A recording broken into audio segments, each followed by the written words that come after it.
extreme situations, the law is inadequate.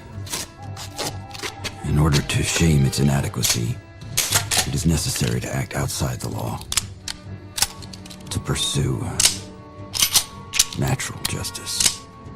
This is not vengeance. Revenge is not a valid motive, it's an emotional response. No, not vengeance. Punishment. Tonight we have a chance to say, yeah, you're right.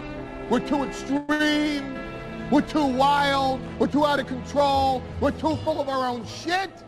Or we have a chance to say, hey, fuck you, you're wrong. Fuck you, we're right. Because you have all made it to the dance. Because believe me, this is the dance. Start the show.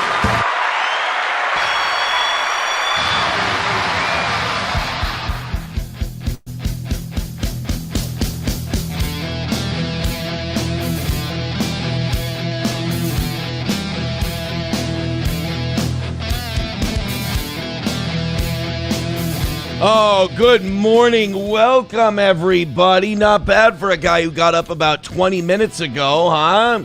Look at me starting shit on time, panicking like crazy. Oh, my God. Welcome to the program. It's going to be another great morning show. Thank you guys so much for incredible generosity. I got to say, morning show, I think, for the last 2 weeks now, has been ridiculous in the best way possible. We had that crazy start to the week Monday. We had $500 drop in our lap on Tuesday. What else can I squeeze out of you? Xbox 360. That is a dated reference. I understand. I'm getting old. I make dated references now to 20-year-old movies. Oh, yeah, you ready to be kicked in the dick? I believe Knocked Up turns 20 years old this year. Or 18. I'm not sure. I think Superbad. What year was Superbad released? Superbad was 2007. So that's turning 19. And then I think Knocked Up was 06. June 1st, 2007. Damn, 2007 was a good year for comedies. Great year for Judd Apatow anyway. But yes, we've got a great show today. I'm very excited. Johnny will be here. I'm only shot out of a cannon because I woke up. I don't know what happened, man. I went to bed. I set my alarms. I remember waking up to an alarm. And then I remember setting the snooze, but I don't think I did. Thankfully, my body is so used to getting up early in the morning that it just naturally woke up at 5:35. And it's the worst feeling in the world. You know, when you wake up and you're legit just late for something, like you've blown past the time, there's a calm that washes over you where you're like, oh, fuck, I'm already late. Let's get our shit together. Let's go and we'll get ready. And like, if I'm going to be late, I might as well have my shit together. I might as well be ready to go. There's something about when you've got 20 minutes or so. And like, I'm talking, like I showered last night, but I'm talking brush my teeth, do my hair. I didn't even have time to shave. I'm a scruffy bitch today. But I'm talking all of it. And when you got like 20, 25 minutes, you're frantic. Because you're like, shit, I got to make it. I'll be fine. And unfortunately, I think I had so much caffeine yesterday, I think I crashed. I think I had because I had a Celsius during the evening show. Terrible idea. Awful idea. So I think what happens is you wake up 25 minutes, away from something, and you're like, shit, I can still do this. So you're going and you're going and you're going. I'll give you a little hint. I played Boom Boom Tel Aviv, and I ran upstairs to fill up the water and to fill up the Celsius this morning. Yes, I still did the Celsius. But I made it. I'm here. We're doing it, as they say. And we do have a great show today. The lying about the war has already begun.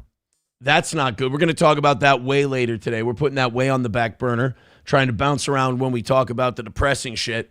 We got a lot of fun stuff in the first hour. Jake Paul wants to die. The guy just wants to die.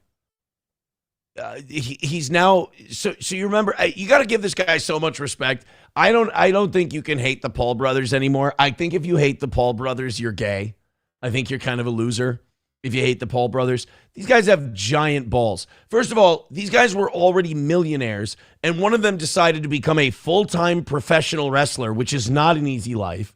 And then the other one decided he was going to start boxing world champions. And not like Charlie Zelensky either, like win against almost all of them. He's only lost against 2 guys. And they're both like seasoned pros. One comes from a championship family. The other one is a multi-time world champion. So Jake Paul, you got to give him respect. But dude, a few months after having his jaw broken by Anthony Joshua, the guy's picking fights with Francis Ngannou now. I saw this yesterday. They're having their press conferences for that big Ronda Rousey, Gina Carano fight. Well, Francis Ngannou is on the undercard of that fight, fighting some guy that I've never heard of. And Jake Paul was at the press conference yesterday because, remember, Jake Paul, also a business genius, he's running the promotional company that's putting this whole thing on. He put Carano, Rousey together. He got Francis Ngannou on the card. Netflix is paying a fortune for it. I mean, like I said, you can't fuck with the Paul brothers anymore, man. They're doing amazing work. But Jake, his face still looks puffy from having his jaw broken. Now he wants to mix it up with Francis Ngannou. Like I'm saying, I think the guy wants to die. No, Castle's not angry. Castle, he wants to die. He misses his family and he wants to die. Jake Paul thought that he would die in the ring by now, and it hasn't happened. Anthony Joshua couldn't kill him. Tommy Fury couldn't kill him. So now he's like, who's like the Ivan Drago of this bitch?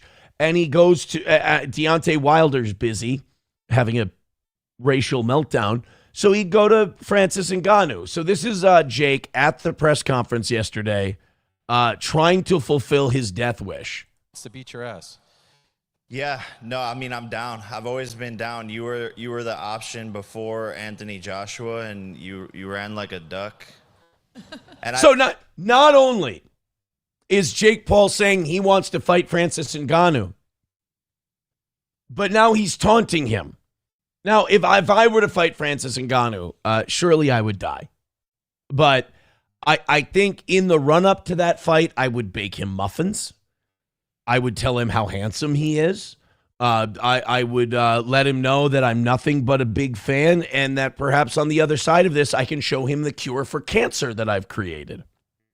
And then hopefully he would take it easy on me. I certainly wouldn't call him a bitch, which Jake Paul has done, which again is very admirable, but I don't think it's the right way to go. I did not know that he was the first choice before the Joshua fight, though. That's news to me. I bet you didn't think I would last longer than you did with Anthony either. So. Oh, didn't Jake get knocked out in like the 6th round, 5th round, or 6th round? Ngannou got knocked out in the 2nd round. That hurts. That kind of stings. I think Jake won more rounds, too. I think Ngannou lost the 1st round and then got knocked out in the 2nd round.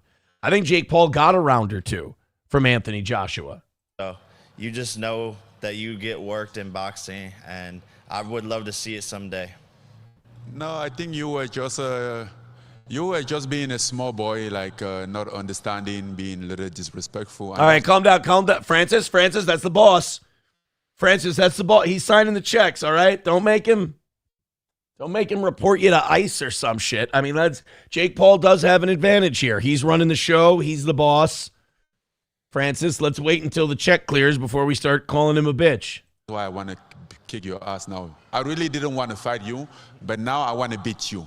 So there's a difference. Let's do it. And that's why I hold the statement that I want to just beat you up. Okay, well, see, now this is where I say you have to respect Jake Paul.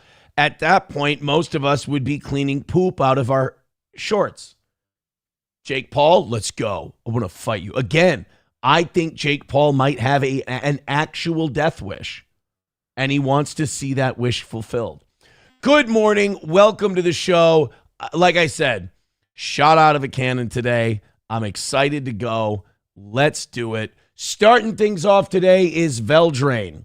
Said, what do movies I have fond of in common? They're all too old for Epstein Island. That's a good one. That's a good start to today. Oh, and by the way, I woke up this morning late because I stayed up. Not late, but I was tired at like 9:45. And I should have gone to bed then. I stayed up probably an hour or so later. And the reason I stayed up about an hour later is that I didn't know this, but apparently this happened around Christmas time. I forgot to text SP. Sorry about this. I was running so far behind that I forgot to send her a good morning text. There we go. I fell asleep a little later than I wanted to because apparently starting in December, Dogma came back. Dogma's back. Kept my favorite Kevin Smith movie of all time, the movie Dogma, came back, and I watched it last night. And, you worry. I haven't seen Dogma in probably over a decade, probably 15 years. There was some big controversy between Kevin Smith. He left the Weinstein brothers. Not a bad idea. And the Weinstein brothers wouldn't sell him the rights to Dogma. They wouldn't give him the rights to Dogma. He tried to buy the rights to Dogma. They wouldn't sell it to him. Finally, they did. Finally, they broke the Cold War. And Dogma is back out on streaming services now. So I snatched it up. I bought it on Amazon yesterday, and now I have Dogma to have and to hold forever. Great movie. Awesome performances by... Boy, now that I watched it again for the first time in years, I'm going to say Alan Rickman probably had the best performance, but that's not surprising. He's awesome. He's Alan Rickman. Jason Lee, Affleck and Damon, Chris Rock, Linda Fiorentino, Jay and Silent Bob, obviously. Carlin as Cardinal Glick, I thought was awesome. Fill those pews, people. And we got to get kids in there. Hook them while they're young. Kind of like the tobacco industry. Oh, Christ, if we only had their numbers. Great movie. But I stayed up a little later than I wanted to. Watching Dogma. Great movie. Again, awesome movie. Bong Time says Jake's looking a little too Jewish these days. Well, he fights with the heart of an Iranian. That's for sure. Jake, dude, there's two ways you can go.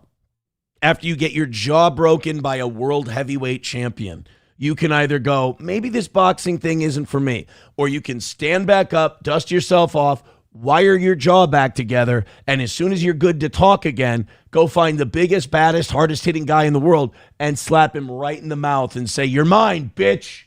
Now, would I advise people to take the second course of action? No, but goddamn if I don't respect it. I mean, I respect it quite a bit.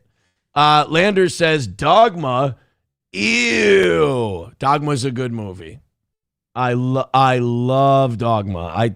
Really, you don't like that movie? Shameful. Bigot on Socialist Media says, people are selective about which sports have corruption. When gambling is available to more people than ever, you can claim all sports are corrupt. Well... I think for a lot of sports, I certainly believe the more gambling you have on something, I think that, the more you invite corruption. We can at least say that. Lander says the shit monster was my favorite. It's the Golgothan shit demon. That's the official name of it. It's creative. I think it's the most creative Kevin Smith movie, and obviously one of my favorites. Clerks 2, and Dogma are my favorites. Well, guys, let's get started. Well, technically, we've already gotten started today. I am still settling in a little bit. Like I said, I got up a little late. I'm still kind of getting my bearings, but we are having an insane week, and I don't want that insane week to stop. We are good for this morning. I still think you guys should throw in memberships, be generous. We should get crazy, do some golden showers, have some fun. I don't want to leave shit up to the evening show tonight because, the evening show carried the morning show for a while a few weeks ago. And I love them for that, but I think they know that they carried the morning show for a while, and they covered the misses. They've been bad this week. I mean, it's been rough on the evening shows, but the morning shows have been fantastic. So keep tithing, throw in a gifted membership, throw in a couple of super chats, Streamlabs, PayPal, Venmo, super chats, Rumble Rants, and gifted memberships. We had a massive amount of expirations overnight. I think it might keep me from doing an 11 o'clock show today. I've gone till noon Monday, 11 o'clock yesterday, because we reward the generosity here and we appreciate it.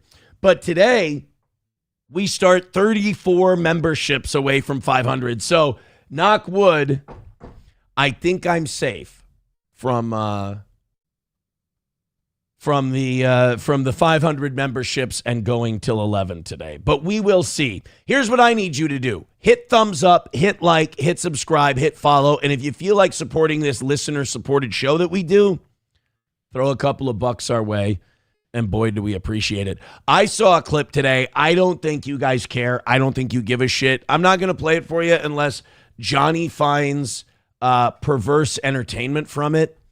But I saw a clip today that made me really uncomfortable. Now, on this show, we'll neg you about money if we're $100 or so away from the goal. We get excited. We're like, the goal, the goal, the goal. But it's all kind of a fun game within the program, right? I saw a clip today. It came upon my algorithm, and I had to click on it. Mersh is down bad. And, I've said before, I'll say it again. I don't dislike Mersh. I like Mersh. I do. Mersh had financial problems a while back. Truck was getting repossessed on the air, the whole deal. And Mersh did something that a lot of people do, that Patrick Melton has done, a lot of people do. Carl, when his Patreon numbers start going down, Mersh did the thing where you go, I'm going to pretend I have a problem with Steel Toe. My audience is stupid. They don't really understand how broadcasting or how shows work. They think this is all a shoot. So I'm going to pretend I have a real problem with Steel Toe, even though never done anything to me. Not really. I mean, just has a good time on his program. So he pretended. He's like, maybe I'll make some money if I tie Aaron's name to something. Aaron's a draw. I'm not. So he did. It didn't work great. It worked okay. It didn't save his show like I did for Carl or Melton or any of those guys, but it helped him hobble along, essentially. Well, then I see this clip today where he's got potentially $100,000 IRS problems. His car's falling apart again. He's saying he can't take his girlfriend out and all this other stuff. I mean, really humiliating stuff. I don't think we're going to do it on the show today. Because, again, I don't really have a problem with Mersh. It's more, and it's not funny, it's sad. But Mersh has been really shitty to Johnny. He's been horrible to Johnny. So if at the end of Johnny's time on the show today, he decides he wants to watch it, I would play it for him.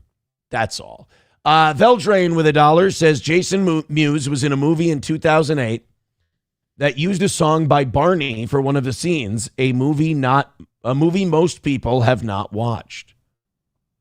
Usually,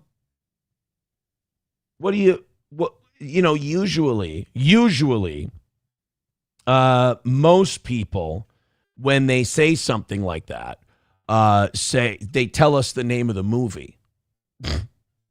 Veldrain's like, dude, Jason Mewes was in this dog shit movie in 2008. It used a Barney song. Most people haven't seen it. And the movie would be... No. Veldrain, we're all on pins and needles. We're all on pins and needles. Please go ahead and let us know what the movie was. Please.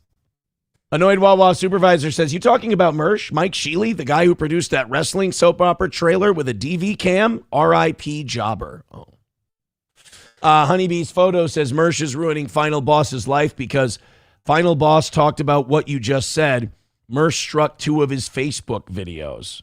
Oh, God, come on, guys. You're putting it out there. It's on a show. People can clip it. It's fine. I went to fucking jail. People talked about it endlessly. And you know what? It's because I fucked up. You fucked up, people goof on you. That's the way it goes. None of these people matter, Mersh. All right? They're not real. It's the internet. You turn it off, you go do something. I went to the gym yesterday, fucked up my shoulder again. I didn't fuck it up. It's just, it'll be fine. But you don't go striking people. Honeybee's photo says I'm serious here. No, I mean, I believe you. I've seen so many people who do shows get so, like, and they're people who, like, ritualistically fuck with people just for fun. And they're like, what? It's just fun. It's just silly. And then when their fat's in the fire, they're so insecure, they start going after people. Come on. Carl does it too. He's so insecure. Like, he's just like, I fucking hate Keanu. And then he'll be nice to her in public, and then he'll be mean to her again when he's behind a microphone. It's like, you guys take this shit too seriously. Come on. Again, take it from me. I went to jail. Annoyed Wawa supervisor says Mersh dropped his IRS bill in the parking lot of one of our Central Florida locations. I'm reporting it. Dire straits. Oh, no, annoyed Wawa supervisor. Really? Any word on what the total number was? He intimated in the clip I watched that it was in the six figures, which, by the way, sucks. That's terrible. That's awful. I've gotten a bill from the IRS. It sucks, man. There's nothing worse. You get something in the mail from the IRS. You go, this is never good. Although the last one, I got a check, so that was cool. You don't expect that. Minnesota Department of Revenue sends you something. You're like, oh, fuck. And then it's a check, and you're like, well, that's nice. Almost every quarter, I'll get a check from the state of Minnesota because apparently I fuck up my withholdings as a business owner and I pay too much. And so I'm not saying it's a massive check, but I think the last one, there's a check in the mail like Minnesota Department of Revenue. I pay my fucking payroll taxes. And I looked and Steel Toe Media Incorporated. Here's $220. I'm like, aces. Thank you. So yeah, I understand. Like the first year we did Twitch on the radio show, I didn't know that you had to report Twitch income. And we were making, you got to remember, it was just, what do you call it? It was just not a stipend, but it was extra. It was excess to the radio show. And I think we owed like $14,000 in 1099 taxes from doing Twitch, because I wasn't incorporated at the time. Why would I need to be? I had a radio show. I was an employee. What the fuck? If I could do it all over again, I would have incorporated because that's what you should just do business-wise. But got hit with a $14,000 bill back in like 2020, 2021. Oh, shit, that was no fun. So I can't imagine getting one and then leaving it in annoyed Wawa supervisor's hands. Veldrain with $2 says the Jason Mewes movie was called Bitten, a vampire movie. Okay. Bitten. Jfish says, oh, Aaron was watching that creepy fuck Pod Awful. No, I was watching a guy called Final Boss. I was watching one of his clips that came up. That's all. Annoyed Wawa supervisor says, I can confirm there was a handwritten note on Sheely's IRS statement that said, the taxes better be there.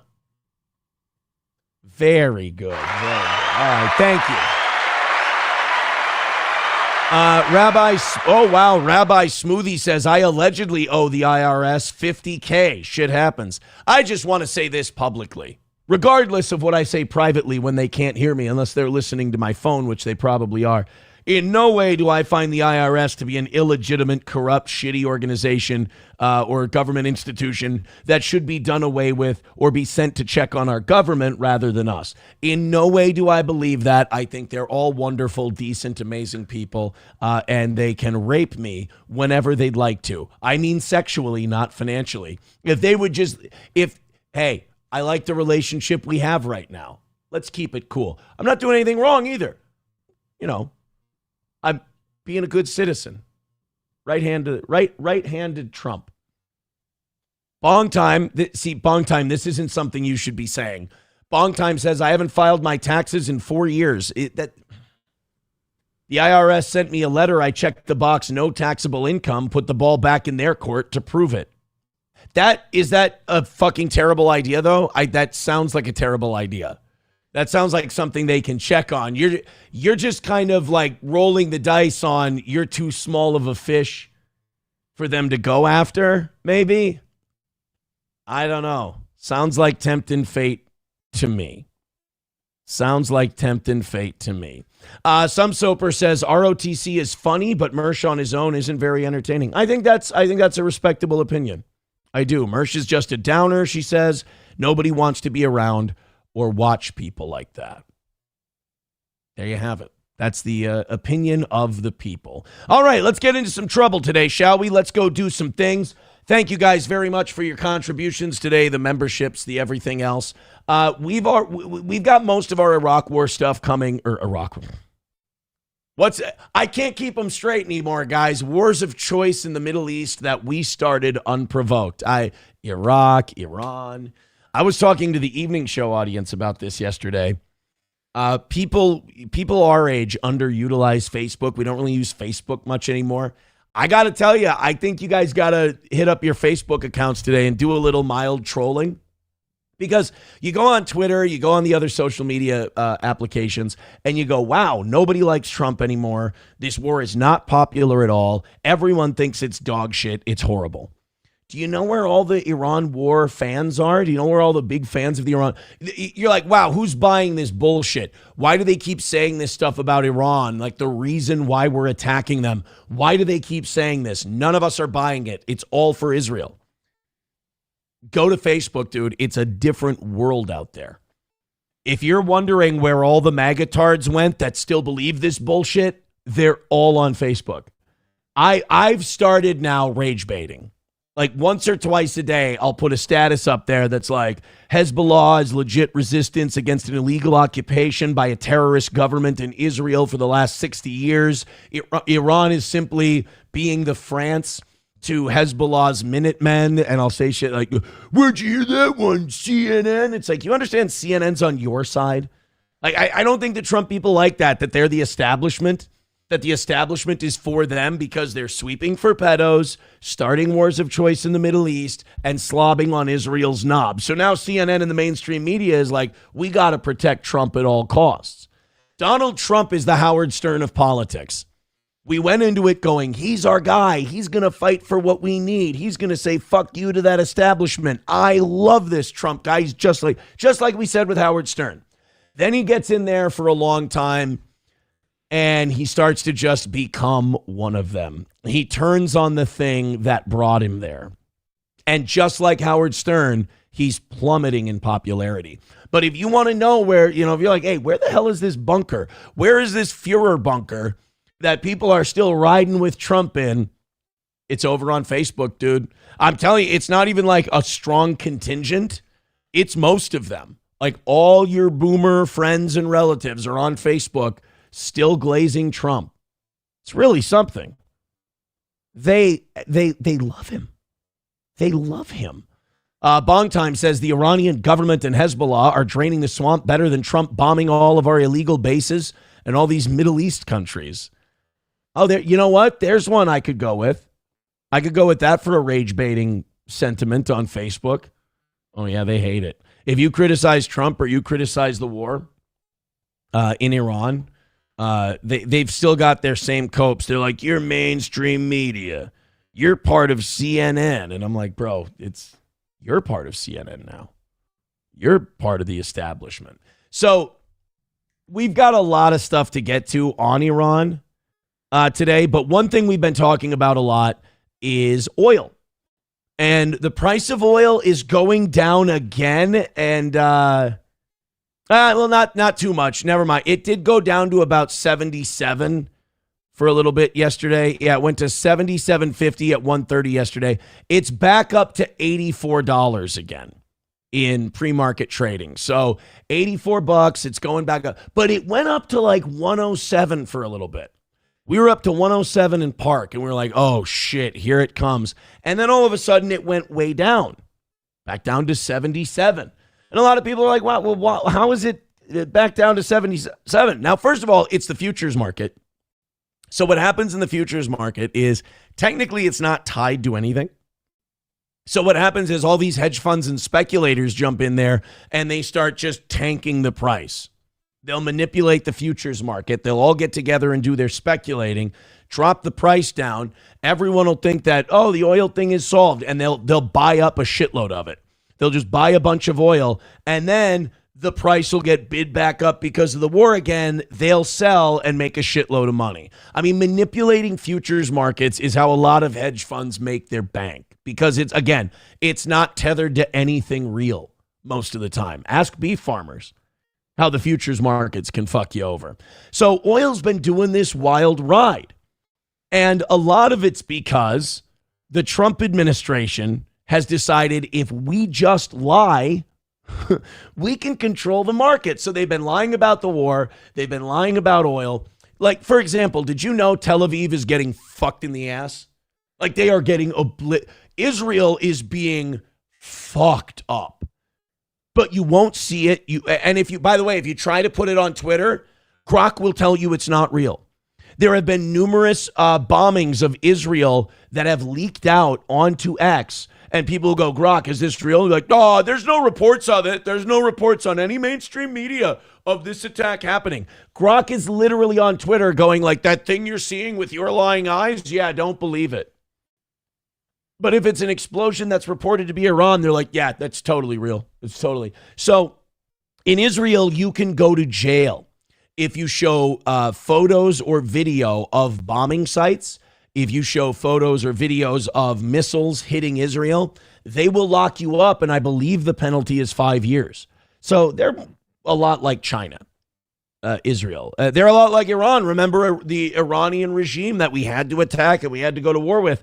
They were these big, awful guys because they were shutting down the internet when their people wanted to get free speech out there. Israel's doing the same thing. So apparently our energy secretary, Chris Wright, has been lying about the Straits of Hormuz because this war is not going the way we wanted it to. It's going to take a lot longer unless we cut and run, unless we just go, we're going to let the Ayatollah stay in place. Iran won the war. We're out. And by the way, if the Ayatollah stays in place, that does mean Iran won the war. So they were saying that like the Straits of Hormuz, there's no Iranian Navy. We're fine. Go ahead. Run your tankers through the Straits of Hormuz. Well, that turned out to be a lie. Iran is mining the shit out of the Straits of Hormuz, and tankers could be blown up and sunk. A lot of people don't want to do business in an environment like that. So Carolyn Levitt had to clean this whole thing up yesterday, and this is never good. A week into the war, we're already starting with the lies. We're already starting with the fibs. We'll have Pete Hegseth on there lying today. Yes, I was made aware of this post. I haven't had a chance to talk to the energy secretary about it directly. However, I know the post was taken down pretty quickly, and I can confirm. This was a post where the energy secretary said, look, oil traffic is flowing through the Straits of Hormuz. And it showed all these dots on the map and like, look, they're moving. It turned out to be total bullshit. It turned out to be from another time. It wasn't accurate. Shipping was not going through the Straits of Hormuz, and he had to take it down. That the U.S. Navy has not escorted a tanker or a vessel at this time, though, of course, that's an option the president has said he will absolutely utilize if and when necessary at the appropriate time. So we're like, yeah, look, the Navy's escorting ships through the Straits of Hormuz. The oil is fine. We're doing great. They had to go, actually, you know what? We're not escorting tankers through the Straits of Hormuz. That shit's shut down. And then foreign media was reporting yesterday, Iran is mining the shit out of the Straits of Hormuz. So that's the latest on the war in Iran. Not going our way. And then because the United States hit Iran's refineries, they hit Israel's right back yesterday. Those were on fire. That was one that Grok couldn't even deny. Grok was like, yeah, that looks like an Israeli refinery on fire from missile strikes. Veldrain with $1 says, give it a few months and we can play a picture game called Israel or Ukraine. Well, they lied about that one too. Remember they said, oh yeah, the brave Ukrainians are fighting back the Russians. And we're like, oh, actually the Russians are just fucking them up. And they're taking it easy on them. Like the Russians could have advanced and gone into Kiev, but they were worried there would be escalation and we'd get involved. So what they want, Putin wants the Donbass region because the people in the Donbass region would like to be Russian. So he goes in there, he's got the Donbass region. And now when Iran tries to press forward, he just fucks them up. And that's where we're at in the Ukraine war. Thank you very much to Veldrain. Oh, that's okay. I did do that one. Oh man, like I said, shot out of a cannon today. So the lies are already starting. We'll get there a little bit later today. They out of nowhere yesterday. They said, but you know how we've heard like 7 or 8 people have died so far in the Iran war. Well, yesterday they just dropped this thing on us really casually and left the room like they didn't want to talk about it. They went, oh, yeah, war's going great. We're kicking their ass. We're doing incredible. By the way, 150 U.S. soldiers have been wounded. So, yeah, everything should be fine. Whoa, wait, sir. What was that last part? War going great. No, the other one. Iran will surrender any day now. I think this could be over any time. No, that last part. Oh, you mean, that part where I said that 150 U.S. service people have been wounded? I don't understand. What do you mean? Well, I mean, that number, 150, it seemed to just kind of come out of nowhere. We were kicking ass. We were doing amazing. Now you're telling me 150 people have been fucking hurt. And are we talking legs blown off? Are we talking fell down the stairs during a bombing? What are we talking about? 150 people? I'm starting to think that maybe that death number might be bullshit too. But here we are. Redbird says Facebook is full of boomers who love Trump. Yes, it's true. It's kind of impressive. Like it really does. I always encourage people, get out of your comfort zone, go to places you don't usually go to so you can get the other side, the other perspective. If you can't find boomers who love Trump anywhere, go to Facebook. It's like whacking a hornet's nest. It really is. I wanted to talk about this because this is something that we discuss quite often on the show. And that's the idea of property taxes. Now, the idea of property taxes is insane to most of us because when it comes to your home, you buy your home, right? Over 30 years, you borrow a couple $100,000, you end up paying like almost twice that over the course of a 30-year mortgage. And that, even us millennials who bought our houses on the cheap, who got them for like 3.5% interest on a 30-year mortgage. You're still, that's over 30 years. I mean, 3.5% interest per year, 30 years. It's a lot of money. So you end up paying a fortune for this damn thing. But there's this other part of it called property taxes, which the local government charges you for living. I mean, the government doesn't own the land. I mean, you bought it. It's yours. But they're like, oh, we're going to tax this. Why? Well, for schools and stuff. Well, don't you charge us a bunch of local taxes and all that? Yeah, absolutely. You got sales taxes. You got all kinds of taxes. Business taxes. But we gotta have this property tax. Well, I mean, I own my home, so it's paid off. I'm done. So I'm not going to pay this property tax. This is my house. I don't have to pay you for my house that I own. Oh, that's cute. You think you own your house? No, actually, we're taking it because you haven't paid your property taxes in 5 years. So, well, now wait a minute. My property taxes are about $3,000 a year, so 5 years. I'll cut you a check for $15,000. Ooh, you would think that, right? You would think that you could just cut us a check.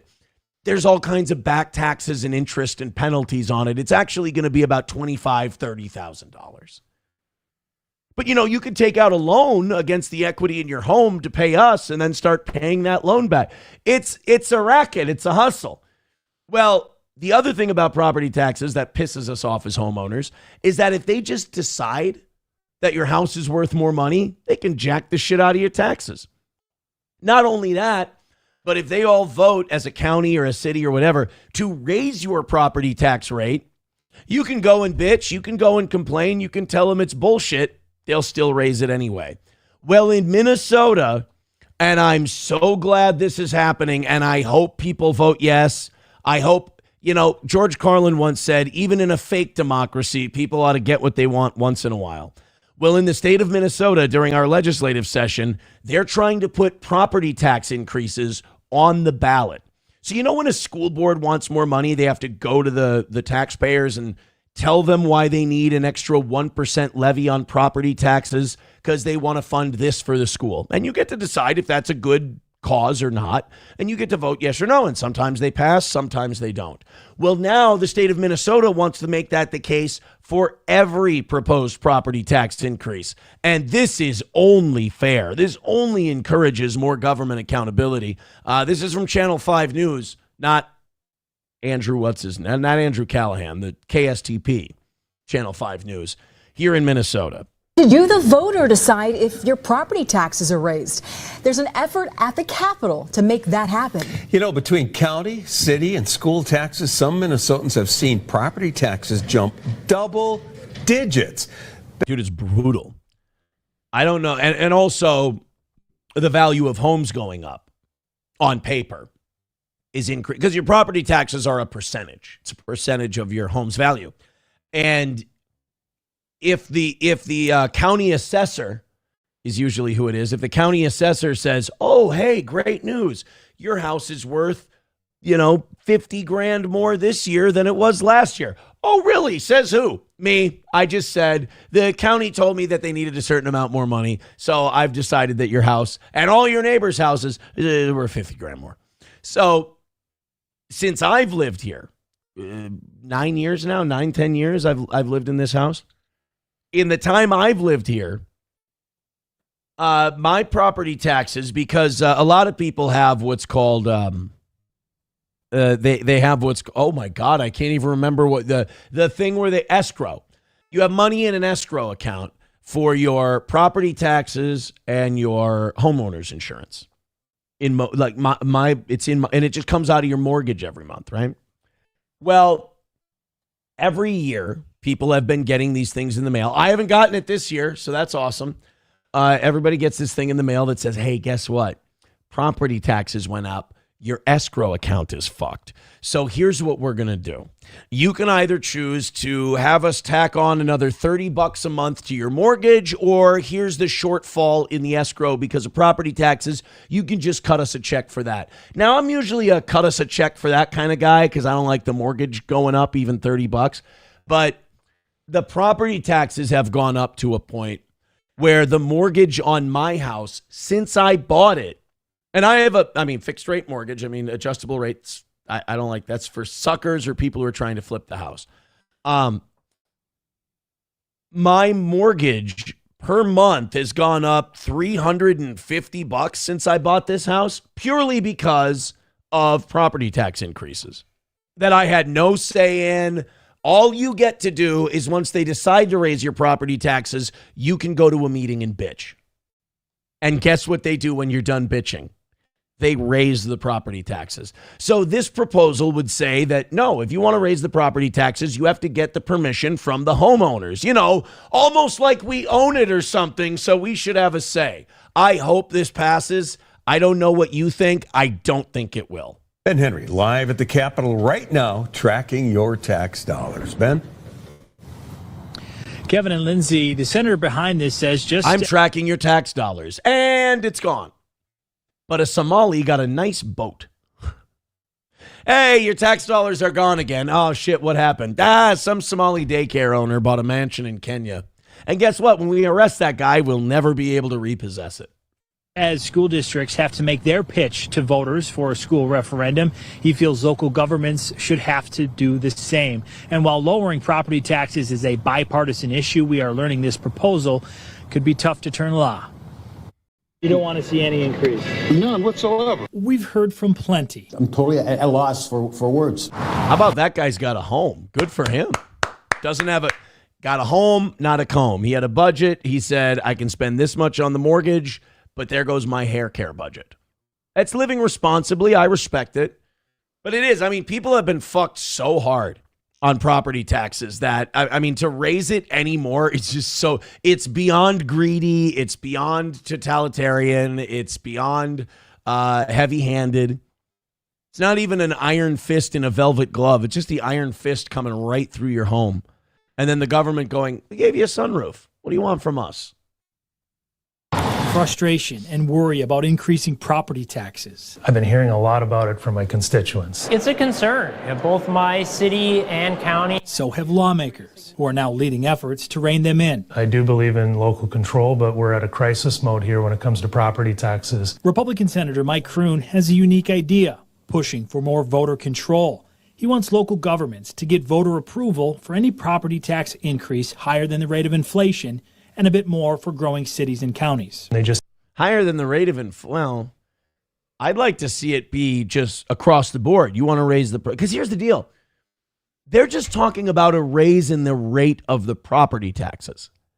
You know, if the county wants to propose, we want to raise it another 0.25% or whatever, you have to go to the voters, much like the schools do. That doesn't mean that the county can't raise your property taxes. Still, they can still go around, send everybody a thing in the mail that says, hey, guess what? Congratulations. We value your home at 10 grand more this year. You're going to be paying more in property taxes. They'll still be able to do that. simply need to make their case to the voter. It goes to a referendum, and the voters ultimately get to decide. And this is not, dissimilar to what already occurs with school districts. I think this is one area. Right, but here's an issue. And I'm not trying to let the counties off the hook. Fuck them for what they do with property taxes, the greedy bastards. But sometimes the state does this thing where they force counties to do things. It's called unfunded mandates. It really fucks over your local school district's budget too. The state will pass a law that costs the counties money to enforce. And then the counties will go, well, shit, our budget is higher because the state government makes us do this shit. We need to raise property taxes. So even if they pass this, if the state goes, hey, counties, you have to do this, we're passing this regulation, the counties will still have to need to try to raise that money. So they're going to come to you asking for more tax dollars. That's exactly what schools do. Area where we can find common ground at the Capitol this year. DFL Rep Matt Norris is co-vice chair of the tax committee. More and more of the responsibility is being passed down to local units of government. Holy shit, up really is down these days. Do I see a Democrat standing up for taxpayers' rights? We really are living in a strange time. Authoring multiple bills addressing rising property taxes, he's open to all ideas, but isn't quite sold yet on letting voters decide. People elect city council members, county commissioners, school board members to help make those decisions. But what I'm really focused on is And they all seem to, no matter what their party, have one solution to everybody. They go to the taxpayer and say, hey, do me a favor, bend over and show me that sweet asshole of yours. It's about to get perforated like a punch ballot. the more holistic No hanging chads here, except this guy. reform. That's why we get elected, is to manage these budgets. Minneapolis City Council member Michael Rainville He ain't happy. tells us voters already have a say. If we're not doing our jobs to the satisfaction of the elected, Let me guess. I want to do this part. He's going to say, you don't need to pass this because if we raise the property taxes too much and people don't like it, they can just vote us out. I would say, I understand city councils being pissed about this. This is basically the big brother state pulling rank over them and fucking with them. But if it makes it harder for them to raise our taxes, I'm for it. Tells us voters already have a say. if we're not doing our jobs to the satisfaction of the electorate, they should vote us out of office.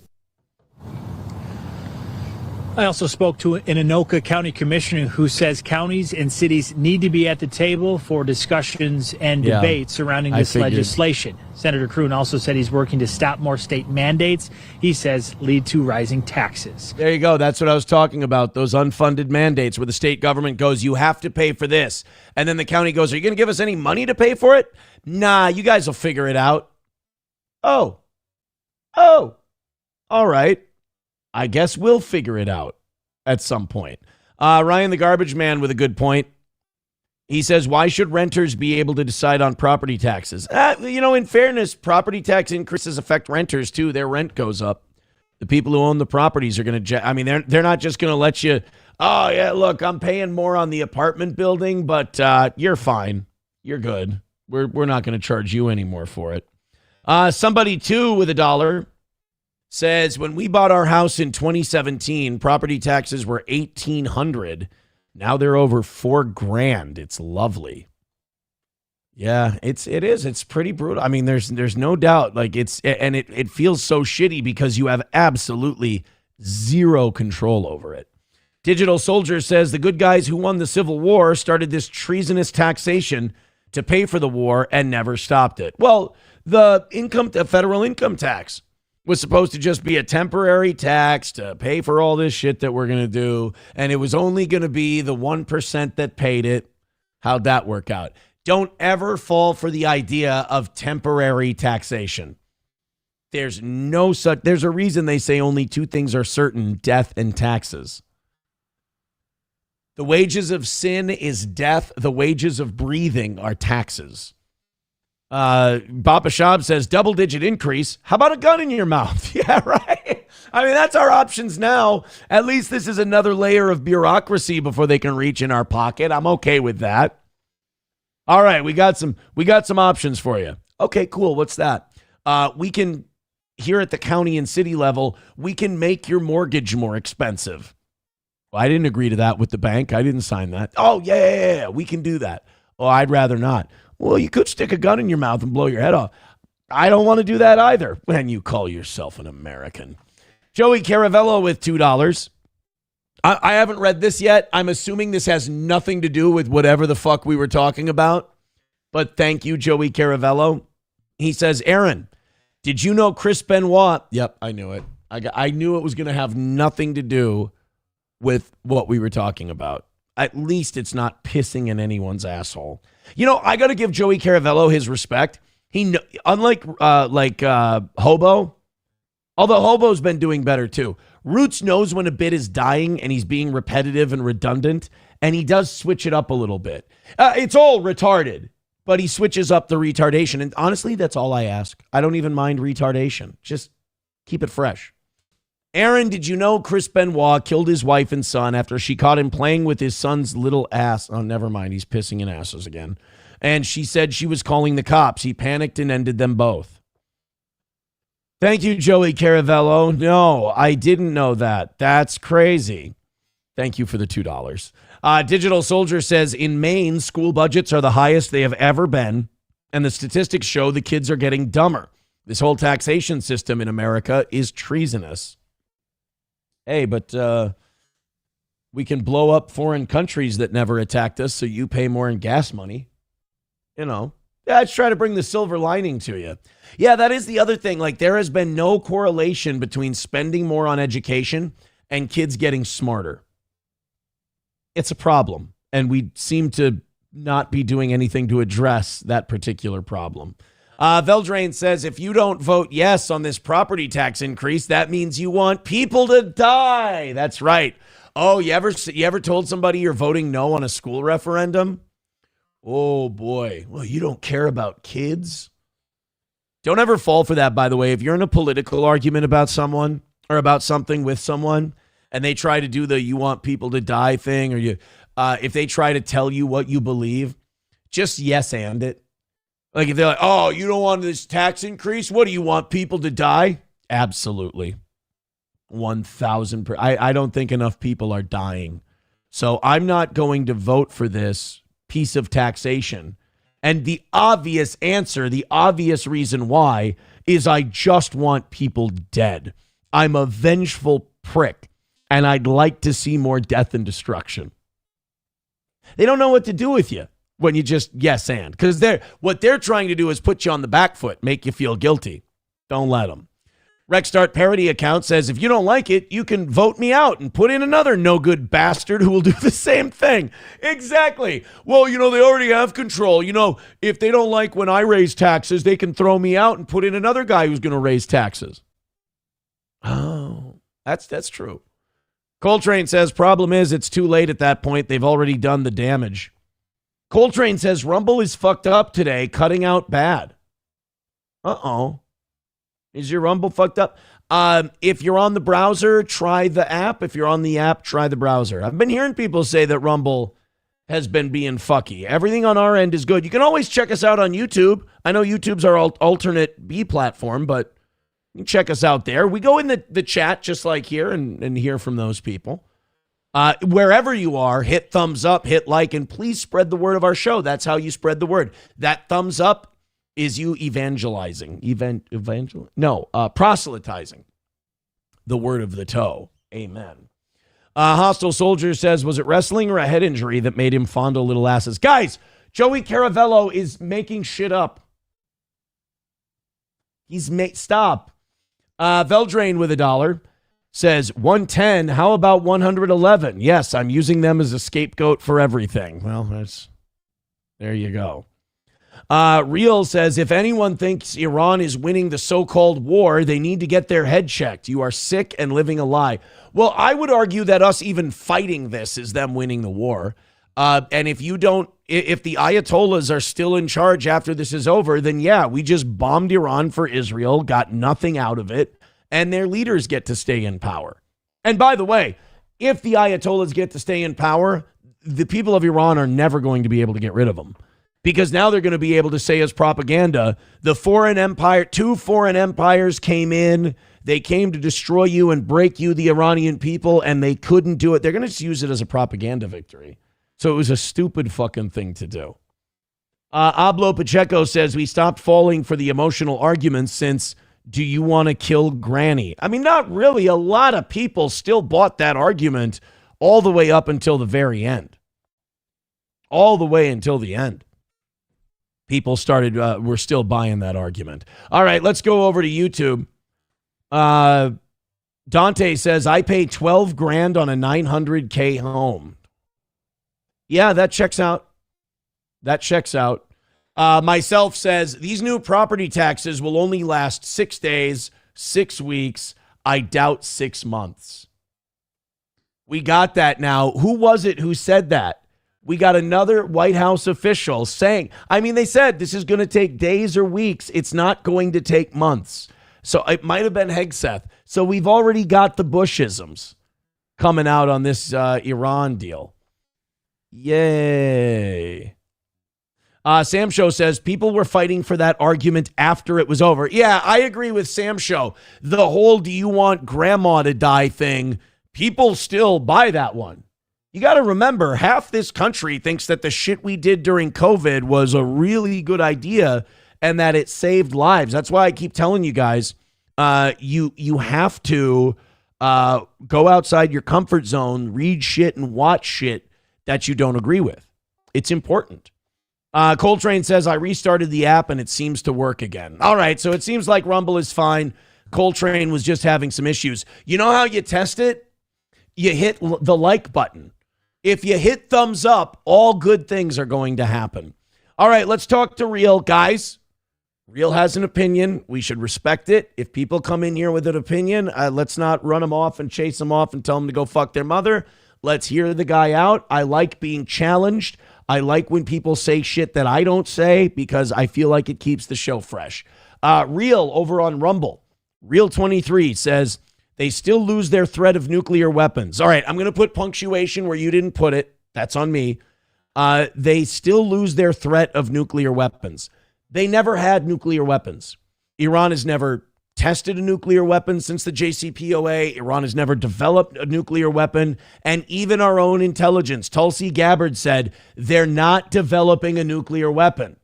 Now, she said that before Israel made it very clear that they want us to go bomb Iran for them. And then we bombed them in the 12-day war, which was another thing that we started. And we said, we've crippled their nuclear capacity. We've set it back a decade. Only to find out that like 6 months later, they're a week away from a nuke again. I mean, Real 23, come on. I'm gonna hold out the possibility that you're right and that's possible. You've got to give me the same respect of, especially given our history, not me and you, I mean the United States, lying about weapons of mass destruction. You've got to hold out the possibility that we're fucking lying and Netanyahu's been lying about Iran and nuclear weapons since the 80s. You got to hold out that possibility. Real says, because they are not getting money, they are getting the crap up. It is better. Dude, they're fucking lighting up Rafah and Tel Aviv. You understand that, right? Like, you understand the media is not reporting to you what's going on. Israel is getting fucking bombarded. I mean, don't get me wrong. Iran's getting pummeled too. But the Iron Dome is running low on munitions. They're not being able, because they're getting hit from multiple places. They're getting hit from Lebanon. Hezbollah is firing rockets in. And then while Hezbollah fires rockets, those shitty rockets, Iran comes in with their big, heavy, hypersonic 1-ton ordnance and starts fucking up Tel Aviv. They hit their Mossad offices yesterday in Tel Aviv. It's not going well. It's not going well. And again, every day that the Ayatollahs are still in there, we're losing our mission. So I disagree with you, but I'm willing to hear you out. Silverwolf with $1 says Shia LaBeouf arrested, Britney Spears arrested, war in Iran, rising cost of living. Welcome back mid-2000s. Hey, we're winning. We're winning. Historically White says Ralph and Scarlett already broke up. There's a video of them fighting in a car. SP is really interested in the Ralph Scarlett stuff. So she'll send me a text throughout the day while she's working. She'll be like, oh boy. She goes, I don't know if Ralph and Scarlett are going to last very long. And I'll go, all right, send me the link. I'll look. Yeah, she seems like a lot. She seems like a lot. So I can't imagine that working out too well. You know?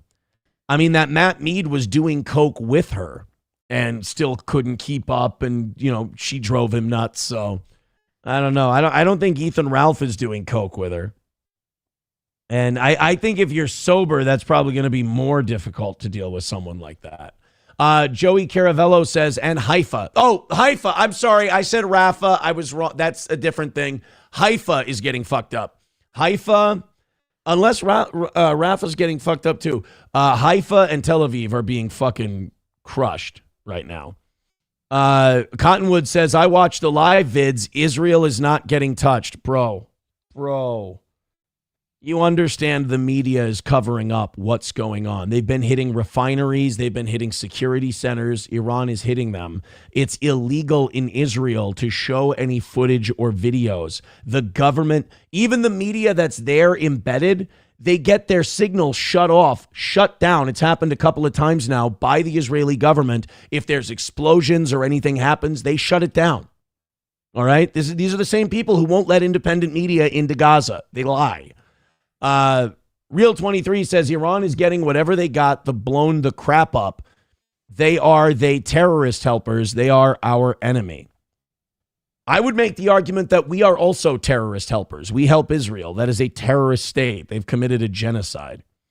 Baba Shab says hotels are probably mad cheap, Aaron. That's a good point. UNSP could have an Israeli vacation. Real 23 says, I'm not a boomer. I'm a lover of my country and what is best for my country. So are we. So are we here at this show. We love our country. I just disagree with you. I don't think starting foreign wars for the same people that gave us Jeffrey Epstein is best for my country. I think killing the people that were involved with Jeffrey Epstein and cleansing our nation is best for our country. We should go to war with the names on the Epstein list, not the Ayatollahs. It's not a concern of ours. Real 23 says, most of you people have never served in the military. I did for 20 years. Yeah, so I can understand your allegiance to the mission. I get it. I hear you. Joey Caravello says, Haifa, Tel Aviv, and Jerusalem are being hit. And that breaks my heart to see Jerusalem get hit. But Israel started this shit. That's what happens. Papa Shab says there is a media blackout in Israel, 100%. And social media companies are limiting what you can see. Grok is lying its fucking balls off. Real 23 says, I don't live in Israel, but I served them in combat. You understand you served them in every war you fought.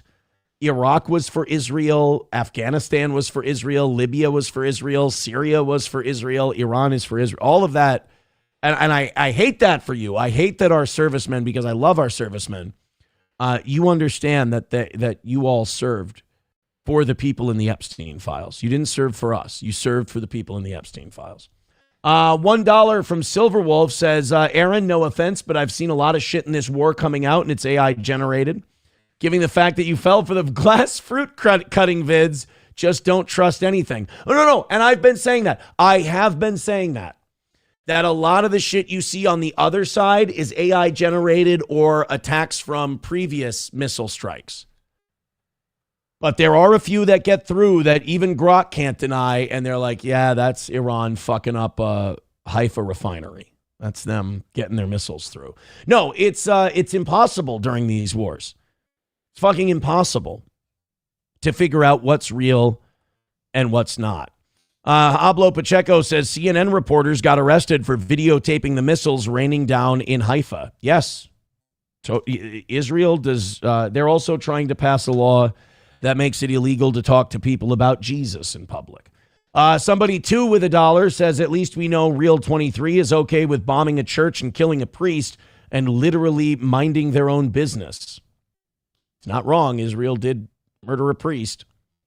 We dropped a bomb on a fucking school and killed a bunch of... This is what I don't understand. I am mad at anyone who attacks my country and kills innocent people. I'm mad at those people. Let's for fun here, pretend that the 9/11 story, the official story, is accurate, which a majority of Americans don't believe anyway. If that were the case, I would fucking hate the people who did that. And I'd hate them forever. I would take that... I shouldn't say hatred, hate's a sin and all that, but like I would really... I would have strong feelings about them. So try to put the shoe on the other foot. If you're a parent and you send your daughter to school and an American bomb blows up their school and kills your daughter, you would probably hate America for the rest of your life. Can you not understand why that person might, to the point where you go, my children are dead, I have nothing to live for. And an organization says, I'll make sure your wife is taken care of forever monetarily. All you have to do is put on this vest, go into that cafe and blow up a bunch of infidels. You might do it. I might do it if that was the case. All right, guys, try to be nice to Real 23. I like it when people come in here with a different point of view. I want to respect them. I think it creates good broadcasting, to be honest. Speaking of good broadcasting, let's go ahead and say hello to... Johnny's here. Good morning, buddy. Good morning. How you doing, sir? Well, I was doing good. We were having a nice conversation with Real 23. I wasn't going to do the Iran stuff till later in the show, but people, they want to talk about it. Yeah. They want to discuss it. I just, I don't want to be involved. That's all. I know. I don't think Iran's awesome, but I also don't think Israel's awesome. I don't like the idea of let's pick a fight between a piece of shit and an absolute piece of shit. Yeah. Because you got to fight for a piece of shit no matter what. Right. It's all the Golgothan shit demon. By the way, I mentioned it on the show earlier. Dogma's back. Oh, did you watch Dogma again recently? Bought it on Amazon Prime. It's back on streaming services. Kevin Smith got it back from the Weinsteins. And in December, I guess he released a Blu-ray. They still have Blu-rays. And he released a new Blu-ray of Dogma. So I might have to go get that then. It's back. $14.99 on Amazon Prime. So Kevin Smith's making a deal. He's making a buck or two. Kevin Smith off of Dogma. People missed it. Thank you guys very much for your contributions. As I said, Johnny, we've got no goal today. But $1.35 for the evening people, and the evening people have now look, they didn't have a goal last night.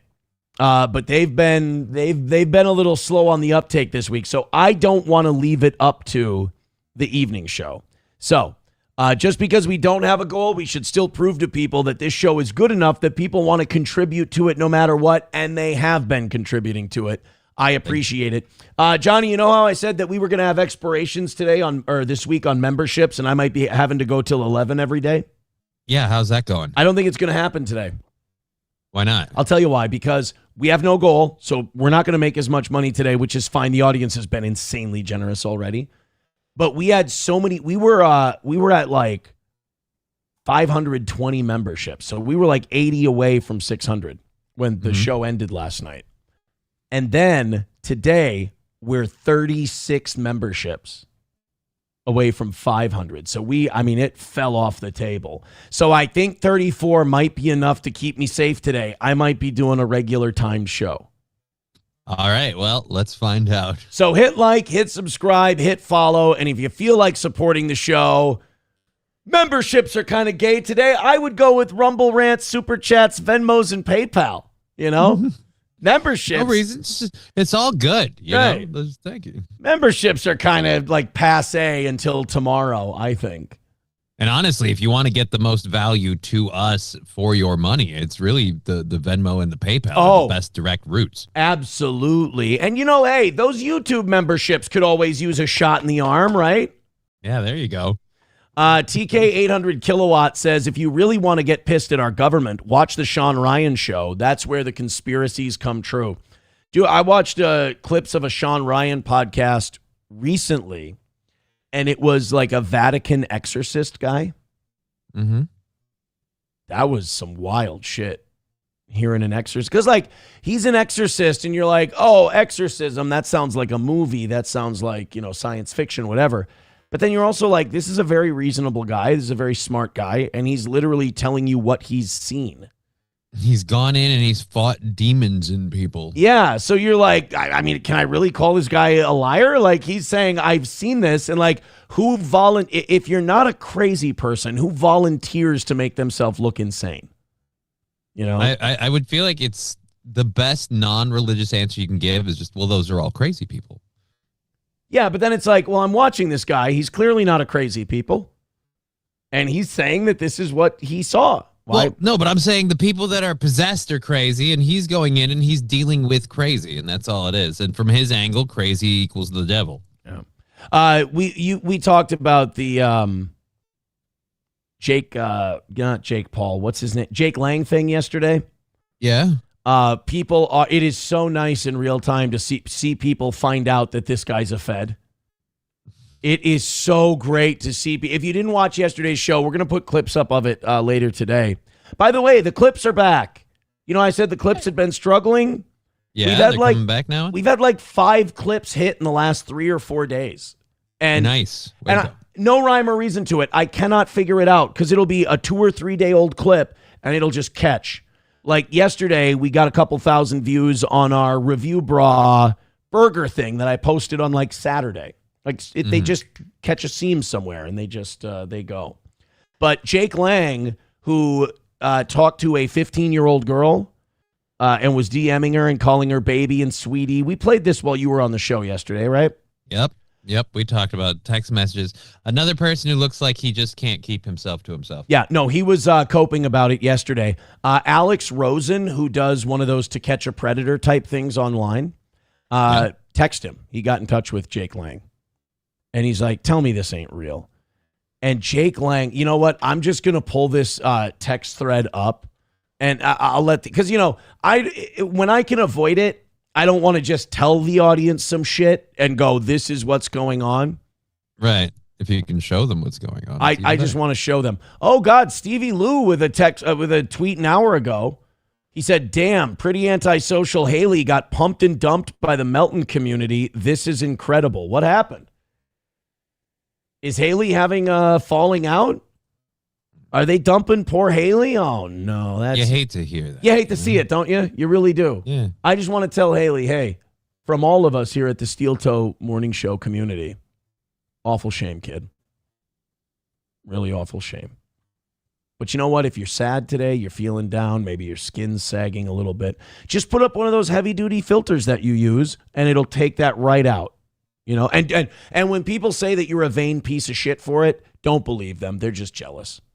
Lots of people use industrial strength camera filters. Exactly. And makeup that you have to scrape off with drywall equipment. She wears that stage makeup on her show. It's like, dude, it's a fucking stream. Nobody cares that much.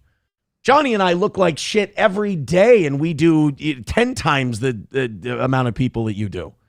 I'm regularly called out for looking like a piece of shit every day. So Johnny's fucking hideous. That's what we're trying to say. Johnny's hideous. Like, what's this grease ball? I was like, dude, I just took a shower. Like, well, you need another one. I'm like, fuck. Yeah, you're the grossest guy out there.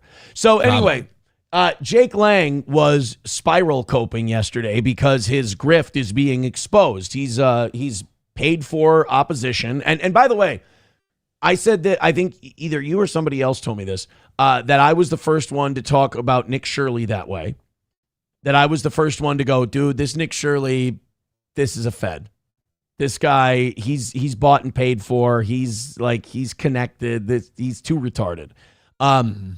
Jake, and judging by your face, you were not the one who told me that. I think I'm guessing I'm not because I'm trying to remember where I said that. Somebody DM'd me yesterday, and it was definitely the DM someone sent me about Nick Shirley. But then Jake Lang, remember, I got to become aware of him up close and in person when he was at all the Whipple protests. And I'm like, this he's got no points. He's not saying anything. He doesn't have some kind of great argument to make. He's just an agent provocateur, and he's doing bottom of the barrel shit, double digit IQ retard stuff. And it makes right wingers look bad. And I think that's the point. So I kind of called that. Well, he went to New York. First of all, he's a Jewish guy LARPing as a white Christian nationalist. Look it up, Jake Lang, if I may. The guy's a Jew. So he's trying to pit white Christians and Muslims against each other. So he goes to New York, starts some shit, says Muslims are all goat fuckers, rides around with a goat. I'll be honest, kind of a funny concept.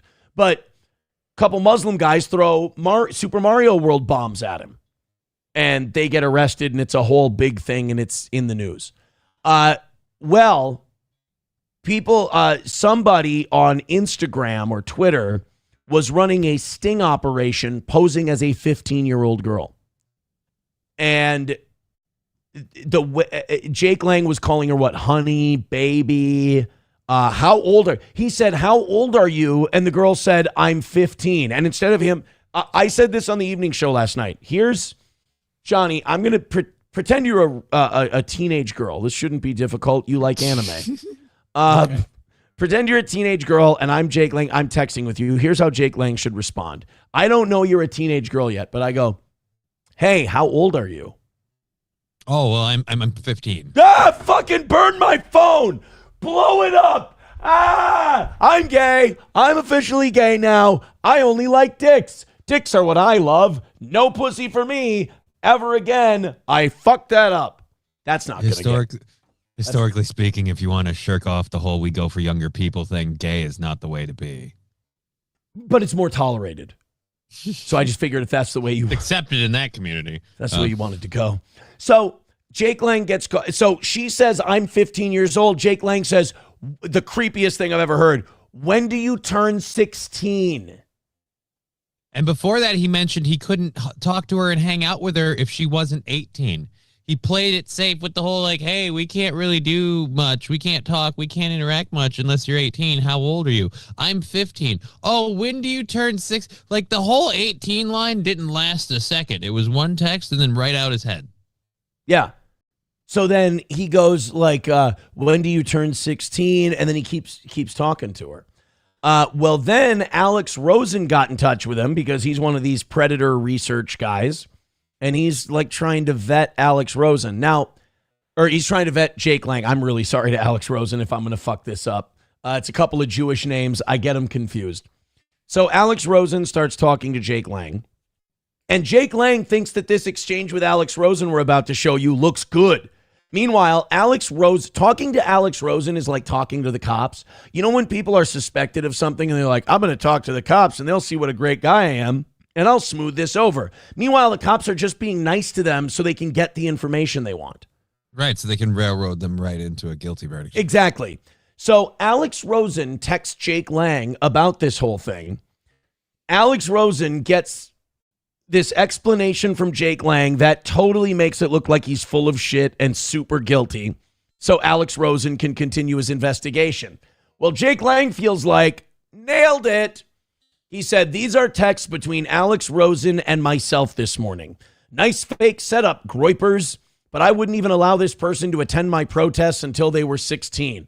Nothing else was discussed except going to a protest, which isn't true. Obvious phishing scam that my team caught right away and deterred. Now, I'll tell you why this is a lie. And I'll bring Johnny on camera to do it, and I'll even start the virtual camera. Woohoo! This is a lie. Because we saw in the video that these messages started in November of last year. That's when Jake Lang started talking to this girl. So that's important. Let's go into the first text messages with Alex Rosen. Alex wrote to Jake Lang, were those messages real? I'm just asking before anything, before they set up a meeting in a Walmart parking lot. So then Jake Lang said, Nick Fuentes went on a 10-minute vicious rant about me on his show yesterday. So the Groyper army has been attacking me with dozens of phishing hoaxes and scams. My lawyers are gathering everything now and preparing to strike back hard. So he's not really beating the Jewish accusations. Not at all. Litigation is their first card. Yes. So the reason that's bullshit is because Nick Fuentes went on that rant 2 nights ago. We played it on the show. Nick Fuentes talked about how Jake Lang's a Jewish vet, right? That conversation was in November. You weren't on the Groyper's radar in November. So this is something completely different. So that's a lie. So Alex Rosen wrote, bet. Well, were those texts you being for real or fucking around? So already Alex is coming to him like, hey, I'm impartial. I just want to hear your side of the story. I hear what you're saying. They're fucking with you. But Yeah. when did it start? So Jake says, my team who does my DMs from out of the country suspected I was being phished. So now he's saying that he's got Indians on Fiverr doing his DMing for him. Hey, baby, Guys, I wasn't trying to pick up a 6-year-old. A Kenyan was. They handle my Instagram account. Hello, I would like to know when you are 15, baby. Oh, how old you are, baby. When do you turn 16, sweetie?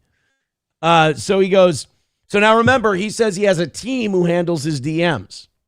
Mm-hmm. But then the very next sentence, he goes, I confirmed it by asking their age and telling them the legal boundaries.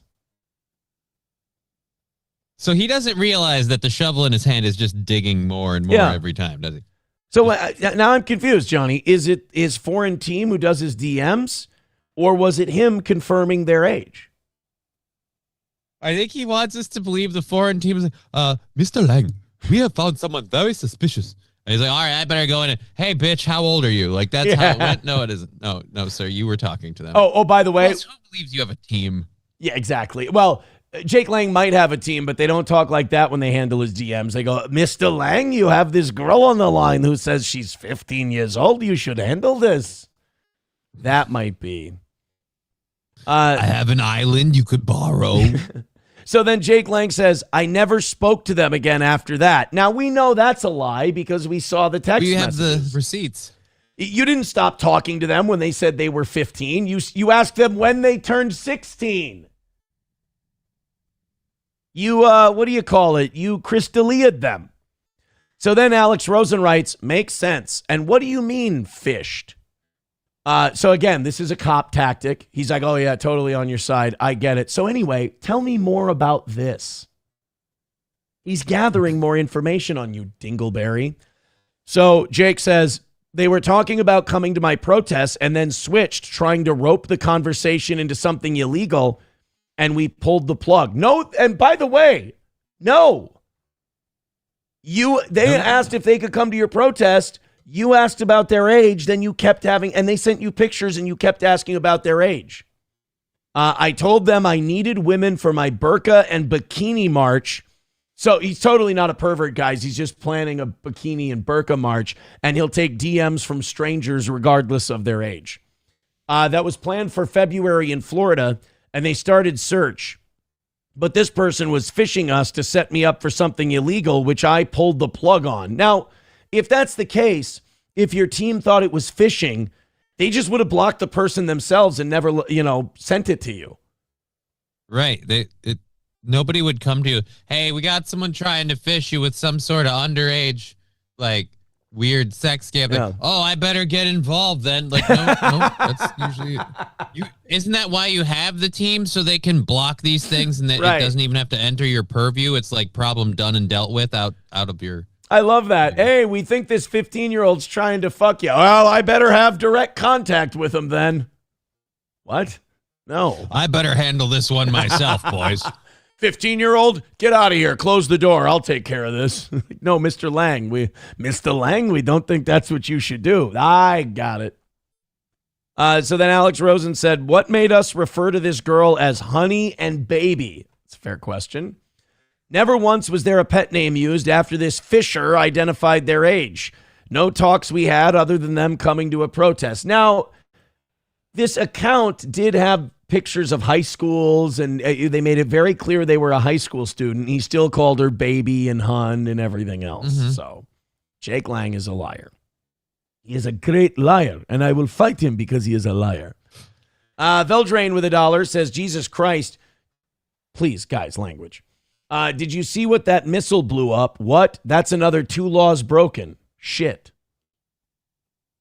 That must be an older message. I probably screwed that up. Silverwolf with $1 says, Aaron, I think an abortion clinic is a good place to pick up chicks. Loose women. Why else would they be there unless they like to fuck? It's from Dogma. Yep. Not Silent J. Jay and Silent Bob. How dare you, sir? Bro, if I talk about ICP or Jay and Silent Bob, it fucks me up because there's Violent J and Jay and Silent Bob. I get you. You might say, Aaron. I don't quite understand, but I can see how you can maybe get Silent J once in a while. Silent J. It's the world's worst Christmas parody. Let's do. Thank you very much to MN Nice gifting 5 memberships. Look at MN Nice with Wanna fuck? Thank you. Fuck. And then Chef Lou F Word got a membership because of it. That makes me very happy to see Chef Lou F Word get one. All right, guys, I appreciate those gifted memberships. That's awesome. But that puts us 29 away from 500, and I don't think you guys want to get to 500 today, do they, Johnny? No, because that would be horrible. That would be horrible. I just realized we're being way too hard on Jake Lang because a lot of people may have forgotten, but after that, we used that clip from we used that clip that you just played there. And one of the things that happened in that full clip is he's like, "Want to fuck? Let's fuck. But are you 16?" Yeah, that's true. That is what he said. I remember that. It's just a common internet way of handling things. Yeah, Dante's right. Over on YouTube, Dante says if it really was an Indian social media team, they would have asked her if they could see Bob's and Vagine. Probably. So it definitely wasn't. And Jake's lying. I'm going to say that Jake Lang's lying. So he's thrashing around, but it is nice to see Democrats and Republicans on social media yesterday. We're all tweeting the same thing. Jake Lang's a plant. So I love when a guy is dispatched by CIA or Mossad to pit people against each other. So, because, in fairness, people are starting to wake up and realize that we are being pitted against each other. Our government is doing fucked up shit. There is a collaboration going on right now that's unholy. So they're like, release the Golgothan shit demon that is Jake Lang and have him get Christians and Muslims to start fighting each other. And it's nice that people are starting to go, no, we'll fight each other over shit, but we're not going to fight each other over this dickhead. We all think he sucks, which is good. We're unified, and this guy's a douchebag. I think it would be great if the next time Jake Lang tries to do a thing, Republicans and Democrats get together and do a counter protest. That'd be hilarious. Yeah, you could have a MAGA flag flying next to a not my president flag, and they're like, we both fucking hate you. Good. You got someone in a pussy hat next to a MAGA hat, and they got arms over his shoulder, just kumbaya, we hate you, Jake Lang. Yeah. I hope he disappears. I hope this is enough to get rid of Jake Lang. I really do.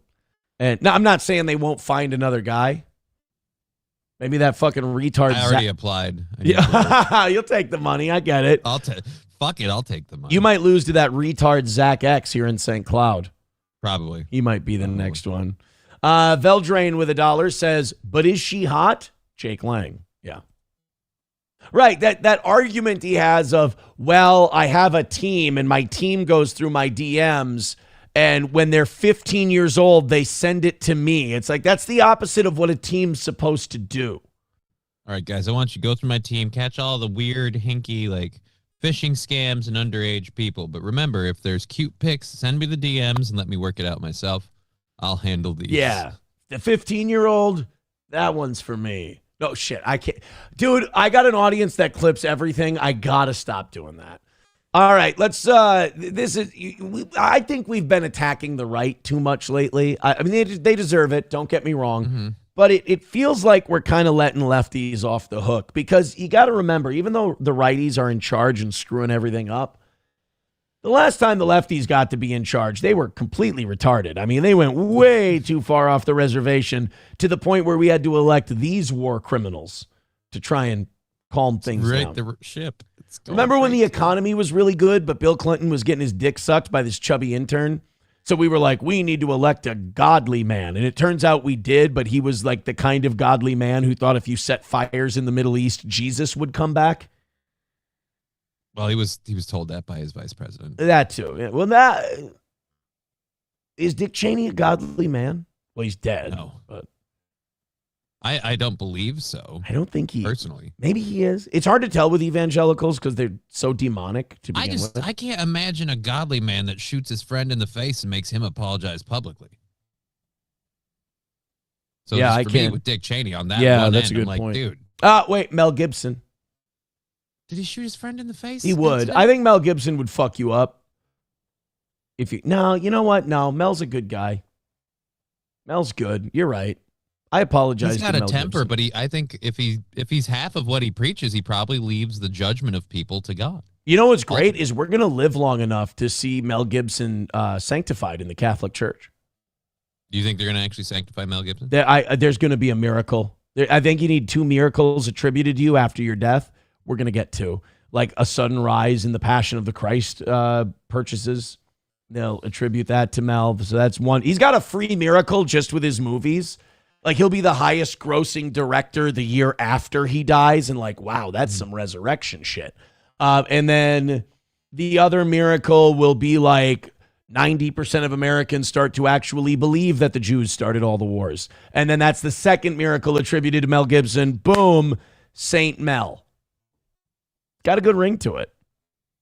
It's better than a lot of others I've heard. Yeah, Saint Mel. I can't wait for the churches to open. St. Mel's Catholic Church. I like it. All right, but we have not been making fun of the lefties enough. And in this clip, we go to Portland, Oregon. And boy, are there some lefties in Portland, Oregon, boy. Oh, my goodness. They're burning flags because of the war. Or no, I'm sorry. This is not because of the war. I might have actually gone to that protest. They're setting flags on fire because of ICE. I think this is why the left keeps losing. Somebody's got to go there and tell them, guys, you've got a winner with this whole anti-war thing. Like, remember when the left wrote anti-war to Obama in 2008? Yeah. Like, it's back. Anti-war is cool again. And the mistake that the left is making is they're letting the right have anti-war. There's this civil war in the right, and a lot of the right wing is going, dude, we voted for you because you said you weren't going to do bullshit like this. So the left runs the risk, if they don't coalesce around the anti-war thing, they run the risk of letting the right take the pro-war and anti-war argument. That's no good. So the left is still on the whole immigration thing. They're still on ice to the point where this gentleman in Portlandia decided that he was going to burn the flag. Now, full disclosure, I don't know how you feel about it. I think burning the flag is your First Amendment right. I don't think people should be locked up for burning the flag. It is a protest you can do. I thought about burning an Israeli flag, honestly. I'm so fed up with the shit. So I get it. I think there's a difference between burning another country's flag and burning yours, but still. Okay. I don't think it's a crime worth getting arrested over, but I also think it's kind of gay. Whatever. You're burning a flag, whoopity-doo. There's a lot of things that I think are gay that you shouldn't be arrested for, namely being gay. Literally. Well, that's where we disagree, sir. Lock them up. That's why we're defending Iran so much. We're like, at least those guys have it right. You know, right? Based. So anyway, we're going to Portland. This jackass tried to light a flag on fire, and I don't think he realized that if you get too close to those flames, or if you douse something in gasoline and you catch some splashes. You know, there's people who try to light bonfires with cans of gasoline and they don't realize that it drips on their pants or they drip on the ground and then get it on their hands. And then they'll light the fire and they'll go up too. Guys, the thing that burns is the fumes, not the liquid. Exactly. Right? It's the gas. Oh, what an idiot. Bro.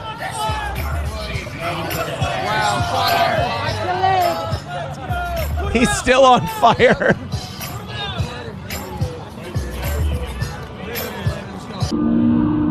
That's funny, though. I gotta give. Fan of this video until he put that flag on the ground. I gotta say, this lefty guy though, Yeah. He shrugged off that whole setting himself on fire. He went right back into G mode. Yeah. That was a pretty gangster way to handle being set on fire. Because I have is this a protest or just a homeless community? This might be it's Portland, so there's either works, right? There's absolutely zero way to tell. This could be a homeless encampment. It could be a protest. It could be both. It's a homeless protest. Yes. Now, if I lived in a homeless encampment, burning a flag might not be a big deal to me. I get to stay warm that night. Right? He should have kept it on. It's like a heated blanket at this point. But there are less gangster ways to handle setting yourself on fire, namely going, oh my God, put me out!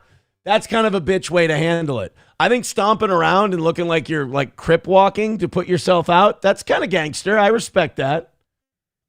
Yeah, he didn't bitch out on it. At least he has that going for him. Here, watch again. Here, he sets himself on fire. Oh my God, oh shit. Oh, that's fucked up.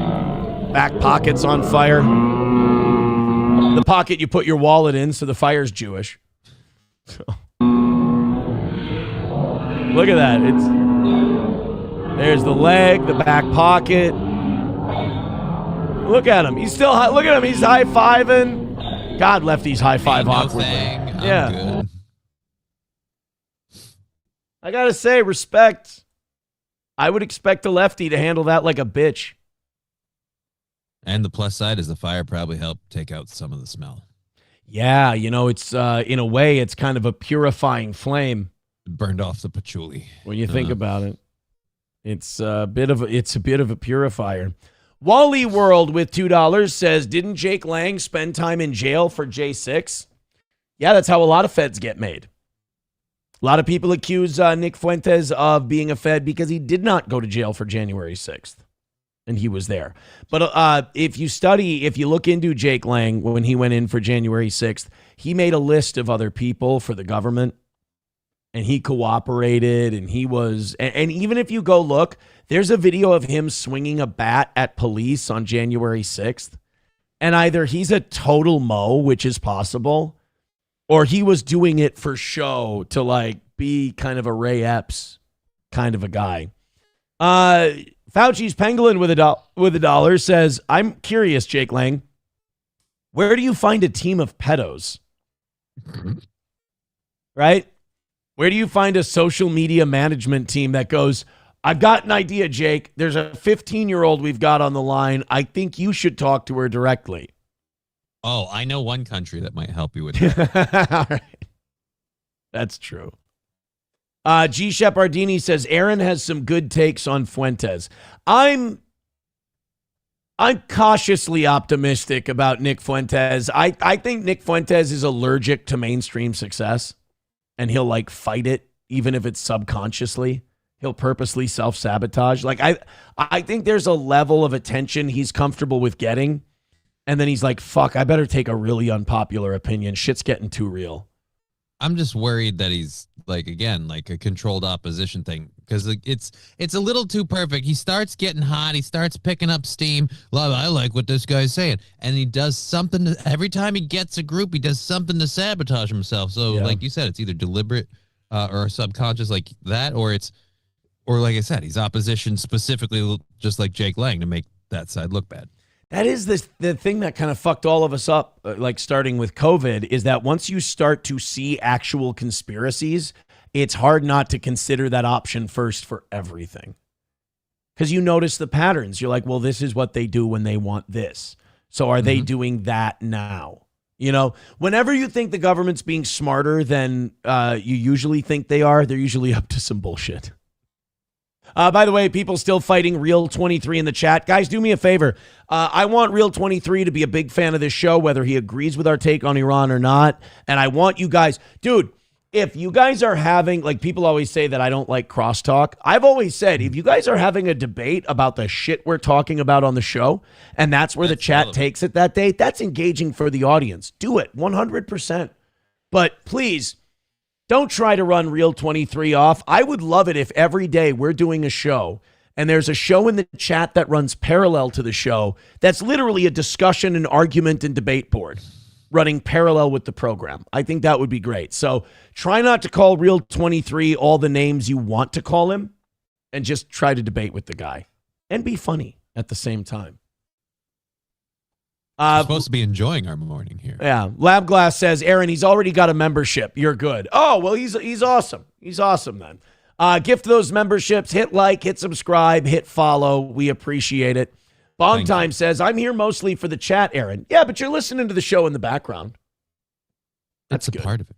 Hit like, hit subscribe, hit follow. We're only an hour and a half into the show, Johnny, and we're already up over 600 today. Beautiful. All this right. Is great. Yeah, keep it going, boys and girls.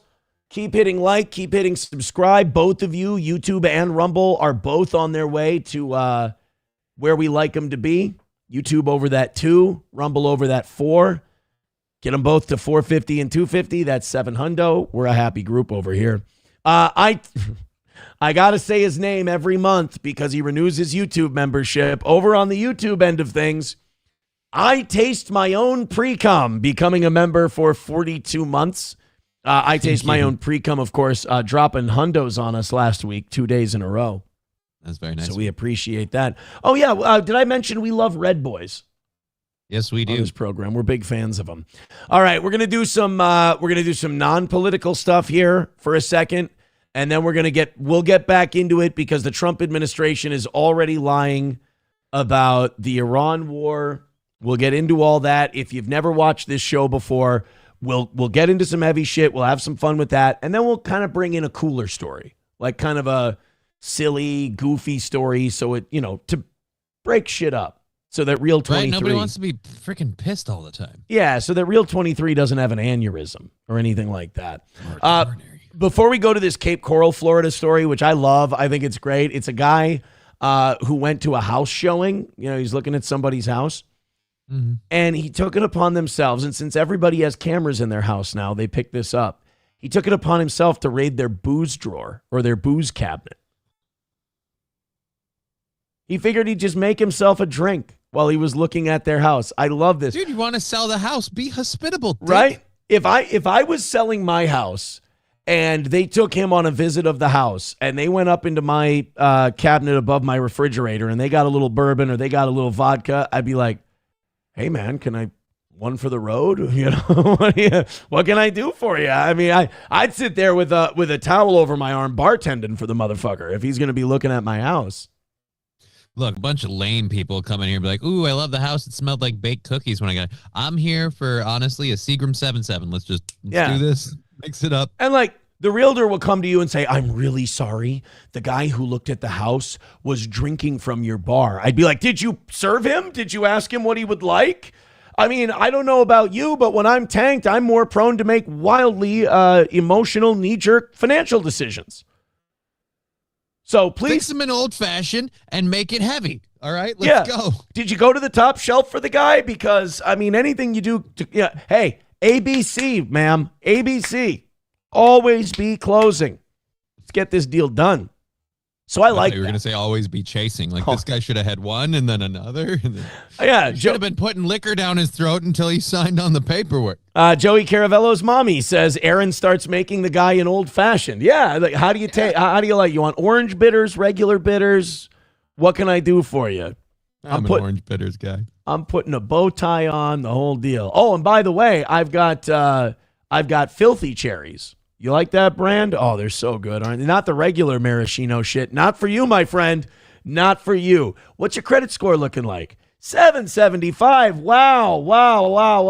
I have I have a bottle of Basil Hayden that's like a special 30-year edition. Can I get you that? I only break that out for the special occasions. Tell me more about the available credit that you have.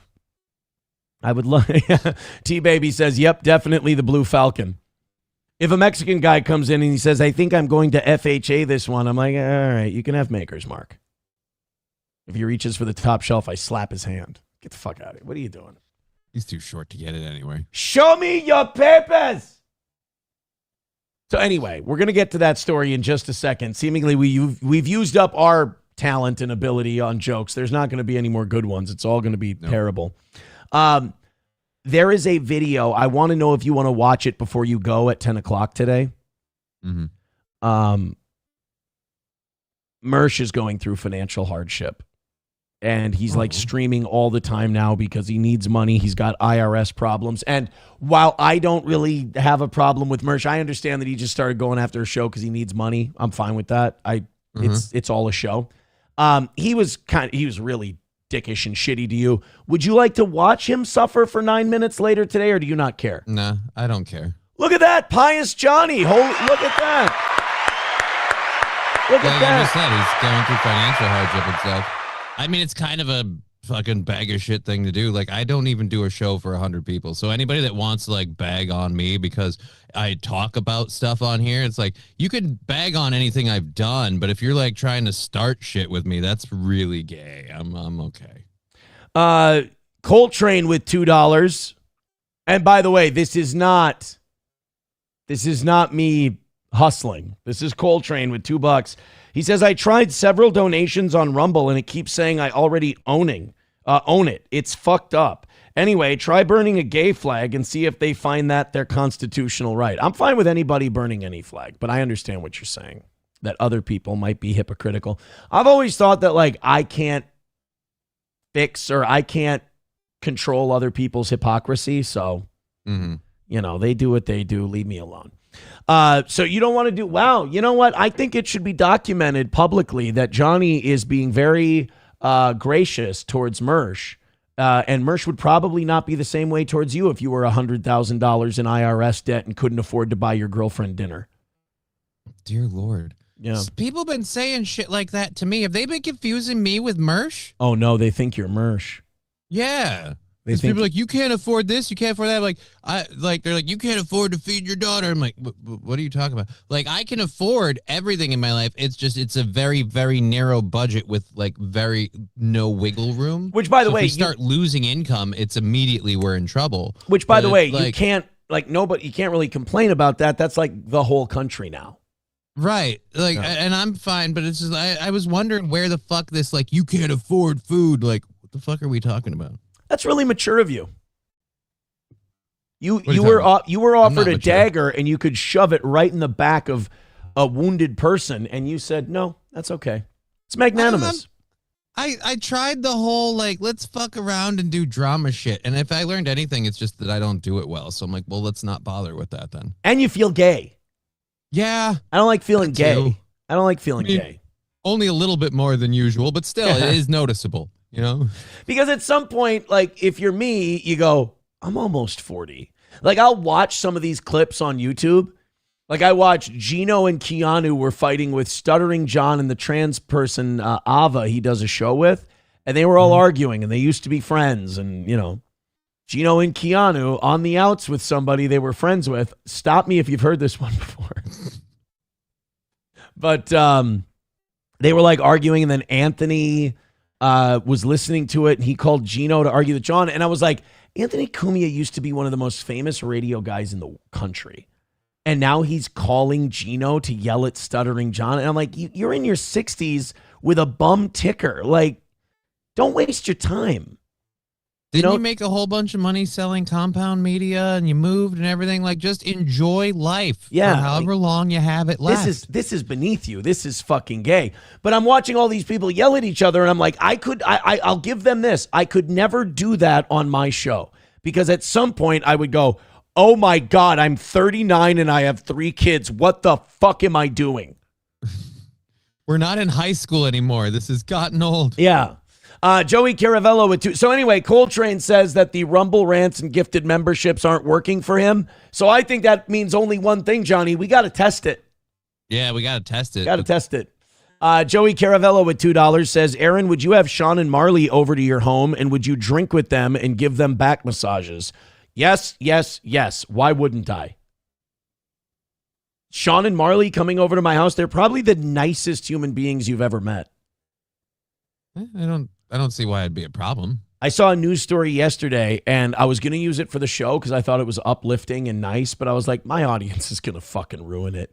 It was a thing about Down Syndrome Day, and this woman brought her Down syndrome child on the news, and I was like, that kid, I literally looked at it, and I know I'm becoming a pussy these days, I get it, but I watched the segment, and I'm like, that child literally, like, I see God in that child. Like, a Down syndrome child is one of the most, like, Wow. Innocent, decent, godly things you could ever, and they're always so nice, and they're always so happy, and they're always so playful. I see someone with Down syndrome, and I'm like, that's God right there. I'm not saying God has Down syndrome, but I'm saying like that there's a beauty and an innocence in that like isn't replicated anywhere else on earth. And I was like, for that reason, I'm not going to do this on the show tomorrow because I know what this audience is going to do. And I don't want to stop them from doing it because if that's how they want to have fun, that's fine. I just don't want to facilitate it. Aaron's gone soft, bro. Aaron's gone. I can understand. You see God and Down syndrome children. They're the ones he dropped on the floor, but 5-second rule. Now, okay, you know what? Thank you for proving my point. That is the meanest yes and I've ever heard in my life. Thank you.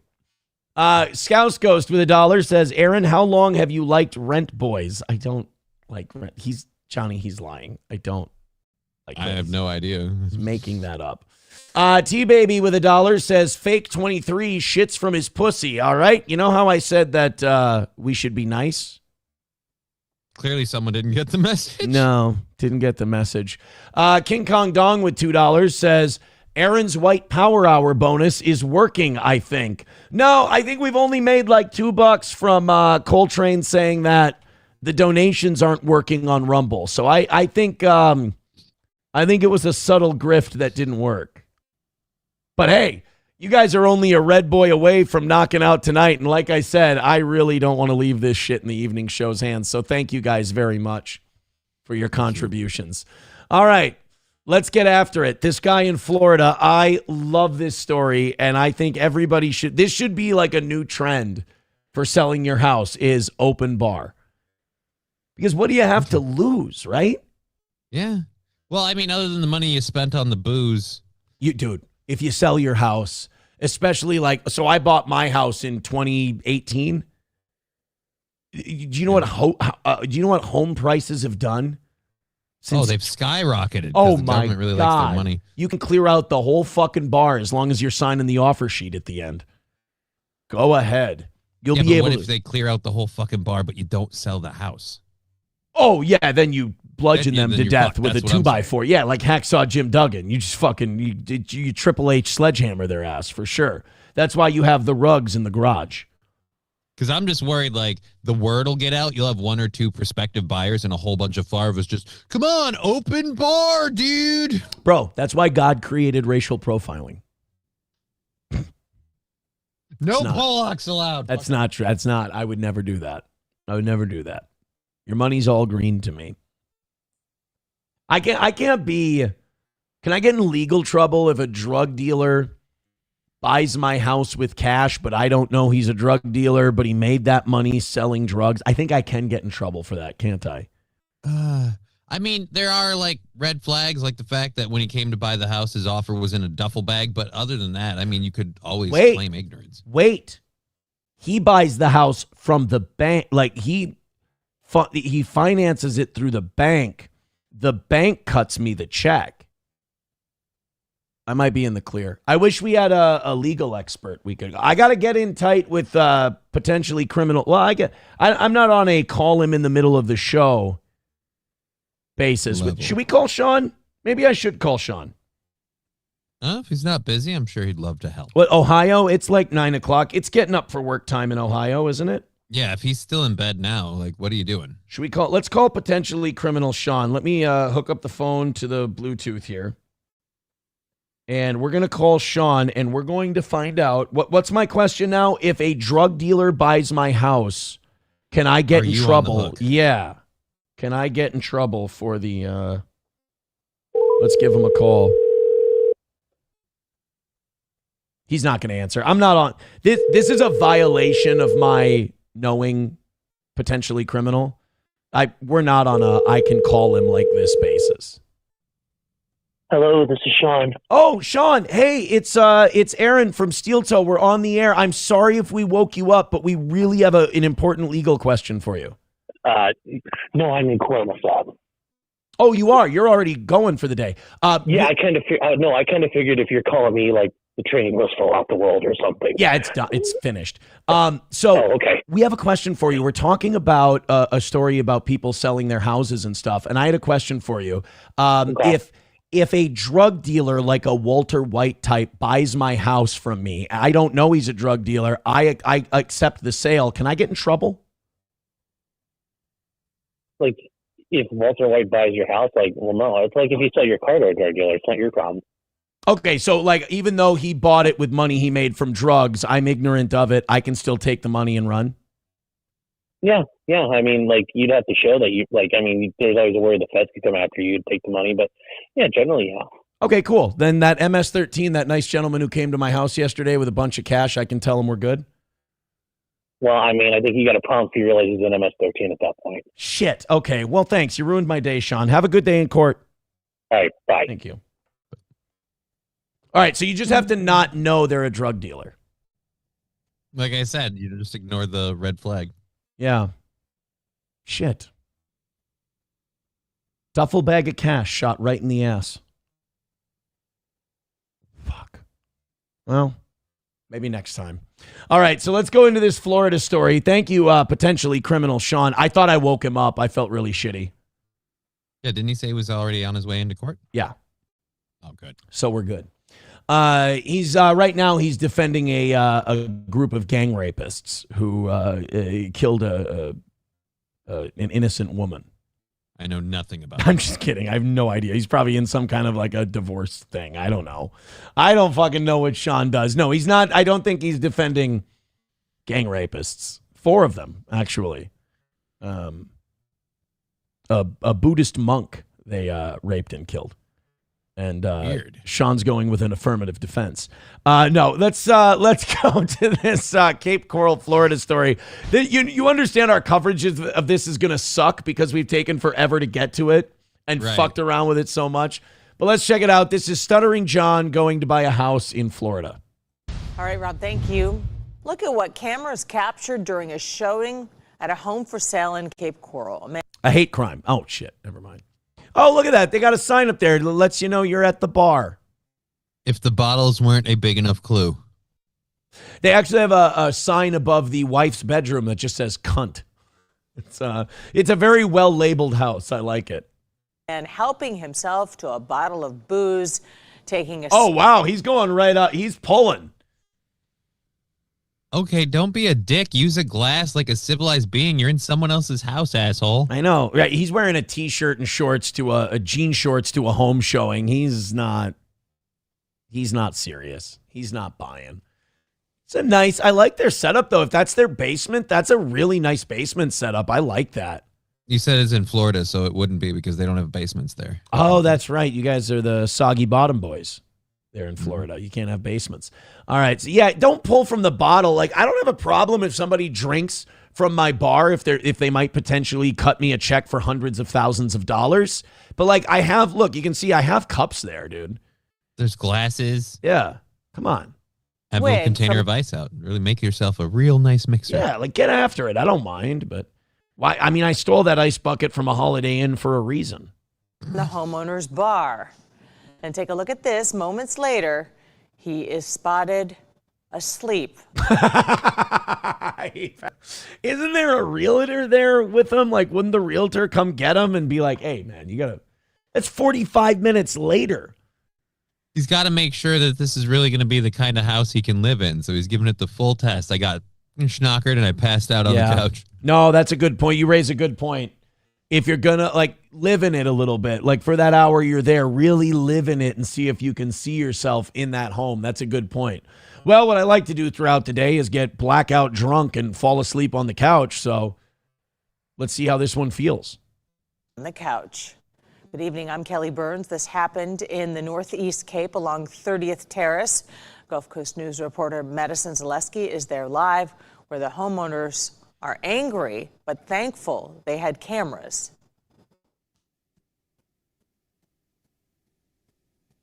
What seemed like a normal house tour took a... Wow, she's new. She must be new. She doesn't have any like rapport with the anchor. Like if you're a good like on the scene reporter, you don't go. She went right into her script. Usually what you do is go, that's right, Linda. And here at this home, I mean, things are They're really drowning their sorrows here in Cape Coral.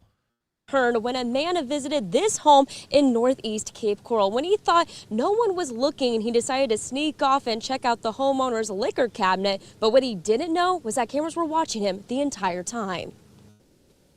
Didn't have the videos. I'd like to have I'd like to have a drink. Would have never known that happens. Watch as a man walks over to the homeowner's liquor shelf, grabs a random bottle. If he starts yelling racial slurs, we'll know it's Gino. Okay.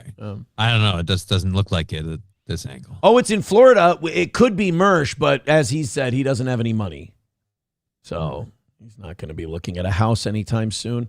Plus, if you go to get a mortgage, that IRS shit's going to pop up and they're going to say, no, thank you. Takes a drink and casually puts it back. A short time later, he makes himself comfortable and snoozes on the owner's couch. I can imagine the sellers were quite upset. Yeah. Again, I would have no problem with this if there was an offer sheet at the end of it.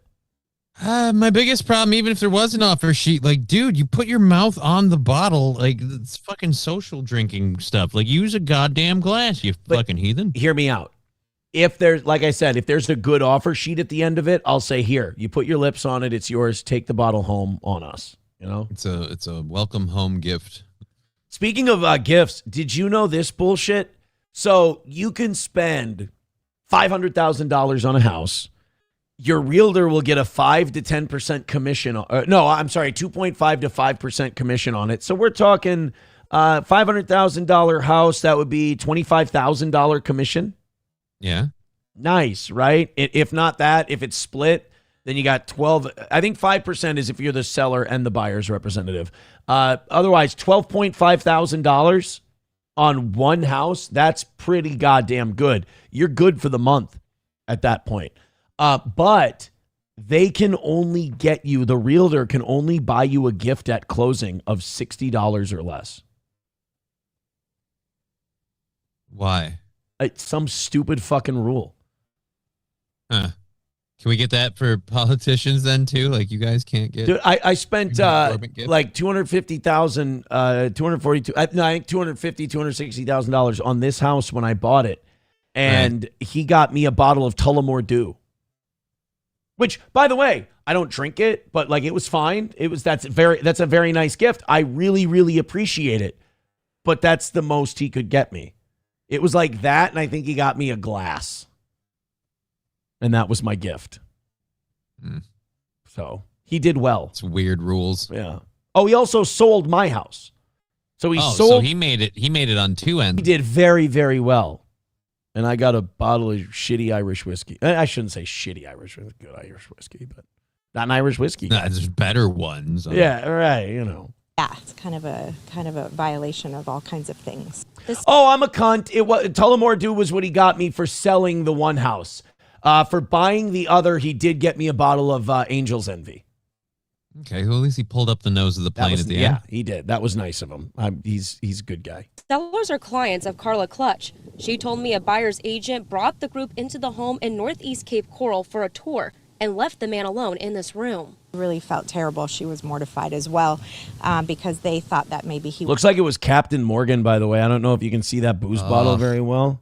It's something clear. Yeah. Oh, it's clear? Never mind. It might not be Morgan then. Felt terrible. She was mortified as well. Oh, no, that's dark. I think that was a bottle of Morgan. Never mind. It's the bottle so empty. It's clear. What are you, 17 years old? You're drinking Captain Morgan. Captain Morgan is way too sweet to be an adult beverage. I don't know. I'm fine with it if you want to mix it with stuff. Like, I'm having a Captain and Coke. Like, you don't want to get drunk, so you want something that's got, a little something else to it, so you're not getting shit-faced. But I don't know. Dude, I don't like Captain. I'm telling you, Spice rum is gross. Like anybody else, I drank it when I was younger, man. I loved the Captain Morgan and Dr. Pepper. I absolutely loved it. Then I stopped drinking it. I moved on to other stuff. And like, I don't know, sometime probably 5-6 years ago, somebody was like, anybody want some Captain Morgan? I'm like, I'll have a Captain Coke. And I had a Captain Coke. And I was like, oh, God, how did I ever drink this shit? It's a sugar bomb. It's really way too sweet. But this guy doesn't care. He's just pulling right out of the bottle. They thought that maybe he was coming outside, not necessarily in the home. But it goes, again, to our responsibility as agents. Oh, it is Captain. I saw him posing. It was? Oh, really? Yeah. It was blurry. It's blurry, but the figure you could still make out. That's the leg up on the keg. I love that the news blurs out the bottle because like, hey, they got to pay for that kind of advertising. I like that. Mention it. Keep the group together, set the expectations. This time, he just took a drink of alcohol, but someone could just as easily rummage through a homeowner's personal items instead. Jewelry, medication, weapons, those are huge. You have kids sometimes. Yes, get high. Yeah, that's why you lock that shit up before you start having people coming in your house, fucking moron. Well, that too. But also, pop a couple of my oxys if you make shitty financial decisions when you do it. I don't have oxys, but. Look, if it's going to lead to a house sale, you can have all the PMS meds that are in that cabinet. If you find my heroin, finders, keepers, losers, weepers. Just make sure, you sell it. Make the down payment, Let's do this shit. Come on, we're in business here. I mean, Jesus, Epstein gave people little kids to fuck. I mean, all I'm doing is letting you have some booze, That was just to get people to come to the property, not to buy. Yeah, that was just to get people to bomb places for Israel. Take off and run. You don't want to leave any of that stuff out. But this is definitely an interesting one because alcohol really has not been on my big topic list. Clutch call. What? Ma'am, you live in Florida. Really? You have 2 shelves full of booze. What do you mean alcohol? She means like the list of things you're worried about people going through in your house. Oh, okay. You didn't expect someone to just grab a bottle and take a pull, and I'm like, dude, you live in Florida. You didn't think this could happen? Not only do you live in Florida, the potential buyer is wearing jean shorts, and your client has 2 full, overly stacked, weighted down shelves full of 175s of shit. This incident. This was literally a matter of time. A wake-up call for both homeowners and realtors. She says even though she had nothing to do with what happened, it will change the way she talks to potential buyers. According to the other agent who was in charge of the showing, she really felt terrible. She was mortified as well. Are we kind of taking this a little too seriously? Are we she was mortified? The old man took a swig and passed out on the couch. I mean, he didn't fuck their dog. Right? It's not cool, but worse things could have happened. This isn't the end of the world. Yeah. And there wasn't a whole lot left in that bottle. It's not like he's really putting somebody out. Right. You saw there was so little that you thought it was clear. Yeah. So, yeah. Whatever it is, you don't drink a lot of it. It's been there for a minute, for sure. Chevy fan says Aaron would drink out of drink the gravy out of the jar. Wait a minute. My number one problem with that comment is logistical. Who the fuck's keeping gravy in a jar? Right? Most times you're making gravy to order. You're not keeping it for later. You're jarring your gravy. I got to say, whether or not I'm drinking out of the gravy jar, you're the sociopath here for having a gravy jar. All right, so I'm a doomsday prepper. This is where I keep all my vegetables. This is where I keep all my preserved meats. And right here we have our preserved gravy. What the fuck are you doing with preserved gravy? Now, when the apocalypse happens and we all got to go underground, you're going to be surprised how much you have a hankering for gravy. I got beef gravy. I got sausage gravy. I got peppered gravy. I'm like the Bubba from Forrest Gump of gravy. I've even got shrimp gravy. I didn't know they made that. And then to repopulate the world, I stored some man gravy. We're all set. Don't you worry. Obersaw says a guy in Cape Coral looking at homes to drink people's booze. It's got to be Stuttering John. Dude, I thought it when I saw the build of the guy. I thought his face is blurred out. It could be. It could be. But if you're beefing with Gino and Keanu over super chats, I don't think you're in the market for a nice house in Cape Coral, Florida. Well, I don't think whoever that guy was actually in the market. I think he was just maybe at best this gives me something to fucking do with my day. It might have when he saw the booze, he's like, all right, let's see how this goes. Try it on, see how it fits. Abel Graham's mad at me now. Abel Graham says, why is everyone acting like they've never seen turkey gravy in a jar? I've never seen gravy in a jar. I've never seen. I've always, like I said, made to order. If we're having gravy with the meal, I'm making the gravy at the end of the meal or at the end of cooking the meal, and we're serving the whole thing together. Usually use the meat drippings to make the gravy. That's the one thing. So Yeah, I've never ever had. The closest is like you get that bag that comes inside the fucking turkey, and then you make the gravy with that. But that's it. You guys are fucking weird with your gravy. Just go buy it from the fucking deli counter at Coburn's. Go buy some fucking gravy. What are you doing? I'm just saying it comes with the turkey. When you buy like the Jenny O turkey, they got that bag that comes in it that's got the gravy stuff. You just add the drippings to it, thicken it up, and there you go. Fuck Abel Graham and his ass for even starting this conversation. What? We're getting a couple of great minutes on gravy. You know, when you tune into Steel Toe and there's no goal, you get the good talk. The gravy talk. Hi, everybody. Good morning. It's 8:08 on a Wednesday morning, and we want to know our big phone topic today. How do you keep your gravy? Do you keep it in a jar? Do you keep it in a Pyrex bowl? Do you keep it in your asshole and fart it out on Thanksgiving? We want to know. Give us a call. That last one, by the way, I don't have an explanation. Nope. I don't. St. Caesar says, oh, come on, Aaron. You can talk with your Instamash and queso. I had more mashed potatoes yesterday because I had the rest of the leftover mashed potatoes. I just put shredded cheese on it and put it in the microwave. That's acceptable. Thank you. Did you? Well, here's the good question, though. Did you have any queso left to put in it that you could have gone with? Or Yeah. Did you? Yeah. Oh, okay. So I made a conscious you decision. don't- Yeah. I made a conscious decision. Enough people kind of intervened in my life between my girlfriend and the audience and you. Enough people intervened that I thought, you know what? It's time to pull it back from the brink. A real dairy product, not synthetic plastic. Exactly. Should we let's put this gravy in a jar nonsense to rest. Gravy jar. Let's Google that. Well, I'll be fucked in the ass and fart to come out later. Take a look at that. Holy shit, you can get gravy in a jar. Everywhere, too. Walmart, Target, Cub Foods. Apparently, I'm the gay one. Again, how lazy are you that you can't make some gravy? Savory beef gravy, brown gravy. That just sounds like poop. Roasted turkey gravy. I would get that one. That could be good. But again, why can't you just make it yourself? Home style beef gravy. Gravy and potatoes.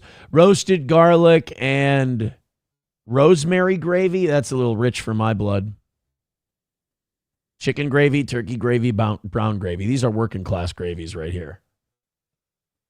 You want to be a fucking Ponce and get roasted garlic and rosemary gravy? Go ahead, queer. But if you're taking off your steel toe boots after a hard day at the office, you're getting chicken gravy, turkey gravy, and brown gravy. And by the way, this right here, this is a bricklayer's gravy. Some brown gravy. This is the site manager's gravy, the turkey gravy. Okay. And this is the gay guy who works in IT. He does the chicken gravy. Okay. I didn't realize you could distinguish people so much by their gravy choice. I did. You can if you make it up right on the spot. Good to know. That's my position on gravy. All right, guys. We are 105 away from tonight, not from today. We are 105 away from tonight. So let's gift some memberships. Like I said, I don't want to leave it up to the evening show today. Let's open up our 7 o'clock hour stories. Oh, shit. You know how we were up over 600 really early today? And we're like, we're going to go to 7. Yeah. How's that doing? Nobody liked our fucking house story. 577. Shit. Yeah, we went under 600. Hit like, hit subscribe, hit follow. Oh, man. People complain about the goal, but apparently it keeps us honest. We're going to do the Nicole Curtis Breakfast Club thing where she's going to get excoriated by black people for saying this phrase. Oh, fart nigger. And then we've got Pete Hegseth lying his black balls off about the Iran war already. Dick Blumenthal went into a meeting with the president's team, and he came out scared shitless. Gene Simmons saying that celebrities should shut the fuck up about what they think about war and politics. And Tim Walz has a plan on how to take care of fraud in Minnesota. Oh, thank goodness. I feel saved already. But before we get to any of that, let's talk about our friends at All Care Towing, 320-253-5203. For All Care Towing of St. Cloud, whether you need you need to get picked up out of the ditch, I get it. Whether you get in an accident, whatever reason for your vehicle not going, you need All Care Towing. So put their number in your phone today, 320-253-5203 for All Care Towing of St. Cloud. That's 320-253-5203 for All Care Towing. Also, Midland Armory in downtown Foley, midlandarmory.com. Our friends at Midland Armory have a great selection of what you need for home defense, personal defense, hunting, parts and gear, ammunition, you name it. They've got it for you. They even handle the suppressor process from start to finish. And if there's a gun show in the area, good chance that AP Lasers and Midland Armory are there together as pals. That's Midland Armory in downtown Foley, Minnesota, midlandarmory.com. And Stoney's this Saturday, if you're looking for something to do for St. Patrick's Day, may I suggest Brian the Leprechaun this Saturday at Stoney's in downtown Rockville. They've got the parade going right through Broadway starting at 1 p.m. You're going to want to be at Stoney's for that. Jameson Girls from 2 to 4 giving out samples. Dude, Jameson samples? Sounds like the place to be. Jell-O shots all day. The garage is open all day. So they're going to open Stoney's garage outside for you to enjoy. That's a ballsy move. That's a great, I love that move. Go and brave the elements at Stoney's in downtown Rockville. And Mystery Machine is going to be on stage. Great band. 7 o'clock until, everybody likes to see this, until question mark. There you go. Behold the mystery of faith. Mystery Machine from 7 until question mark. That's at Stoney's in downtown Rockville. And if they're opening that garage for St. Patrick's Day, that means that bike night is not too far away. Yeah, and that means they already know they're going to have a lot of people there. Absolutely. Silver Wolf with $1 says, there might be a little dust in the gravy, but don't let it fool you about what's inside. By the way, I usually don't sing for $1. There might be a little dust on the gravy, but it's one of those things that gets savory with time. No? You don't think I should do that ever again? Dust on the gravy. It provokes that response. Like, okay. Ugh. Okay. $1 from Trucker 18 Wheeler says, I've heard some people like their gravy hot. Some like it cold. Some like it in the pot 9 days old. Wouldn't it turn it? I think, you know what I think, Johnny? I think there's Joker. Oh, fuck, I forgot that. What's to the left of me? Joker's to the right. Here I am, stuck in the middle with you. How did I forget Steelers wheel? Clowns to the left of me. There are clowns to the left of me. Joker's to the right. Here I am. Stuck in the gravy again. Stuck in the gravy with you. All right, let's get it. Let's do some business here. I'm going to make Bapa Shab and Sam Show very sad. They're going to have to watch a white woman struggle while being guilted by a room full of blacks over a racial slur. I don't know why we insist on continuing to do this humiliation ritual after the humiliation ritual, but like Don Imus did this after the, those some nappy-headed hoes. After he did that whole thing, he went on Al Sharpton's radio show so he could get called a racist and a piece of shit 5,000 times by a room full of blacks. Now Nicole Curtis, the woman who did, was it Rehab Addict? Home Rehab. She did some home rehab show. And she dropped this classic. Oh, fart nigger. Now, I got to give her some credit for this, not for saying, although that is one of the most creative racial slurs of all time. What I have to say about the Nicole Curtis thing is that it came out later that one of her staff had that clip and was using it for blackmail years later, which this is why she shouldn't have been fired. It was such a duplicitous scheme to begin with. And when we talked about it on the show, Oz was on that day, and we said the same thing. We're like, this is weird. Like, somebody's got something on her that they're coming out with this now. And she did confirm. She's like, somebody on my staff had it. They blackmailed me. I refused the blackmail, so they released the tape. And technically, that is what you're supposed to do. You're supposed to call their bluff, because if you give them 10 grand once, they're going to come back for 20 grand again. Yeah. Yeah. So you go, you know what? do it. Actually, what you're supposed to do is what they call putting the gun to your own head. You're supposed to admit to it, and if you can, release it yourself. Take away the power they have of releasing it. I was going to say, well, just pick up a hammer, walk up to the black man and say, what, you want to call me a pinko in the papers? Go ahead. Most people watch my show can't fucking read. Yeah, well, that's fine, but I don't think you and I are going to be working together. You want to stop me from saying fart?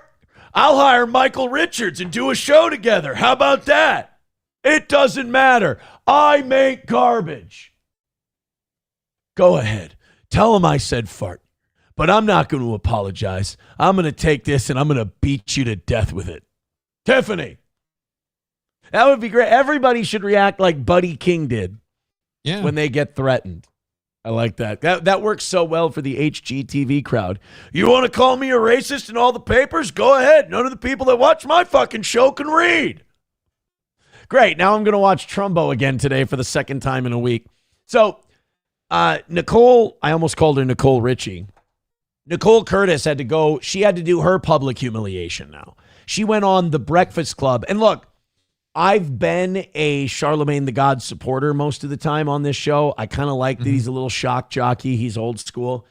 But when it comes to race, dude, Charlemagne is fucking insufferable. He really is, because he's one of these guys, he's black power, and that's great. You shouldn't say anything offensive about black people. But he's the first person to call a white person mayonnaise. Like, he's a fucking hypocrite. He's kind of dumb. He's like a dumb Stephen A. Smith. Like, to me, Stephen A. Smith is kind of sharp. He's consistent, whether I agree with him or not. I like Stephen A. He's bombastic, but he's fair. Charlemagne is just a fucking douche. And he decided to go after Nicole Curtis, which I think is one of the most chicken shit things you can do as a black guy. Because here's this lady who she's not racist. You know, she said the most nonsensical thing you can say. She said, "Oh, fart nigger." That clearly is not said with any malice towards any particular black people at all. But I've never heard that term before, even. To me, Charlemagne would be really based and honest. Well, you've never driven with me. Charlemagne could be really based and honest, and you'd be like, you know what? I think you slipped. I think somebody blackmailed you. I think that really sucks, and it's probably really embarrassing for that to come out. But obviously, you didn't mean it with any hate in your heart. And honestly, everybody can just shut the fuck up about what the HGTV lady said the N-word for. That would be that you would get a lot of attention for that. You'd be like, hey, good for Charlemagne. He stood up for her, and she's sorry, and she feels bad. The problem is when you come at people and you stand on, grandiose platitudes about this, which is what Charlemagne's about to do, asking her to apologize and shit. You make it so that lady is going to be ganged up on, and she's probably not going to be as sorry as she might be. She might get the attitude of, well, fuck you then. And certainly won't come from watching the same group of people that use the word all the time when they want to describe their friends, themselves, and other people. For you to have a slip up and then be held to some sort of huge oh, how dare you? That's the part that always annoys me. You clutch your pearls, but it's not like it's not in every rap song or a black guy that calls white people mayonnaise all the time. Right. But that doesn't bother me, like, when you use it as a slur. It doesn't bother me when you call it a condiment, whatever. But it's like, if you're going to sit there and be like, we're going to embrace this word as our culture, we're taking it back, and we're going to use it as our most favorite, like, verb that we throw into everything, like, then you've got a problem when you go, oh, you said that. I'm so offended. Like, why? Yeah. Well, if they said it with malice, sure, but we'll watch. We'll decide. Maybe Charlemagne really is upset, but I sometimes I like Charlemagne, but man, when it comes to some of this race stuff, a lot of hypocrisy on him. First, Shuli Madoff with $5. Thank you for the $5. Thank you to everybody who contributes to the show today, because we are ahead and we love staying ahead. So bang it out, and then we've got one left, and it's another perfect week. Thank you. Shuli Madoff with $5 says Jake Lang makes me want to practice Islam even more now. Good. That's the effect I want stooges and plants like him to have. Is it makes us want to come closer together because Jake Lang is such a pedo douche. So here's Nicole Curtis on The Breakfast Club. I feel for her. And I mean, I understand, like, when you're doing your racial apology tour, if you ever want to get a show again, you kind of have to, go. They put you through the paces, is what they do. GMZ. How it says you use the term fart digger and fart knocker. You used those terms before? So fart knocker, yes, absolutely. Fart digger. What's up with you and farts? Okay, this is retarded. Here's where she fucks up first. I would say, look, I'm an adult. I grew up listening to hip hop. I'm a white guy from the suburbs. There was never a consequence for us jokingly using that word. So yes, it's in my vernacular. I say it from time to time. I never say it with malice. I never look. It's like the word retard to me. I never would look at a human being with Down syndrome and go, "You retard." That would be fucking horrific to me. But yes, I'm an adult. That word is in my vocabulary. It's been in my media. It's been in my music since I was a kid. So once in a while, I say the word. And I shouldn't have said it then, but are we fucking grown-ups about this or not? I mean, because to me, it's more humiliating to go, oh, I say fart digger, or I say fart knocker. It's like, we're being babies now. I do have someone who did make that argument about using a racial slur. It's a written story, though. What is it? I can send you a link. It's about Okaloosa County. You have a real. I thought you were setting me up for something. No. A county supervisor used a racial slur at a public meeting. Okay. And like, I can send you the story if you want. Like, yeah. Here, let's remember it. Get it in the hopper for a little bit, and we'll do it after this. Yeah. You know what? Again, do you have boys in here? Do you have boys? Yeah. Okay. I have 2 boys. I have 1. Okay. So. First of all, does DJ Envy get an opinion on this? Isn't he a halvesy? No, I'm just kidding. That would be great if she just went, now, wait a minute. Aren't you high yellow? Are you a mulatto? Do you really get to... You're a half-breed, right? No, so you were partially offended, right? But the other half of you should have been totally fine with it. And your mom doesn't give a shit that I said that because she's still mad at your dad for running out, right? I think Nicole Curtis would get a lot more respect if she just went totally based on this. Always talk about... You can always go work at Compound Censored. Yeah. Farts. All the time. Okay, so, and again, I can't swear on my show.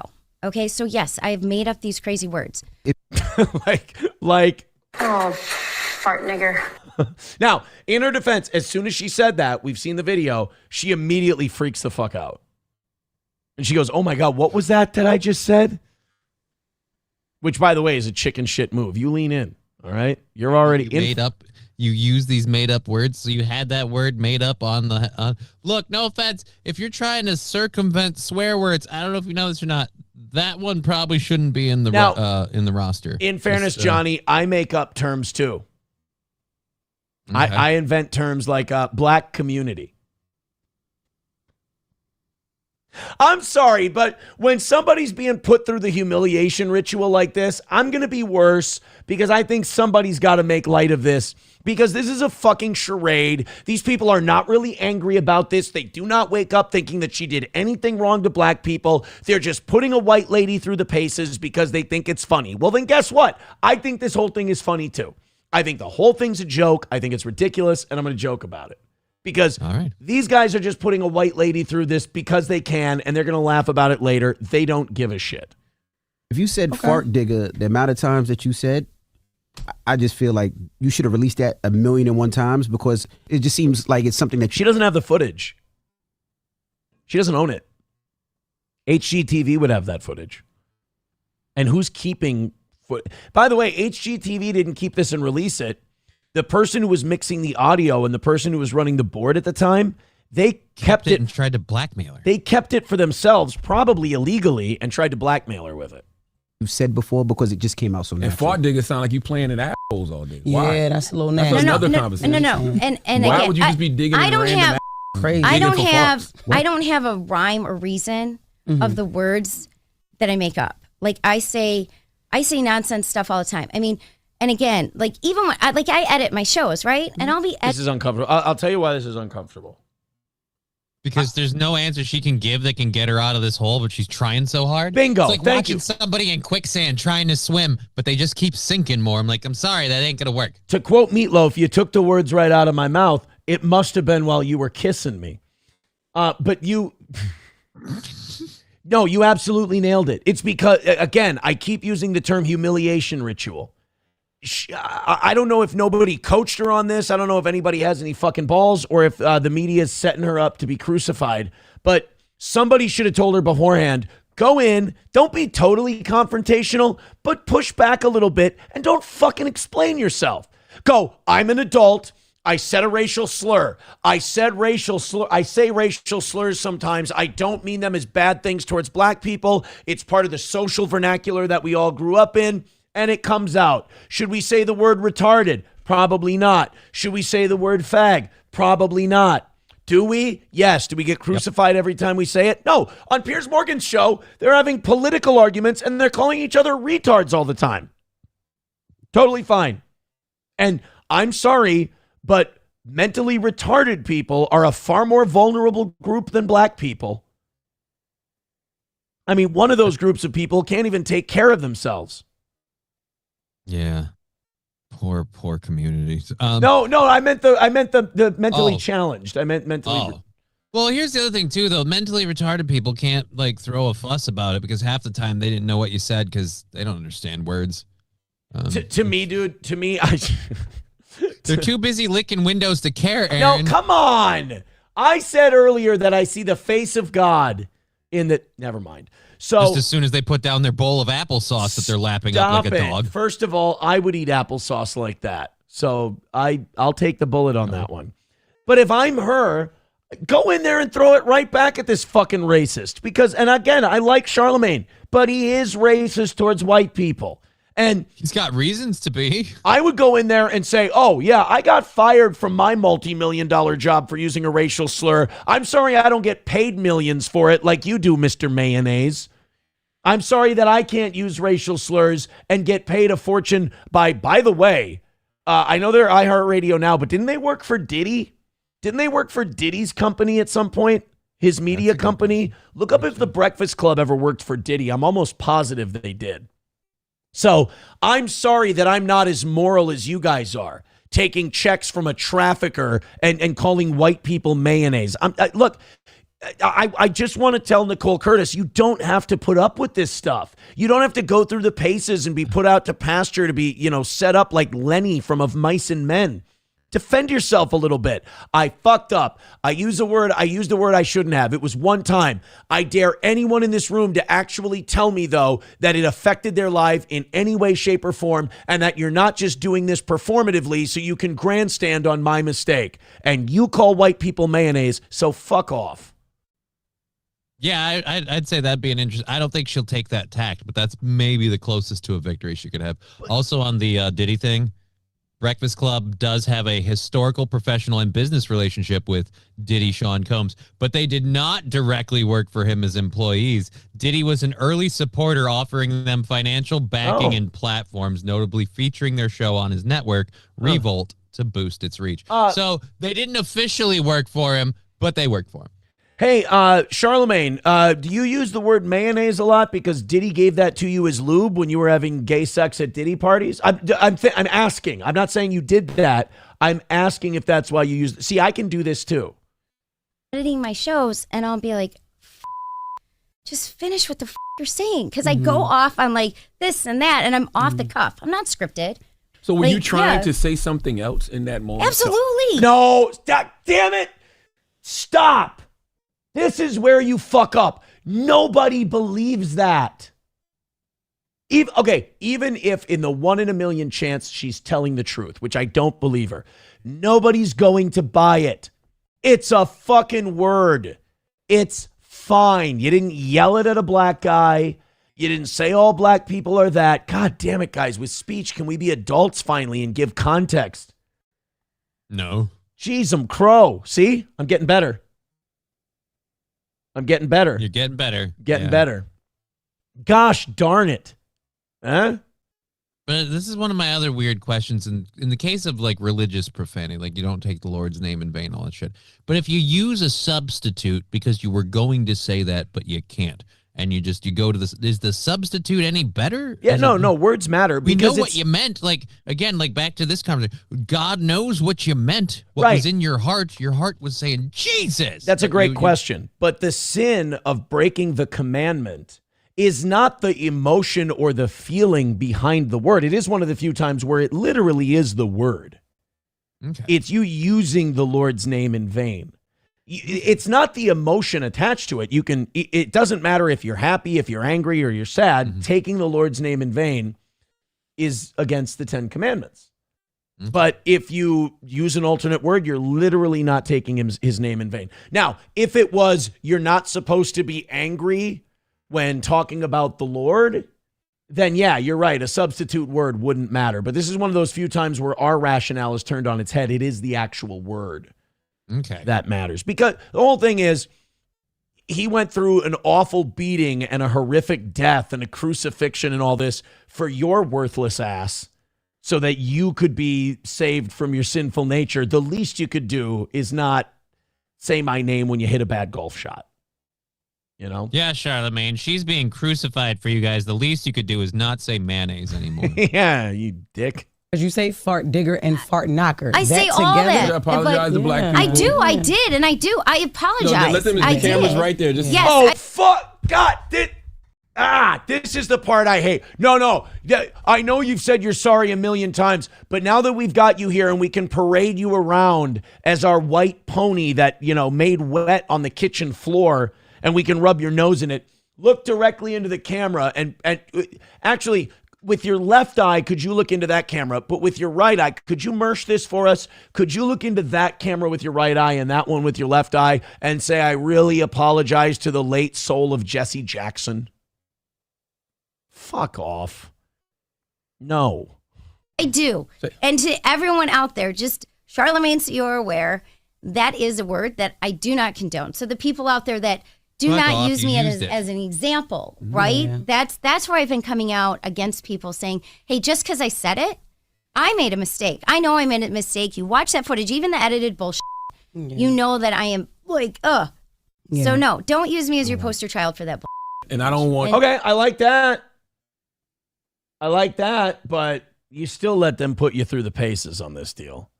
And I don't like that. I almost would have said no to doing it.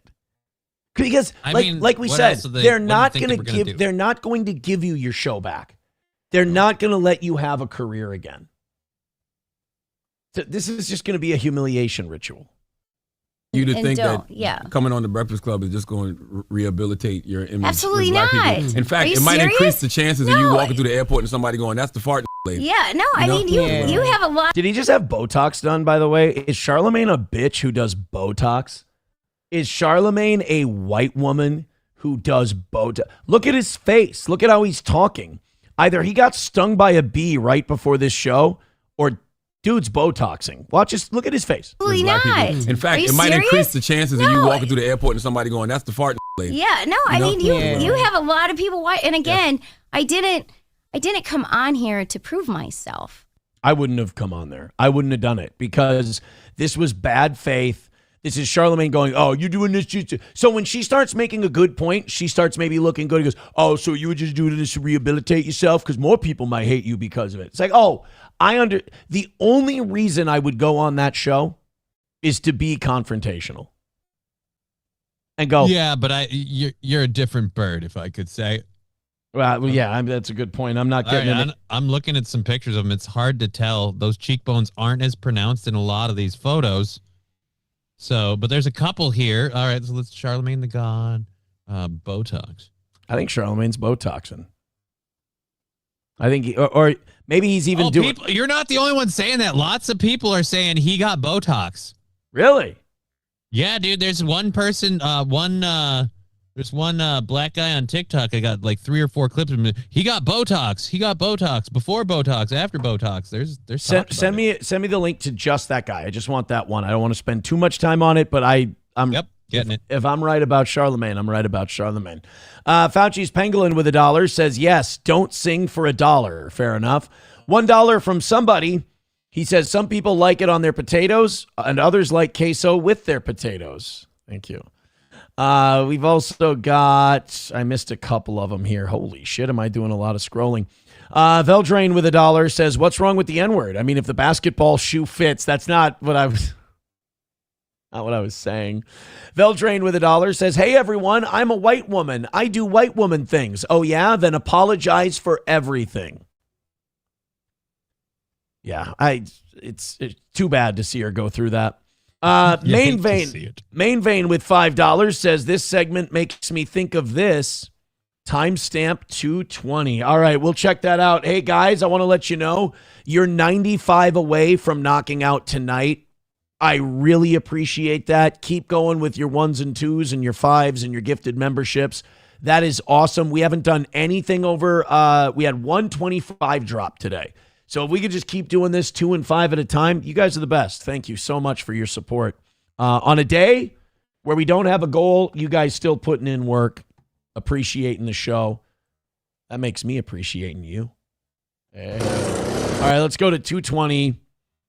No, guys, I'm sorry. I can't play a clip from Full Metal Jacket. Yeah, that's going to get you in trouble. I can't. Or Platoon or whatever this is. Yeah, this is from Full Metal Jacket. I can't play clips from Full Metal Jacket. I'm sorry. Rumble, hey, you know what? It's great for Rumble Friday. Not today. Perfect for Rumble Friday. YouTube, we've been getting more views lately. We've been making more ad revenue and stuff on YouTube lately. So they get when you start doing better, they start yellow tagging a lot of your shit a lot easier. So I'm sorry, guys. I'm sorry. We've got, by the way, Main Vein, I will let you have that one for free on Rumble Friday. Just send it in and say, I sent you $5 earlier this week. I'll let you have that one. Did you send that on Facebook then? Both of those links? Facebook. I sent both of those stories on Facebook. The first one's a written one, and the other one's the video. All right. You guys hit like, hit subscribe, hit follow. We're just under 600. We were up over 600 early on in the show. We started talking about that drinking house story, which I had a lot of fun with. And we lost him. So did the guy at the house. Yeah, we lost him after that.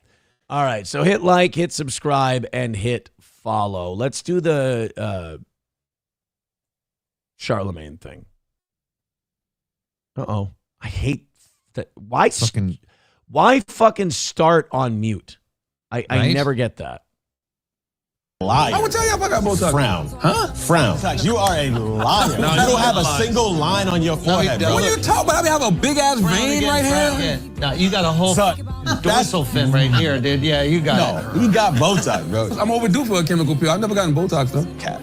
I would tell y'all. You've got Botox before. Yeah, so I got it for the sweating. It doesn't stop you from sweating. It just stops the sweat from coming out of those pores. Yeah. Nah, I don't want that. The sweat helps you detox. You're supposed to sweat. Like, yeah. That's why I don't do antiperspirant. I don't believe in that shit. You need it. Nah. You be musty? Yeah, I'm musty. He's one of those, like, they don't shower every other day. That's wild, man. Then you don't shower every day. You got that right. Why are we talking about he doesn't shower every other day? Should be showering every... Guys, let's shower every day. All right? I didn't think that we'd have to have this conversation on today's show, but when we wake up in the morning or before we go to bed at night, take a nice little shower, huh? Wash the hair, scrub the pits. I mean, at the very least, you should be washing your balls and asshole. I mean, make yourself presentable. Don't take your musty, crusty, rusty asshole out in public every day. What the fuck is wrong with you? So yes, let's be showering. And yes, let's wear deodorant, because all you got to do is you got to just pull up that arm and just stick your nose in there without deodorant on halfway through the day. You smell like a bag of rat shit. Thing. Yeah. So this new age thing, we're like, actually, antiperspirant, it denies the sweat from the armpit. Yeah, that's because it fucking stinks. You'll sweat from other places. You'll be fine. I promise. You're not going to die. Nobody ever put on antiperspirant or deodorant and then went, oh my God, my body couldn't sweat properly. I overheated and died. Doesn't happen. Doesn't happen. Dante says, Ashy, dude looks greasy as fuck. I don't think, we didn't say, oh, Fauci's Pangolin said that he's ashy. He's not. Look, again, I think that, I think Charlemagne had Botox. I think he did. I think anyone who defends himself go, no, I didn't get Botox. I'm due to get another chemical peel, but I haven't. Like, fuck, you're That's going gay. in and getting, what the fuck's a chemical peel? So you're having them put shit on your face and pull it off, but, sticking in needles and getting a shot is just. Well, I think the point he's trying to make is that I would tell you if I had Botox done, here's an embarrassing un-guy thing I did do. I think that's what he's going for. That just makes me think if you're crossing that line, then you probably will cross a Botox one. Now, I'm telling you, this Oskaloosa story you've got about the county supervisor using the racial slur. Yeah. They've got to have I refuse to believe the local news did not pick this up. I haven't been able to find a video yet. If you can, no awesome. Shit, huh? Because it deserves a video. Wow. You aren't bullshitting. I was looking for the minutes. I was praying I could find the minutes from this county meeting and I could watch him actually drop it. But dude, the fucking the way the news is nowadays, not only has this not been made a video story of, the local market news TV stations haven't picked this story up yet, even in text. We're getting this from Oskaloosa.com, which is their newspaper. Their county news reporting source. The Oskaloosa Herald. Which, by the way, isn't even a real newspaper. It says right here, it's an e-paper. Holy shit, dude. How do you... This is a dereliction of your duty as local news. There's an N-word story from a white guy, and you're not reporting it? And he just keeps digging? Are you kidding me? Like, why aren't you guys covering this? Ooh, hold on. I might have something on Twitter here. Uh-oh. Hold on. Oh, please. No. Mahaska County Supervisor Steve Wanders used a racial slur at a public meeting last week. This is a fucking, everybody should be fired for not having video of this. Good Lord. Well, anyway, it's good enough to read. County supervisor used racial slur at public meeting and says it was habit, not malice. Dude, good for him. Finally, somebody's saying, look, it's not because I don't like black people. I just say the N-word all the time. It's just what I do, you know? It's what we call it. This guy, if we lived in an honest society, this guy, people would forgive this guy and let him move on with his job because they'd be like, finally, somebody just tells the truth. They didn't mean anything bad by it. They're just a white guy who grew up listening to hip hop and says the N-word sometimes. Do you know how he used it? Well, we're going to get to that part. I might end up regretting defending You might regret your stance. Really? I might regret the... Look, I was with you the same way you were when I read that title. I'm like, oh my God, somebody finally went, look, it wasn't malice, it was whatever. It came out. And then I read how he used it and then his justifications for it. And I went, yeah, but that's again where the people that say stuff is race, that's kind of why. Shit. Like, yeah. That's not good. I'm about to look like an asshole, aren't I? I don't know. Read the story and find out. All right, Chris Reese gifting a membership to Dante over on Rumble. Thank you very much, Chris Reese. 4 more of those in the next couple of minutes, and we've got ourselves a golden shower. So get those 5s and gifted memberships out. Thank you very, very much. And thank you, YouTube. Make sure you hit like, make sure you hit subscribe and follow. So here we go. Oskaloosa. By the way, where's Oskaloosa? Florida? I think it's in Texas. Okay. A county supervisor who used a racial slur as part of a phrase that describes makeshift repair or construction said he did so absentmindedly. Oh, so he said he rigged something. There's an Oskaloosa County in Florida, and there's an Oskaloosa. Oh, Iowa's a city, so the county's in Florida. Yeah, so he said N-rigged. Yeah, but then again, like his justification is, well, guys, that's just what we call things when they're shoddily put together. And that term came about. I've heard that phrase everywhere. You know where it's really prevalent? You know where I've heard it a lot? Auto mechanics. Yep. I've heard it with auto mechanics. Like, oh, we didn't have the parts for this, so we rigged something to get it back on the road. Again, but like I said, like in that particular case, that actual word is meant to say that groups of people who rig things poorly and shoddily are one. Like, again, it's a little bit different from just dropping the word And to sit there and go, well, that's just always what we call it when something's poorly put together.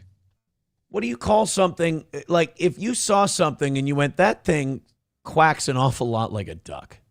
And that thing is walking an awful lot like, I'm just kidding. I'm joking. But this, okay.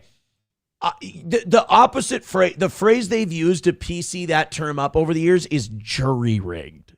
Jerry-rigged, yeah, which is, again, supposed to be Is it Jerry? I thought it was jury-rigged. Oh, no, I thought it was jerry-rigged. And it was supposed to be about jury. No, it's jury-rigged.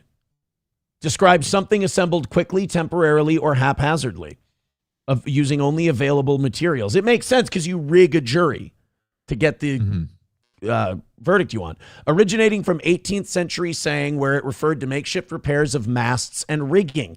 The term implies a functional emergency fix rather than simply shoddy construction. It's often confused with jerry-built, which means poorly built. You know, don't tell me you don't learn anything on this program. I learn a lot while I'm here. There you go. $5 from Gray Duckling says, gotta have me a golden shower. Well, you got about 20 seconds to get 3 more of those contributions in, and we can have a golden shower. Otherwise, you got about a minute to get 4 more in, and we can have a golden shower today. All right. So this guy said the heating and air conditioning in that building is all chopped up because it used to be a grocery store. So it's just kind of what I call rigged, whatever you want to call it. He said that in a meeting? Like a public... Yeah, like it's not just that he used the term. He's in a county meeting talking to other people, and at no point did he... It's just kind of thrown together. It's just kind of jury-rigged, jerry-rigged, whatever you want to call it. A lot of people in the chat, by the way, are saying they've always heard jerry-rigged. They didn't know it was jury-rigged. Yeah, I didn't either. I thought it was like a racial slur about German people, and I'm looking it up, and that's nothing about it. No, most people are saying, I have always thought it was jerry-rigged. No, it was jury-rigged. In fact, I think the people I heard it from, my dad, I think, said jerry-rigged. And then I heard enough people like on TV and shit. I'm like, it sounds like they're saying Jerry. Could sound like they're saying jury. And I always thought that jury-rigged made more sense. Because like, you want to rig a jury to get what you want. And you do it haphazardly. Well, anyway, people are coming up with other things. Watermelon rigged, monkey rigged, ribbed rigged. This is not. You guys are not helping. How about trying to do something? Kramer rigged. 400 years ago, we'd have you hanging from your ankles outside a tree with a fork in your ass. Nicole Curtis rigged. Oh, fart rigged. There you go. Fart rigged. There we go. All right, so let's continue on here. So he says that the HVAC in a building at a county commissioner's meeting, an HVAC system at a county-owned building on South 11th Street was rigged. When asked about it days later, Wanders said that he was not speaking derogatory of any person when he said it. Wanders said he said it without a second thought because he used the phrase for years. I mean, I'm kind of getting what I want here, aren't I? Yeah. You told me what you wanted. I'm like, ironically enough, I have that in my prep sheet. I can share it with you. That guy is telling us, like, dude, I say the N-word like this all the time. I don't really understand. Just what we call it. What the big fucking deal is, you pussies. I will admit, when I see what I'm asking for in print, I do go, ooh, shit. I don't know if this is the way either. Right? I don't know if I feel good about this, but... in a public meeting, you said you're rigged. Would you like to explain yourself? Oh, no, I know you guys are thinking it's really bad and everything, and it's really offensive that I said it once. I just want to let you guys know, just to make you feel better, I say that shit all the time. Even when you guys aren't around. I say it constantly. Probably more so. He said, in our farming operation, oh boy, this is getting worse. Right? Like I said, this dude has a shovel and he just keeps digging. Motherfucker's going to have a cotton farm, isn't he? I don't know.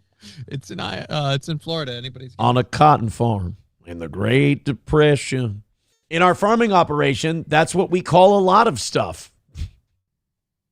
In fact, when black people come to our house, we call them cotton pick. It's just a phrase. We say it all the time. To me, that's what it is. Wanders said he was unaware of any other similar phrases. Oh, dude, even this article does it the way you guys say it. Like jerry-rigging. Means the same thing without the inclusion of a racial slur. Is it weird that I thought that Jerry was supposed to be a racial slur against German people? And that's what I thought it was? Yeah, apparently that's all from, like, sailing. Yeah. Apparently. That makes it safe to use, but way more lame. Yeah, it's like if it doesn't offend someone, it's like, why do I want to say it? Fag. While Wanders may not have noticed when he said it, a fellow supervisor, Chuck Webb, did. When a guy named Chuck is telling you that you fucked up racially, you fucked up. I heard it. I didn't bring any attention to it because I didn't think I wanted to, Webb said. I love this. So this guy said it, and everyone just kind of looked at each other going, Do you want to tell him what he just did? I guess we're just saying that now. All right. County Auditor Madison Garden, middle name Square, was taking minutes at the meeting. She said she didn't notice Wander's use of the phrase at the time and had never heard him use it before. Well, you've never been to his house. Apparently, he uses it all the time. It didn't register for me that he said it, Garden said.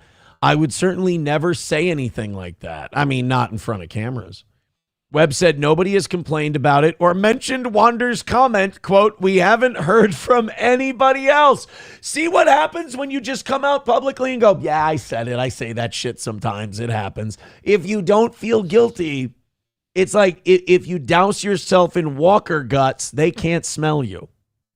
Well, it's also funny because, again, like you said, if nobody really goes out and puts this out there, a whole lot of people don't get offended because it doesn't actually affect them. It doesn't change anything about their day. They don't know these fuckers. They don't care about them.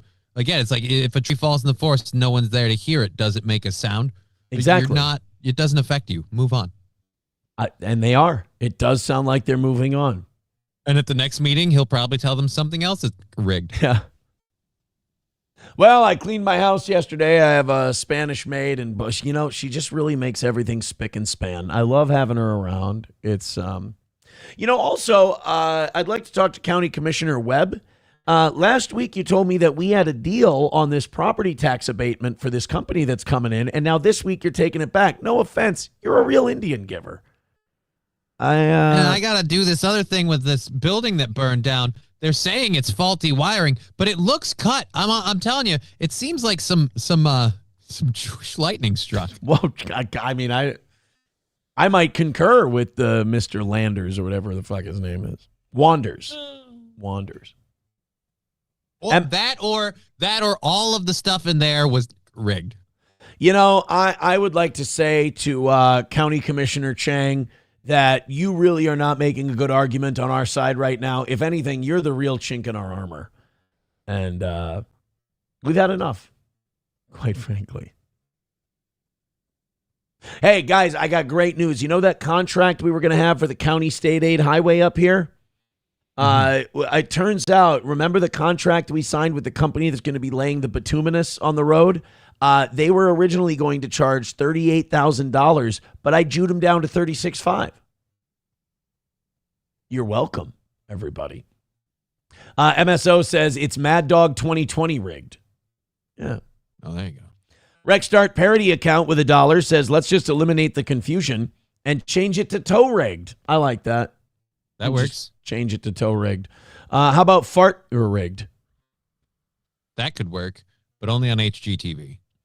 Veldrain with $1 says Jew rigged, Jerry rigged, N-word rigged, jury rigged. All are valid, but I like Afro engineering.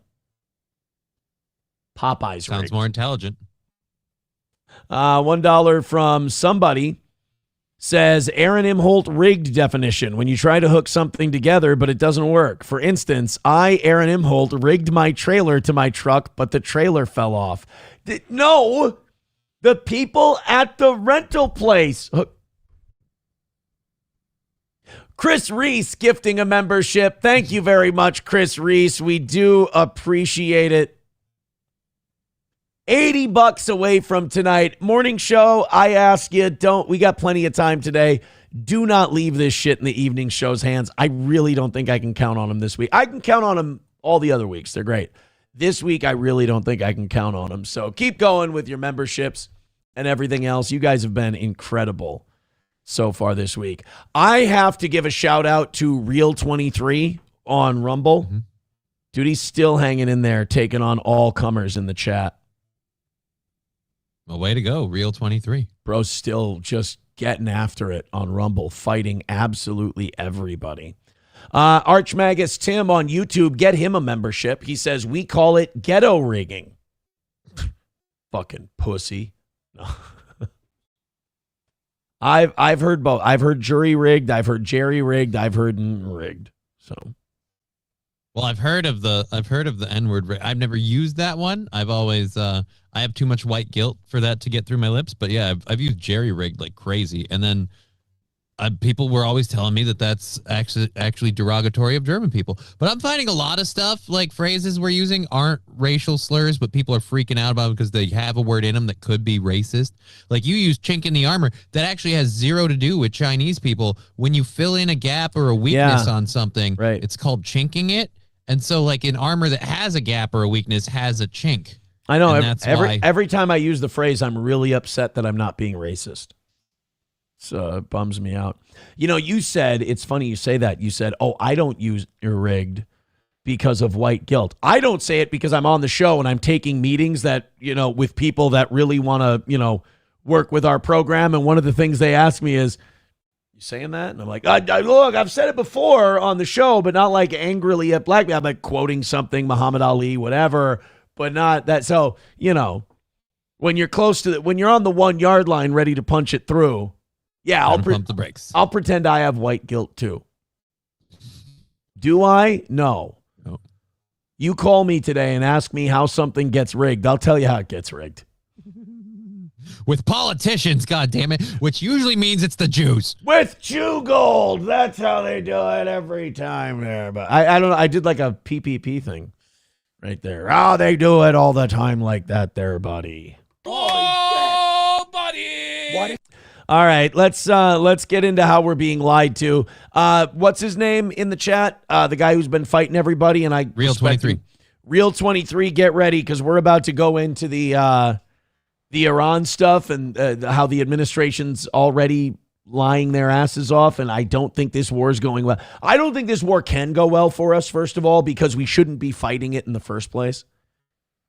So like even our best case scenario, which is Iran overthrows their government, we're still going to have to put troops in there to ensure the transition into a government we want. Because if we and Israel, well, Israel never send their own troops, but if we go, there's no Palestinians to murder. But if we send our troops in there,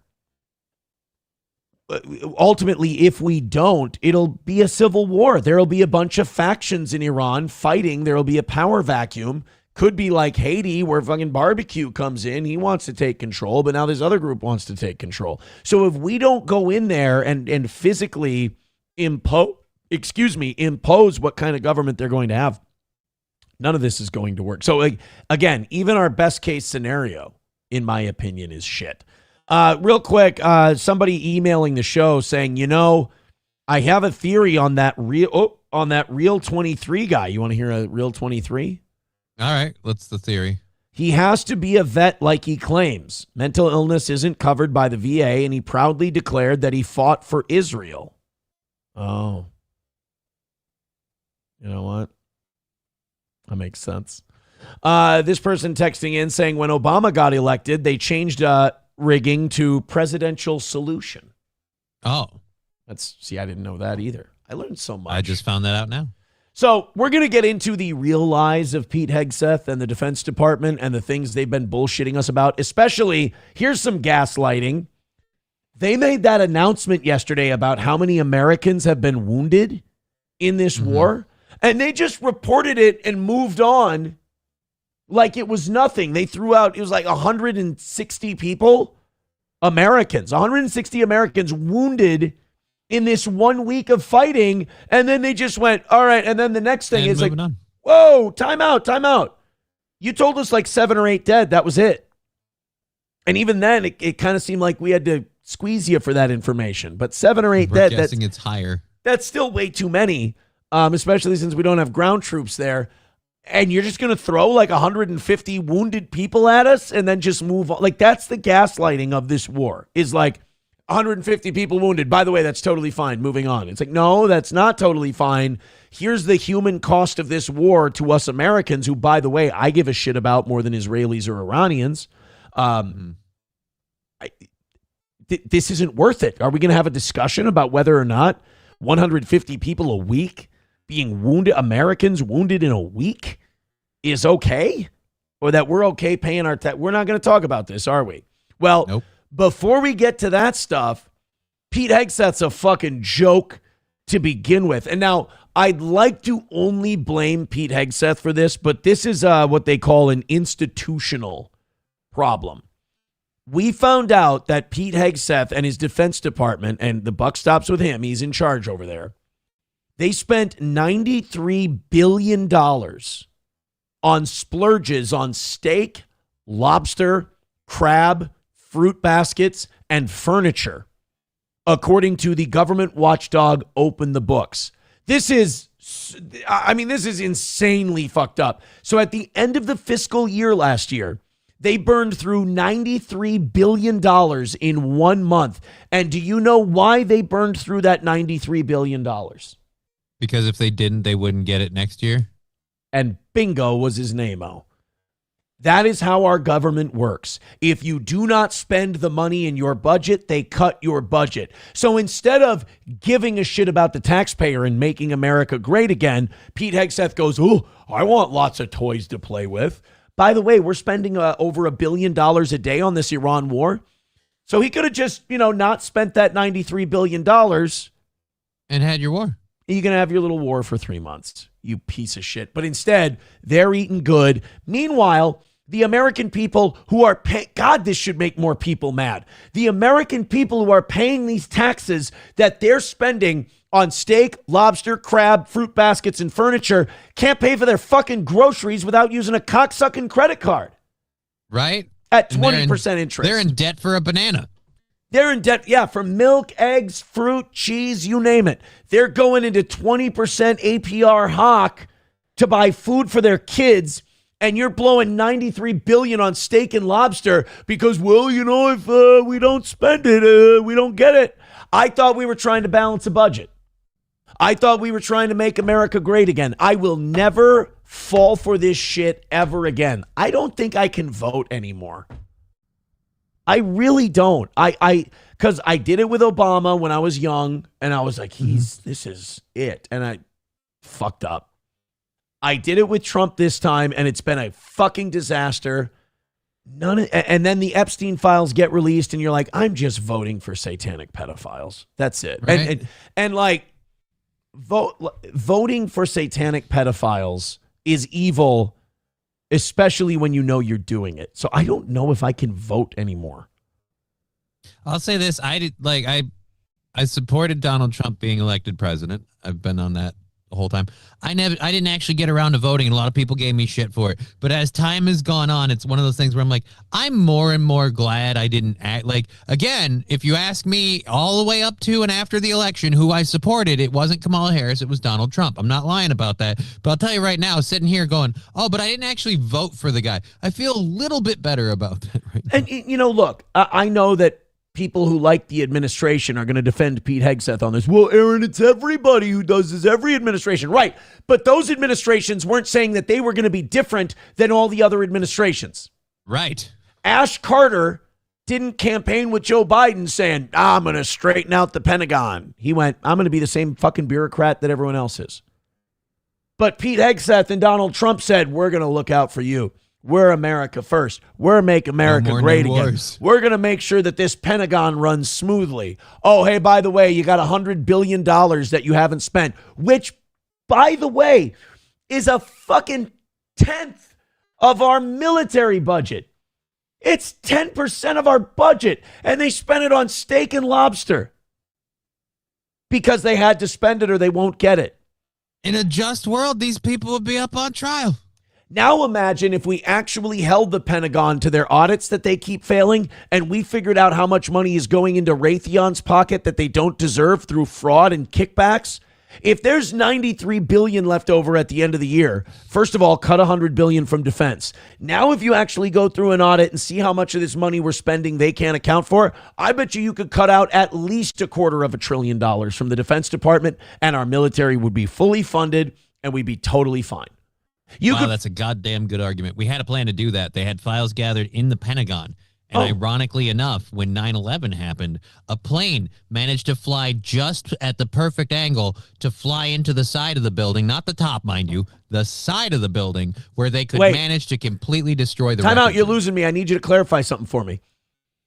Isn't the side of the Pentagon like at ground level? Yeah. And the plane was like a small Cessna, right? Yeah, it wasn't a big, like, super huge, large. But there were a lot of other planes. You could have landed that plane inside the Pentagon, at the center. I don't understand. So a big-ass 737, that's what the computer's telling me here. A big-ass 737, I'm supposed to believe, went over roads and power lines and light posts, skidded on top of the yard of the Pentagon and went into the building? And this plane was flown by a guy who was a professional. He knew how to take off and land the plane and everything else. From what I understand, yeah.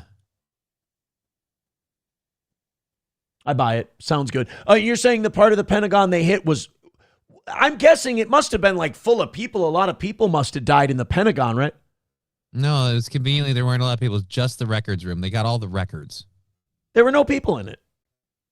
A couple people, maybe? I don't think so. I don't remember a whole lot of casualties being reported. That's very interesting. It's fascinating to me. Boy, you know, if I had a working human brain, I would say that story is complete bullshit. Thank God I don't. So anyway, this cunt spent $93 billion, the most at the end of a fiscal year since 2008. So even you can't pull the Joe Biden card on this one. You can't even pull the Obama card on this one. You're more wasteful than Obama and Biden. All part of the federal government's use it or lose it budget. $6.9 million for lobster tail, $2 million for Alaskan king crab, $15 million for ribeye steak, $1 million for salmon, $140,000 for donuts, $124K for ice cream machines, $225 million on furniture, including $12,000 for fruit basket stands, $3.5 billion for cable TV. Another $5.3 million was spent on Apple devices, $4 million going towards Samsung devices, $1.8 million on musical instruments, $50 billion in the last 5 days of September on grants and contracts. So they just gave they gave these motherfuckers an end-of-year bonus. Yep. They gave Boeing and Raytheon and other contractors $50 billion of our fucking money at interest, because that's debt.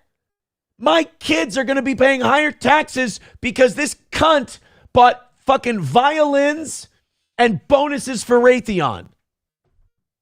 However, I don't think they spent $50,000 on a hammer, $20,000 on a toilet seat, do you? He's right. He's right. I'm mad about this. Oh, but don't worry. The Pentagon did make some cuts. What did they cut? They reduced Senator Mark Kelly's military pay. Oh, yay. Great. How much are we saving off of that? And why?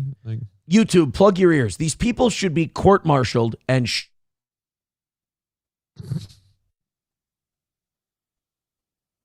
this is fucking treasonous. It is. And you can't say Biden did it. You can't say Obama did. You can't pull your whataboutism bullshit on this one. It's both sides of the tank. They're fucking stealing from you. Yep. And giving it to war criminals. Unfucking believable. I mean, well, that's the thing. It is believable. That's actually the biggest problem. My mother would tell me about this because she ran the budgets for the high school food service program. Mm-hmm. Just for the high school. I think later on, when she was closer to retirement, she helped out with the district budget. But for most of her career, it was just the high school budget. And I would ask her, I would say, well, she'd say, oh, we have a bunch of money at the end of this. She goes, my kitchen has run a profit. And I said, Mom, that's great. That's awesome. She goes, no, that's the worst. I'm going to get in trouble. I have to find things to buy. That's got to be nerve-wracking. And I said, well, why? I said, in any other business, in any other thing, you would be celebrated for that. That would be great. You ran an efficient kitchen. that didn't waste money. And she goes, right. But whatever money I don't spend, they don't give me next year. So it was like, you ran it well. You don't need that money, right? You can always buy new ovens. You can always buy new dishwashers. You can always buy more tables and chairs for the teacher's lounge food service area. You can buy more tables for the kids to sit on. And it's so gross. You can buy ice cream machines for the a la carte line. But yeah, in a just world, you just leave that money on the table. Maybe put it into a rainy day fund. Cut the budget for next year and leave that surplus. Leave that in case you go over budget. That sounds crazy. By the way, somebody in the chat sending in $1. Who was it? It was, let me go up here. Scouse Ghost. Thank you for the $1. Says, up-to-date image of Real 23. Oh, my God, we got an image of Real 23. Would you like to see him? Sure. Oh, is that Trejo? Is that American Me?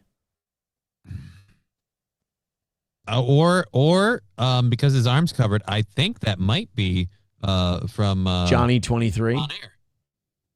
I don't think that's the Con Air one. But I don't know if Danny Trejo was in American Me. Danny Trejo, American Me. Did not appear in American Me.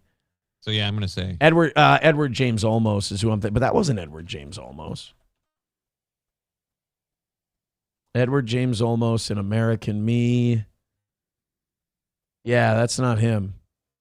Is that Johnny 25 or whatever the fuck? Yeah, it's Con Air because I literally typed Danny Trejo Con Air, and in the collection of pictures that came up, one of them is literally that photo. Johnny 23. Yep, I don't remember this part. Like, I don't remember that color scheme or anything. Is that him on the plane? I think that's like just a studio shot. But yeah, Okay. That looks like the background of the plane where they chained him up. So he's saying that Real 23 is a serial rapist. I mean, I guess. Or he's saying he's the actor Danny Trejo, in which case I have to say I loved you in El Mariachi and Desperado. That's very nice. Joey Caravello with $2 says, I just took a large dump. I decided to name it Johnny Crutches. Just kidding, LLC, with your tranny digger. Digger's a tranny now. Congratulations. Yeah, he's pissed. Why is Joey Caravello pissed? Fuck if I know. Or that's just his bit. Either way. He's always pissing in people's butts. Things like that. Real 23 says, I have no problem, sir, with your lies. You can't help but lie to America. Nobody's sending our soldiers in Iran. Stop lying. All right, well, I'm saying if they overthrow, it sucks because if you overthrow the Ayatollahs, technically you can declare victory, but then we have to send troops in to secure it. Because the same people that support him will continue to fight to stay in power. But if you don't send troops in, that means the Ayatollah wasn't overthrown, and that means we lost the war. So, it could not be a bigger lose-lose situation that we're in right now. All right, Approachable sent in a clip. Oh, no, what did I do? I don't want to know. All right. Boy, you know, if I had a working human brain, I would say that story is complete bullshit. Oh, that's not so bad. I always get worried that I'm being sodomized or sucking a cock in the clips that they send in. Right? That's actually kind of nice. Kept all the dicks away from my mouth and asshole on that one. I'm happy about it. All right, 600 of you checking out the show right now. Do me a favor, hit like, hit subscribe, and hit follow. You guys are, I don't mean to embarrass you, but you're the sweetest pumpkins out there. Thank you very much for your contributions. Let's do this, and then we'll get back into the lies that we're being told. They can cancel your accounts, freeze your cards, decide what you're allowed to buy, say, or support. Big banks and financial institutions have total control, and they use it. That's why financial independence matters now more than ever. Introducing Rumble Wallet, a wallet built for real freedom. I have a Rumble Wallet. With Rumble Wallet, you control your money, not a bank, not a government, not a tech company. Buy digital assets like Tether, Tether Gold, and Bitcoin in one secure place. No permission, no middlemen, no cancel button. And when you want to support the creators you actually believe in, you can use the Rumble Wallet app to directly tip content creators securely, instantly, and without interference. This isn't a credit line they can shut off. It's your wallet permanently. Yours to protect your future, yours to protect your family. When the system fails, when institutions turn on their own people, financial sovereignty is the difference between security and vulnerability. Rumble Wallet isn't about politics. It's about freedom, ownership, and protecting what's yours. So take control today. Download Rumble Wallet now and step away from the big banks for good. True ownership, true protection, and true financial freedom. That's Rumble Wallet. Hit like, hit subscribe, hit follow, spread the gospel according to the toe. And let's have ourselves a good day today. $1 from somebody too says, I found at Real23. Now, see, these guys, they keep saying that they found him. I thought it was Danny Trejo. Yeah, I thought he was. I'm so honored. We've got a famous person in our chat. It's apparently not so. Apparently, we found another picture of. Danny's let himself go. That's an orangutan. Oh, shit. Actually, that's King Robert Baratheon, I believe, is who that is. So, guys. Bring the king his breastplate stretcher. The breastplate stretcher? How long until he figures it out? All right, guys, go ahead, hit like, hit subscribe, and hit follow. We love you being here. We appreciate it. Raymond Bryant says, tell the Christians they can't start Armageddon, right? They don't. I try to tell them. Some of them don't listen to me. All right, so here we go. We got some lies coming. Remember how Trump said we're kicking ass? This war's way ahead of schedule. It's going great. It's going to get ended early, all that good stuff. That's not what I'm hearing from the sources. They also said the Straits of Hormuz is open and the oil is flowing. Yesterday, they had to walk that back. Turns out Iran's mining the shit out of the Straits of Hormuz. That's going to keep oil tankers out. Remember in the opening days of the war when we murdered all those girls at school, the Trump administration said, no, Iran did that to their own people. They had to walk that back. They lied about that too. So every country that goes to war, Iran, Israel, us, they all lie. We lied during Vietnam. We're killing them faster than they can reproduce. We lied during the Iraq War. It's just temporary. You know, we'll have a surge. It'll be fine. They have weapons of mass destruction, chemicals. Well, the way it started, yeah, same way this one started, with a lie. So just because they're your government doesn't mean they're lying to you. In fact, usually if they're your government, they are lying to you. And this is another thing people need to understand. Start being skeptical of the fact that every time there's been a war, the good guys won. We're the good guys. Isn't that amazing? Every war throughout history has been won by the good guys. Seems statistically impossible. It does, right? It's a true blue miracle, as Barry Manilow would say. All right, so here's they dropped this one on us, and it was so gaslighty how they just dropped it and walked away and didn't explain. 150 U.S. troops have been wounded in the Iranian conflict. Now, Johnny, I don't know about you, but as soon as I heard that number, I said they're lying to us about 8 or 9 dead. Oh, yeah. I mean, I don't even believe the 150 we're hearing. No, I believe it's at least multiples of 3. Whatever the U.S. government tells you, it's at least 3 times larger. Could be 10 times larger. Who knows? But 150, I mean, it makes sense. Iran has been lighting up our bases across the Middle East. I mean, people are going to get hurt. Yeah. So and they're also lighting up a whole bunch of civilian targets now, too. So a whole lot of people in the area are dying, and I know people are like, Iran's evil. Like, right, but if we hadn't done any of this shit, would the death toll be lower? Because so far, everything we've done hasn't gotten us the result we want. So no, we have yet to see a payoff for this. Bro, we killed the Ayatollah. They just put his kid in there. That's all they did. Yeah, they switched it out, which I thought wasn't a thing. I thought all the people were ready for a new government, and as soon as we got rid of the Ayatollah, it was going to be a complete regime change. Yeah. By the way, the soda industry has announced changes due to the war. The Coca-Cola company is renaming their CEO. They're not calling him the Ayatollah of Coca-Cola. Oh, what are they calling him now? The Ayatollah of Coca-Cola. Oh. That was the... Fuck you. I thought you said they're not calling him the Ayatollah of Coca-Cola. Oh, did I? Did I fuck up my own joke? Too much Celsius. I think so. I thought they said they're not calling him CEO anymore. I fucked it up. Oh. Also, Chris Jericho in demand as a pro wrestler, seeing as he's the Ayatollah of rock and roll. All right, so let's go to this clip of Tel Aviv Carolyn Levitt, the propagandist in chief for the United States regime. This is her getting grilled on the wounded in Iran. Thank you. Reuters has reported that about 150 U.S. service members have been injured so far. Can you confirm that number and elaborate on that? I can't confirm the exact number. I can't confirm the exact number. We don't have that permission. By the way, is she pregnant? I think she's a little bit of prego face. I think she's filled with lies.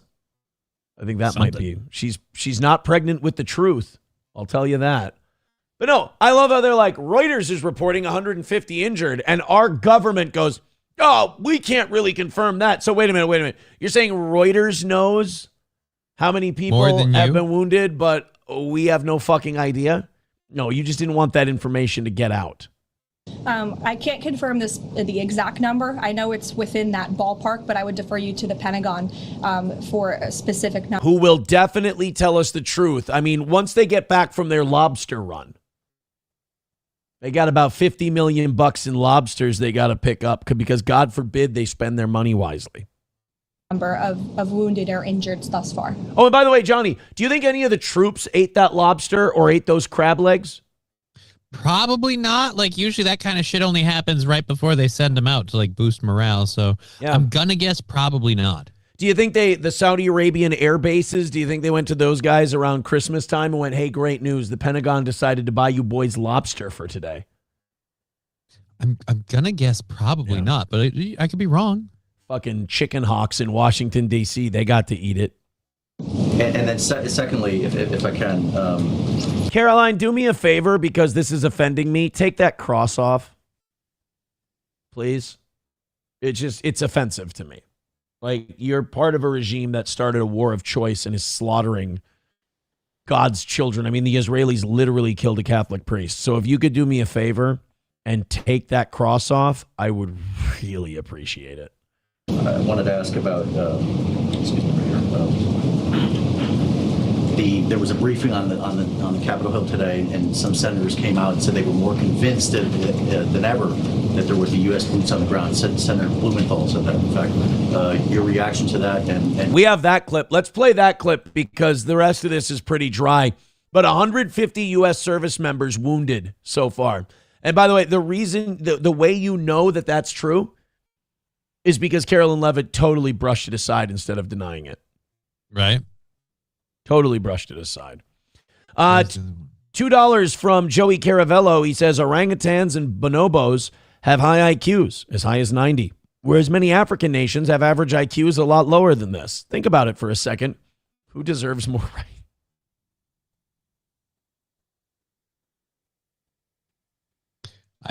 I don't know. Which one do you pick? McBuster says she's selling ball. Yeah. Chips and Diff says she's a trad wife, Aaron. Watch your mouth. Yeah. So was that Sarah Stock. She was too. Bapa Shab says, Aaron, she only takes the cross off when BB comes to town. I wish I could think he was joking, but I would buy it.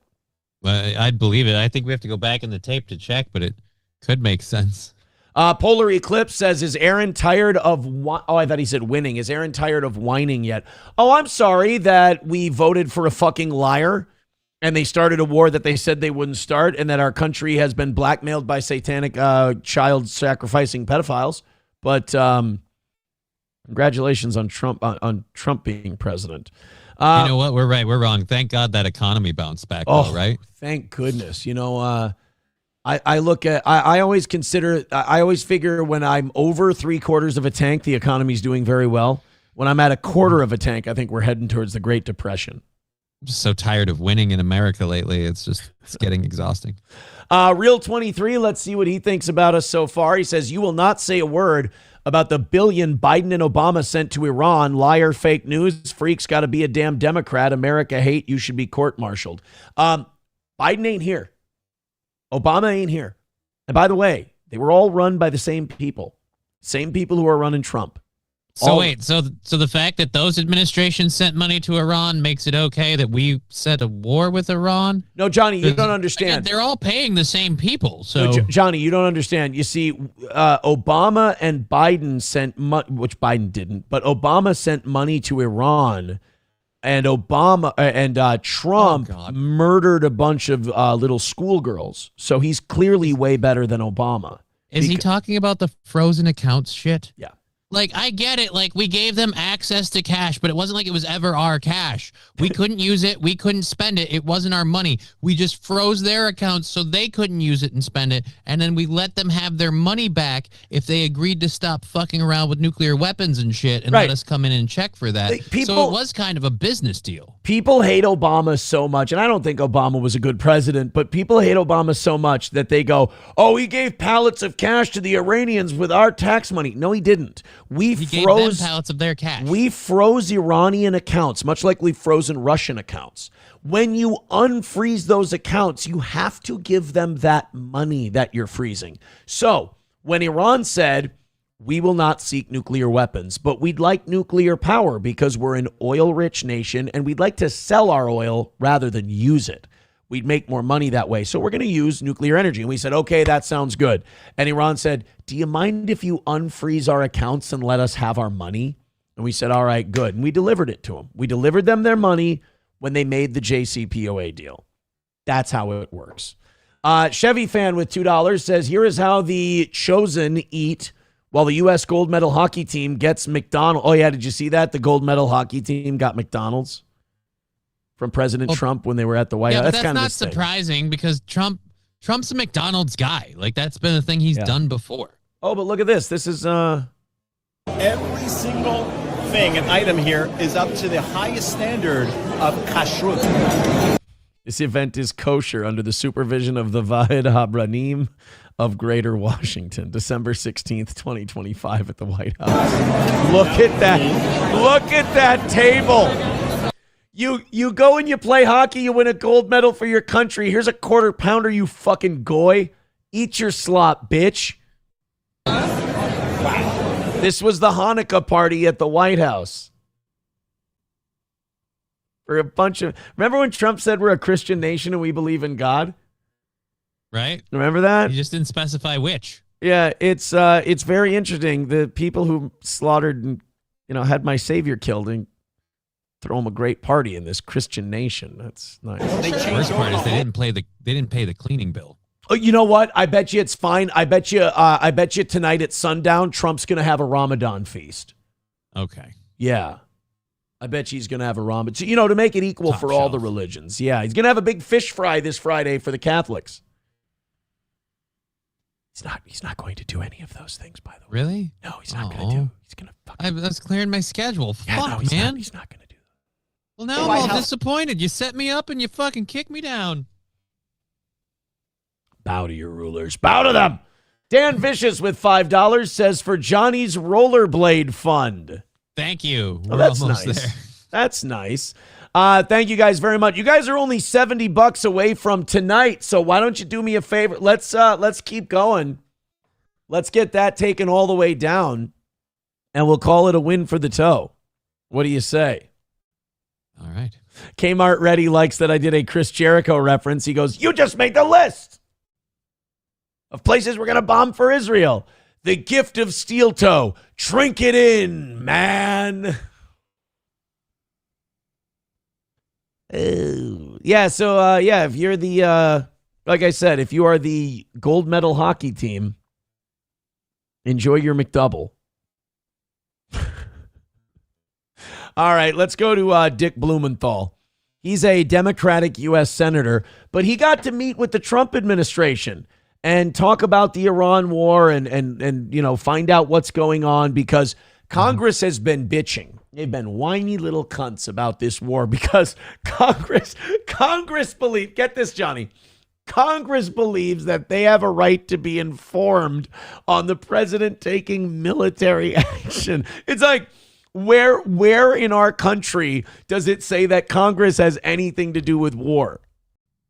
I think in like our Declaration of Independence and Constitution, didn't they kind of like set those rules up? What?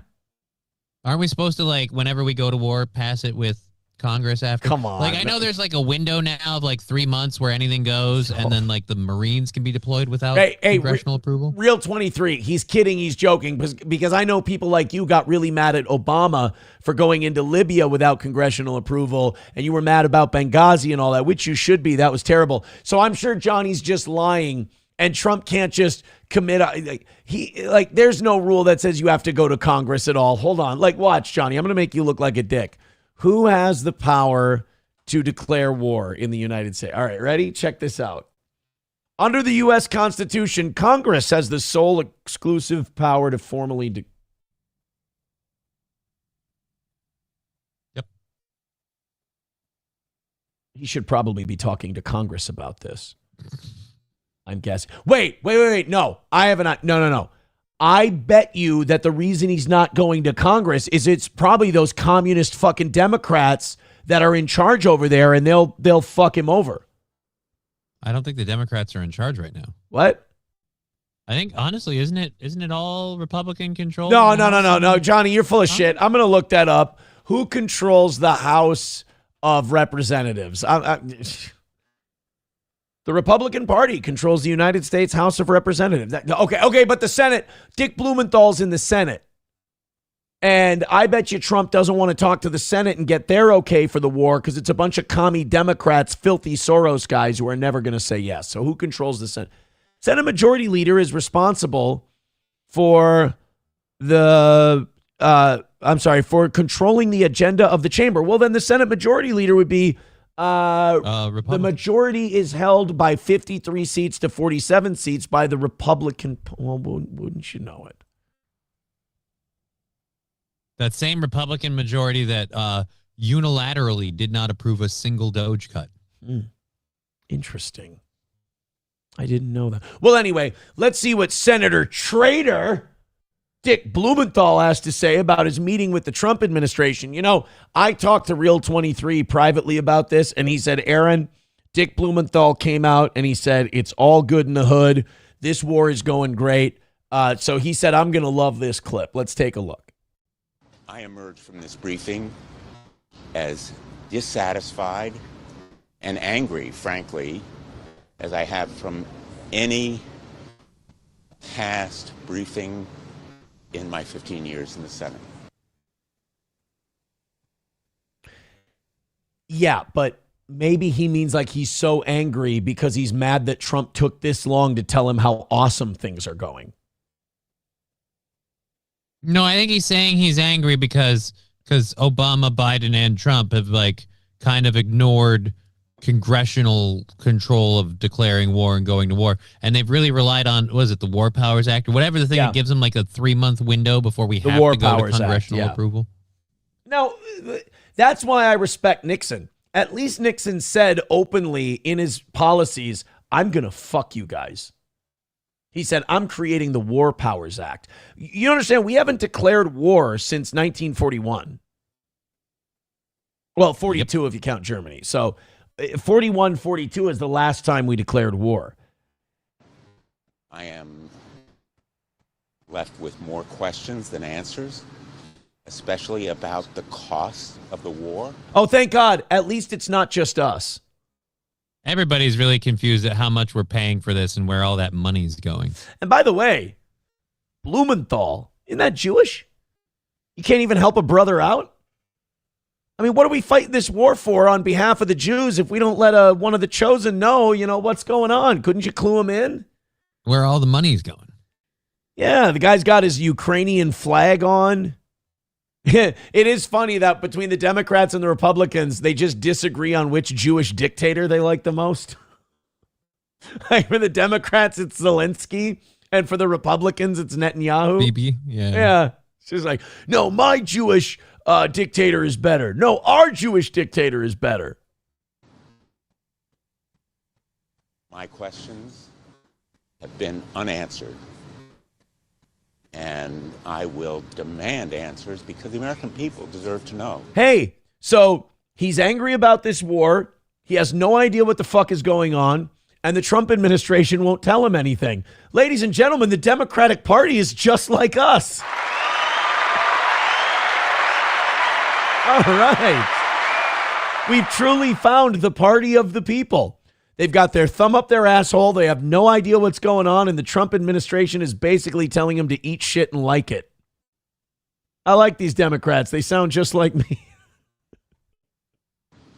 And I guess I am most concerned about the threat to American lives. I liked this guy a lot better when he was hosting that dinosaur show on PBS in Mrs. Doubtfire.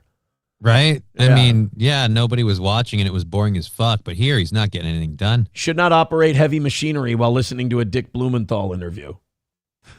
You gotta fucking kill. Yo, kill somebody. Of potentially deploying our sons and daughters on the ground in Iran. We seem to be on a path toward deploying American troops on the ground in Iran to accomplish any of the potential objectives here. That's the thing. The Trump administration can say no boots on the ground if they want to, but the objectives they list for this war is going to require ground troops. But Donald said no boots on the ground, and he's never lied. When have we ever overthrown a government and there was a successful transfer of power without us committing soldiers? Even Kosovo. When was Kennedy shot?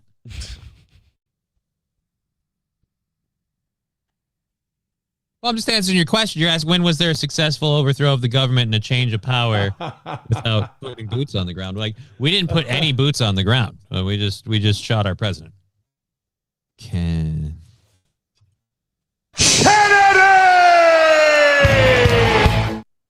All right, so November 22nd, 1963. I want to make sure I got the day right. That's the last time the United States overthrew a government and didn't have to commit troops?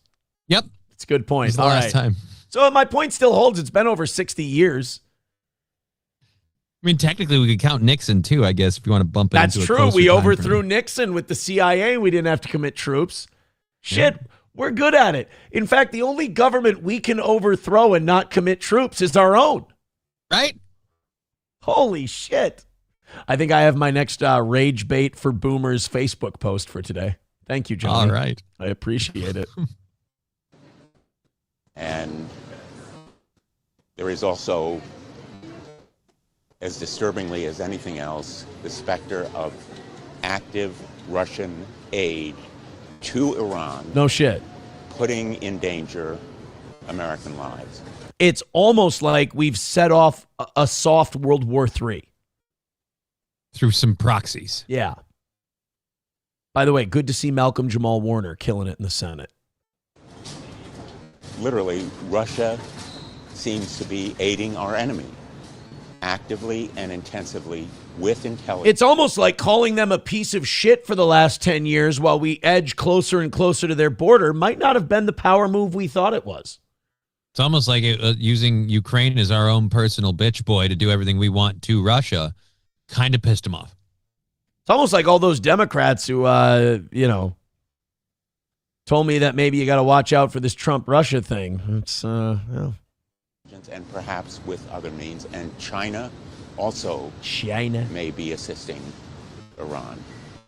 I would if I were them. American people deserve to know much more than this administration has told them about the cost of the war. I've been told that if I demand to know anything truthfully from this administration, I'm a dirty fucking communist.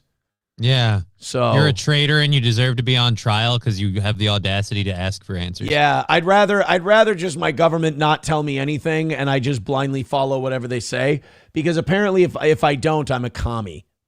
Well, that has been the story. As we all know, if you're an American, you understand that patriotism is sitting down, shutting up, and not rocking the boat. So, hey, I have a question. Did you vote for Donald Trump this last time around? No, I supported him, but I didn't vote. Okay, but you supported him. Yep. When you supported him, did you think, hey, I'm getting the second Trump term, or did you say, hey, I'm getting the third George W. Bush term? I thought I was getting the second Trump term, and I fucking drank the Kool-Aid on, he's not going to be beholden to anyone, and he's going to do all the outsider stuff, because the first time he had to play the game to ensure his second presidential term. So we're going to obviously going to have this one. It's going to work out way better. It's going to be great. He's going to drain the swamp. No new wars. Make America great again. We're focusing on things at home. I found something out yesterday.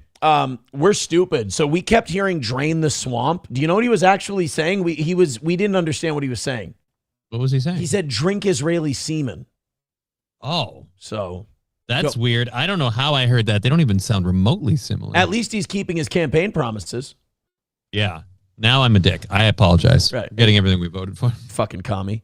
The danger to our sons and daughters in uniform and the potential for further escalation and widening of this war, a war of choice made by this president.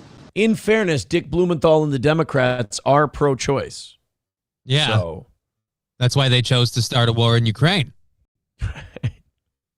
And, I mean, the first thing we did was abort a bunch of children in Iran. So, yeah. I mean, you got it. That was just Trump trying to get the Democrats on his side. Said, I have an idea. We won't call it bombing a girls' school. We'll call them retroactive abortions. They're late-term abortions. That's all it is. Abortions. $1 from Trucker 18 Wheeler. Thank you guys very much for your contributions. He says, not sure what Real 23 is trying to say to you, Aaron, but I think he's trying to say you're a liar. But again, I'm not sure what he's saying. I might be a communist, though, too. So, who are you going to believe, this guy or that orangutan? Real 23 says, Trump is yes, it's okay, you fools. They are killing Americans. I don't give a crap. You don't give money to terrorists. That's Democrat BS. You do understand that Iran's only killing Americans because we attacked them. You understand Iran is the defender in this war and that we are the aggressor. I'm not sure it was just the Democrats that gave money to Al-Qaeda back in the day. I mean, we invented Al-Qaeda.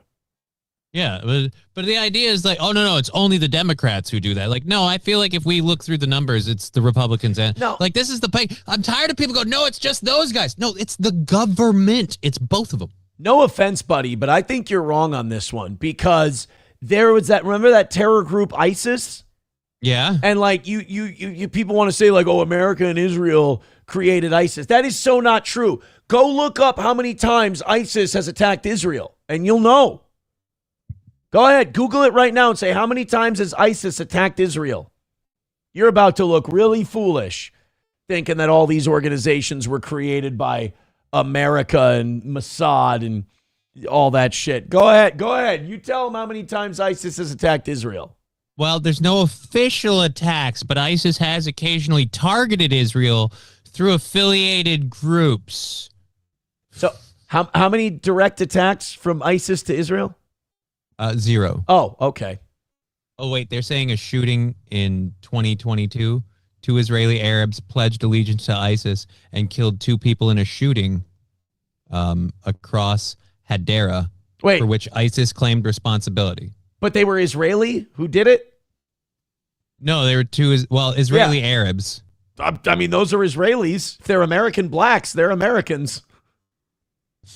All right, so Israelis in 2022, ISIS supporter from Eastern Jerusalem. What? No, go ahead. No, what? No, I'm going through this list and every single time they're members of Israel. Like, this is a joke. You can't make this shit up. Like, no, ISIS is attacking us, guys, but they're using our own people to do it over and over and over and over again. Every time, almost as if we set it up to look like we're a victim so we can, again, bomb an entire civilian Are you saying population. that every time ISIS has had anything to do with Israel in an attack, it's literally been an inside job? Yeah. So Israel's got a real problem. They got to start working on that. They should quit worrying about Iran and everything else. They should start and stop blowing up Gaza and starving those people out. They should be doing it to their own citizens because that's where the terrorists are living. Bro, I got to say, Jerusalem. I'm starting to think that Israel might be a fucking evil gaslighting regime. Why would you say that? That's so hurtful. That's never been I've never heard such horrible talk before. This sounds terribly anti-Semitic. What is wrong with you, Mr. Imholt? I apologize. I clutch my fake pearls in your general direction. I'm sorry that you're right. I'm wrong. I just saw that you guys were committing all kinds of inside job terrorist attacks in your own country. Just wanted to say something about it. That's all. You know what? It's on me. I'll let it go. All right, guys, hit like, hit subscribe, hit follow. About 600 of you checking out the toe at the moment. Throw in a couple more bucks and we'll call this evening show done for the night. $70 away from staying ahead. There's nothing I love more than staying ahead, and there's no more fun I have than on goal-free shows, I have to admit. Let's talk about our friends at MeWe. Corey always told us about MeWe. Ever feel like the phone is eavesdropping? That's because big tech treats every user's life like a corporate paycheck. It's time to stop being the product. Millions are making the move to MeWe, the place where private connections and online communities actually thrive. On MeWe, privacy is a human right, not a hidden setting.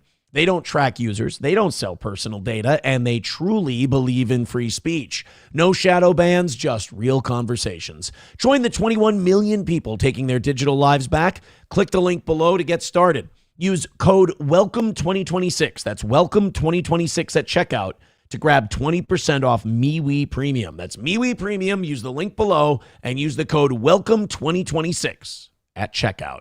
Thank you, MeWe. All right, we're standing on business today, man. We're fired up on the toe today. Chevy fan with $2 says, Second Amendment right. We're close to being taken here in Minnesota. And there's this. Yeah, they are. There's a lot of gun control stuff going on in the legislature. I'm sure none of it's to do with like what happened with ICE and stuff like that, where they're like, we got to stop these guns because the problem is people being armed, not police forces. Wait a minute. I thought Ben Gvir was dead. I thought Ben Gvir died. What's the date on this? 9th of March, 2026. Hold on a minute. Ben Gvir. He wasn't killed. He's in. Okay, but he is in the hospital. Okay. Ben Gvir, former Israeli prime minister. Now he's a government minister or something. His home was hit by an Iranian missile, and Israel claimed that they had to admit he was wounded. They had to admit that he was in the hospital, but they said he got in a car accident. Oh, but his house was on fire. I'm an Iranian. Wow, this guy really needs to learn to find a better driveway. Terrible timing. Terrible timing. Ben Gvir significantly widens gun license eligibility for Jewish Jerusalemites. National Security Minister Itamar Ben Gvir cleared an additional 41 Jerusalem neighborhoods for personal firearms licenses Monday, meaning more than 300,000 Jewish residents will be eligible to obtain a gun based solely on their place of residence. So this is just for Jews. And by the way, not in America. He's saying he's doing this because of how the war is going. Now, correct me if I'm wrong, but usually the side that's winning the war doesn't start arming their citizens. I remember a group that started arming their citizens from the ages of 14 to 60 and called it the Volkssturm. But that was like in Germany's dying days of World War II. I don't remember during the Iraq War, the American government going, all right, I need to make sure all of you guys are armed. I need to make sure you got guns. I need to make sure you're ready to fight at a moment's notice, okay? I don't really like to, if they did, though. I mean, I remember we were at war with Iraq and Obama was in office. He was trying to take more guns from people. So, I don't know. They're handing out M16s and AKs to settlers. Yeah, that doesn't sound like things are going hunky-dory over there. I'll be honest with you guys. I ain't buying it. Hit like, hit subscribe, and hit follow. All right, let's talk about this lady. She went viral yesterday for her rules for men in her life. So, this is becoming a new phenomenon in the dating scene. is women and men are creating these rules for each other while basically having no self-reflection whatsoever. It's guys will be like, I need a woman whose body count is under this. And they're like, okay, you weigh 400 pounds and can't see your dick. I mean, maybe you don't need to be making these rules. And then women being like, I need a man who makes 180 grand a year. I need a man who does this, who does that. It's like, you have neck tattoos, bitch. Like, what the fuck? Like, what are we doing? What are we doing here? So this woman went viral and people were giving her all kinds of shit for her checklist. Now, I typically don't mind. Is that a woman? Right. Got to ask Matt Walsh. He's the expert. He always checks them for dicks, Matt Walsh, and I appreciate that about him. So the thing about these is I don't typically mind them because you can always tell people like this no. I would actually appreciate it if everyone would make videos like this, because then people wouldn't be blindsided in a relationship. Everybody could be out in the open. Let's see what young Skylar White here thinks she should get in her relationships. Let's talk about some of the rules that I have for the men in my life. I will not drive a man anywhere. All right, so far based. Actually, no, can we take the men part out? Just don't drive anywhere. I feel like we're safer if you don't. Just You're right. Don't drive. You're right. She doesn't go far enough on this one. Yeah. All right. Go farther. A man anywhere. If we're going somewhere together, he can come pick me up. If I have to drive myself there, then I'm just going to go somewhere alone. Kind of based. I'm going to be honest with you. Okay. Kind of based. Little traditional, but fine. I don't think it, I mean, I usually drive when SP and I go somewhere, but I know for a fact she fucking hates the way I drive. Right. And that's another thing. So the guy has to drive, but what if he's a really shitty driver? I'm herky jerky as all hell. I take off hard. I brake hard. I'm no fun to drive with. I take corners a little fast. I'm dog shit. I try to do my best, but I got a heavy foot, you know? I don't pay for anything for a man. I won't pay for dinner. I won't pay for movie tickets. I won't pay for gifts. I do not buy anything. This is like that when they interview that lady on Mrs. Doubtfire. I don't do windows. I don't do bathrooms. I don't do this, and I don't do that, and I don't. She doesn't even buy. A man shouldn't buy anything for you. I can understand if he picks up the check at dinner, but I don't buy anything for a man. So then the man shouldn't have to buy you anything. Well, but see, like, I don't mind that she makes this video. In fact, I think it's incredibly helpful. It is. Yeah. She's a bitch. Right. For a man. If I'm going to pay for my own dinner, I'm going to eat it alone. I would much rather eat my dinner by myself. The fact that I'm allowing him to be in my presence. If I go to dinner with a man, I expect. You know what? I know a lot of guys watching this show are going to shit all over this. I got to give this bitch credit for moxie, dude. I mean, I'm allowing him to be in my presence. Yeah, I mean, you're so gracious to allow us to be in your presence post-surgery. I'm so grateful. You don't need to check this one for a dick because her giant balls are hanging out all over this video. They're dragging on the floor. They really are. She looks like the dog from Van Wilder. By myself, the fact that I'm allowing him to be in my presence. If I go to dinner with a man, I expect for him to pay for my dinner for me. Oh, yeah? Well, we expect you to smash your cheekbones with a hammer to reset your face, just like Clavicular told us. Well, if I pay for your dinner, I expect you to suck my dick. It's weird how that's misogynistic, but yet any lady that wants to but I expect to be treated like a princess and he has to pick me up and pay for my meal. Right, so if he expects you to, fillet his member as a result of that, he's an asshole, though. All right, ma'am, I think we can come to a negotiation here. I agree to treat you like a princess going to dinner and going on dates, as long as I get to treat you like a toilet seat in the bedroom. And I'm caving in that back door. That's right. You're giving up that asshole. And it better be bleached. I'm not going to stare at a brown eye, you whore. No, I don't mind any of this. Make it okay for guys to make this video. Make it okay for women to make this video. If people are shallow cunts, I want to know up front. At least she's letting you know she can drink a whole cup of jizz. Right. She's showing us. This is also how Trump makes his sacrifice to Israel. I don't give men my phone number. I don't give men explanations. I don't give men straight answers. I don't answer most of men's questions. I require men to ask the question over and over and over again for me to identify whether or not they're actually serious about wanting to know the answer and to know more about why they want to know the answer. Sometimes. So what you're explaining is the reason why you're single and unhappy, but you won't admit that it's you. I also want to make a follow-up video to this about why I'm single and childless. You don't have to. You just did. You just made that video. Congratulations. This gets to serve as its own 4-parter. It explains a lot of shit. More about I don't why allow men to take pictures of my face without my filter on. It's so obviously a filter. I don't take. That's okay. I don't take pictures of women anymore. I'm scared.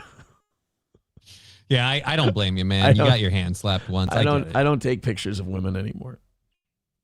Women talk to me. They're like, "Oh, I want you to take this picture." I'm like, "Fucking no, thank you. I'm good. Fuck right off. You can get the fuck out of here." I actually throw shit at them now. Usually the phone. Know the answer and to know more about why they want to know the answer. Sometimes men ask questions just as an ego validation to get you to answer them. Let's talk about some of the rules that I have for. Oh, at the end, she like edited shitty. So at the end of the video, it starts replaying. It starts over again. So yeah, a lot of people that got put out there yesterday, that kind of got shared everywhere. It's got 362,000 views on Twitter so far. And a lot of guys got like in their like kind of, what do you call it? The incel vibe on it. They were kind of like, oh, well, how dare she? It's like, guys, we want them to talk like this. Again, the answer and the response isn't how dare she. The answer is right. And that's exactly the same thing I'm saying, where I pay for the meal, so I'm expecting you to suck my dick. Like, we both have expectations. You want me to pick up the check, and I'm expecting you to pick up my dick and put it in your mouth. This is how we find out if we're compatible. Exactly. She's doing so many guys a favor because they're like, hey, I have a really hot thing for this lady. I think she's really hot. And then she speaks and they're like, oh, never mind. I don't want to do it. And afterwards, the internet can tell them, don't worry. You can still fuck the filter she used to put her face on that video. Can you fuck a filter? I guess you can try. You gotta, I'm going to need to know. That's very interesting. You know what? I'll do some research. Get back to you. Riding Dirty Llama says, if she has an apple, she has a banana. That's a good point. Very good point. Aaron is going goo goo gaga for her penis. Yeah, you're not the only one who thought that was not a lady. Honestly, it's the amount of like makeup and filter in there that makes me think, oh, and then you see her neck and I'm like, oh, they just soften that shadow out. That's all they got to do. A lot of people saying she's a dude. That's coming up big on this whole thing. Her balls would support that argument. Hobo Chili Recipe wants to know, when did John Hamm transition? Oh, Don. Poor Mr. Draper. I guess Mrs. Draper now, unfortunately. Mrs. Meat Drapes. Papa Shab says her side profile is even crazier. Well, I know because her cock sticks out so far. That's the biggest thing. Actually, if you check her DMs, Anthony Cumia is in there. That's how trans she is. Oh, do you want a MacBook? He said. Never mind. You're a little old for me. You're a little aged. All right, let's continue on. Vikings over on YouTube. Viking says her jawline is ridiculous. Hot, right? I get it. I hear you. All right, we got a half hour left in today's show, and we have $70 left. If we had $70 left in today's goal, I'd feel really good about where we're headed. But we're $70 away from tonight's goal, and I'd really like to get there because between you and me, morning show, this evening show is not very friendly to the toe so far this week. They've been great in general, but I want to see you guys get them down a little bit more. So go ahead, gift a couple of memberships, throw a couple of bucks in. We do appreciate your support. Just $70 away from tonight's goal. Johnny, are you going to be on today? Yes, I am. Be on with Digger today at 1 p.m. Central Standard Time on Twitch, YouTube, and Rumble. Just Kidding LLC. Just Kidding LLC on Twitch, Rumble, and YouTube. All right, buddy. Thank you very much. Another good week. I appreciate it. You've been here for 3 of the easiest shows we've done in a long time. It's been super fun. It's been a lot of fun. So thank you, everyone who's been so generous and made that happen. You take it easy and have a great rest of your week. You too. Oh, I will. Thank you so much. There he goes. Miss America. Thank you very much, Johnny. And then tomorrow, Oz will be here. We're very excited about Oz being here. McBuster says, damn, Tel Aviv is starting to look like Gaza. Well, and it's so hard to figure out, like, what's real and what is not Israel. It is difficult because, like, all the major, like, Israel is locking down. They're not letting any reports get out of there. And then people are like, well, I think I found this. I think this is Israel. And you check it and it's not. And it's so if any of you guys have any, like, underground or you got any kind of news reports you're getting from any kind of organization, let me know. I've found that RT does a good job of reporting shit, but they're also a Russian outfit, so I know they're kind of biased the other way.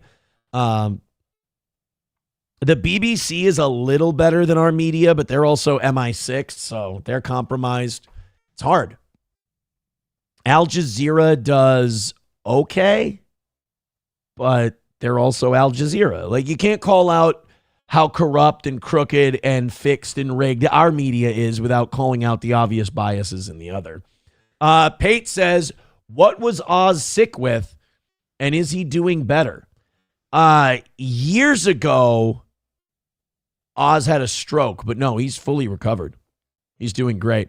Reformed Rapscallion in the chat says, Real 23, are you actually Dan Bongino? That's a fair question. It's an absolute fair question.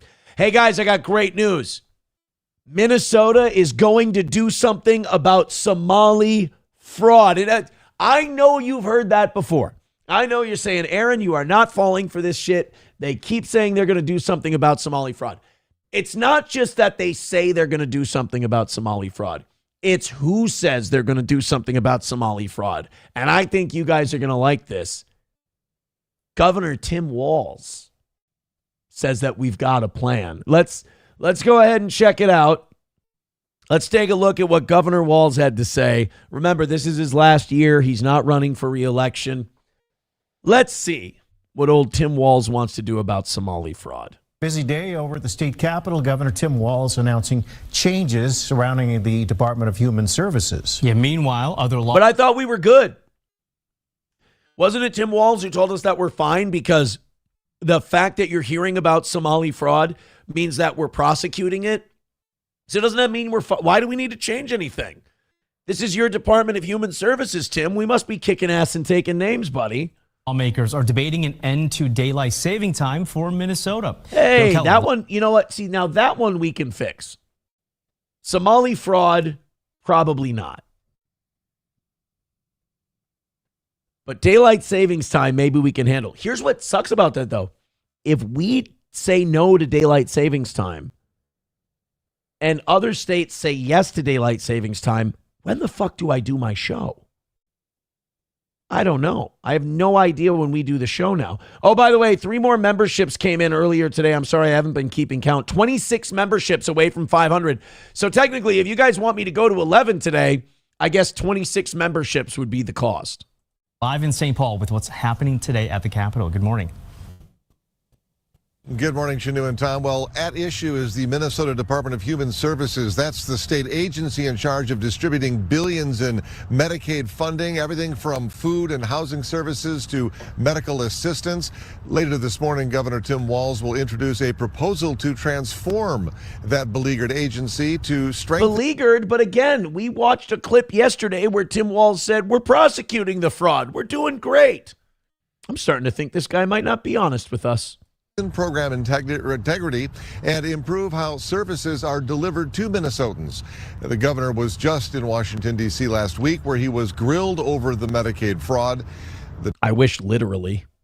Trump administration threatening to withhold billions in federal funding until the state makes changes to reduce the risk of fraud.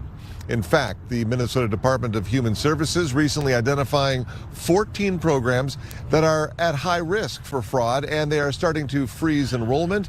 And also, they didn't start looking into any of this shit until the federal government was prosecuting people. So for Tim Walz to be disingenuous and say, well, we're prosecuting it, that's how you know we're on top of it. Dude, the federal government had to come in and go, hey, fuckhead, you're robbing us blind. You're taking billions of dollars from Medicaid that we're giving your state, and these people are turning in these bullshit slips to us. Do something about it. Well, first of all, they turn it into the state. and then the state turns it into Medicaid. But the state doesn't turn in the applications that the Somalis businesses give them. They just go, oh, we approved these. This is the money we need. So it took the federal government a little longer to look into it and go, I'm starting to think maybe this 16 years of Democratic rule in Minnesota, they've been buying votes, essentially. And review payments as a result. Now, the bottom line, an overhaul of DHS would ensure the state receives its share of Medicaid funding intended to help low-income families, children, and seniors. But also happening today at the state capitol, some Minnesota lawmakers are hoping to put a stop to... All right, so essentially what's happening is Tim Walz is being made to bend the knee. Tim Walz does all his huffing and puffing about he's going to fight back and he's going to do this. But when it came down to the ICE stuff, Tim Walz had to give Tom Homan exactly what he wanted. And by the way, if Tim Walz would have done that from the beginning, we wouldn't have had this dog and pony show that ICE put on in Minneapolis that cost 2 people their lives. Then Tim Walz has this fraud thing, and he's like, Trump administration is being unfair, and they're cutting off our Medicaid funding. And the Trump administration said, if you just show us that you're doing something about fraud and you make these places that are filing for this money prove that these people exist and that their claims are real, we will turn the spigot back on and give you your Medicaid money. And Walz like, we don't adhere to the Trump administration. And then this is Walz's MO. Act like he's fighting back, act like he's talking tough, and then a month later, quietly acquiesce. That's his MO. He's such a non-leader. Changing the clock twice a year. A bill that would keep Minnesota on standard time permanently. That was introduced last year, and it will get another committee hearing today. It's a bipartisan bill with authors on both sides of the aisle, but it also has bipartisan opposition. And even if it did pass, the change could not be implemented until it became federal law. Also worth... And yeah, so it's a symbolic vote. And really, I know everybody's supposed to have a problem with daylight savings time. And yeah, daylight savings time did become obsolete as soon as lights were invented. But because it was for farmers, it was for harvesting and planting and shit like that. But maybe this is controversial. Maybe I'm supposed to be more fired up because I'm a talk show host and I'm supposed to have crazy opinions, but I don't give a shit about daylight savings time. I'm fine with the way it is. Turn them, what was it? Fall back, spring forward. Okay, cool.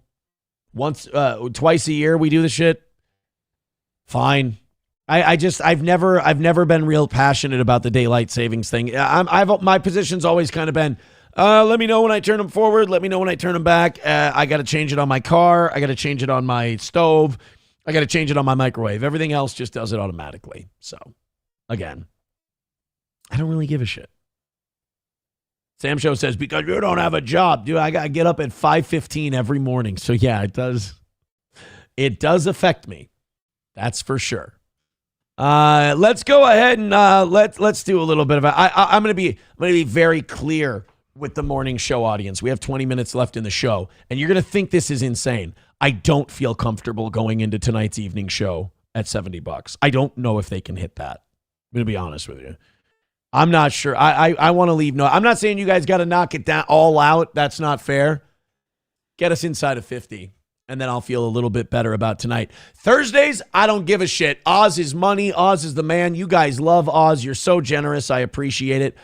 If you can't throw a couple of memberships our way or a couple of bucks our way, hit like, hit subscribe, hit follow. We sure do appreciate your support. Here's what I hope.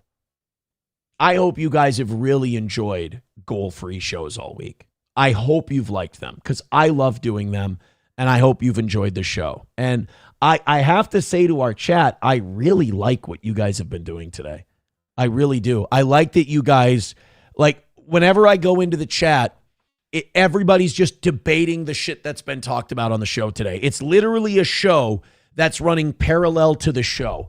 I love it. Keep arguing, keep debating, keep doing all of that stuff. Thank you very much. Gift a membership, throw a couple of...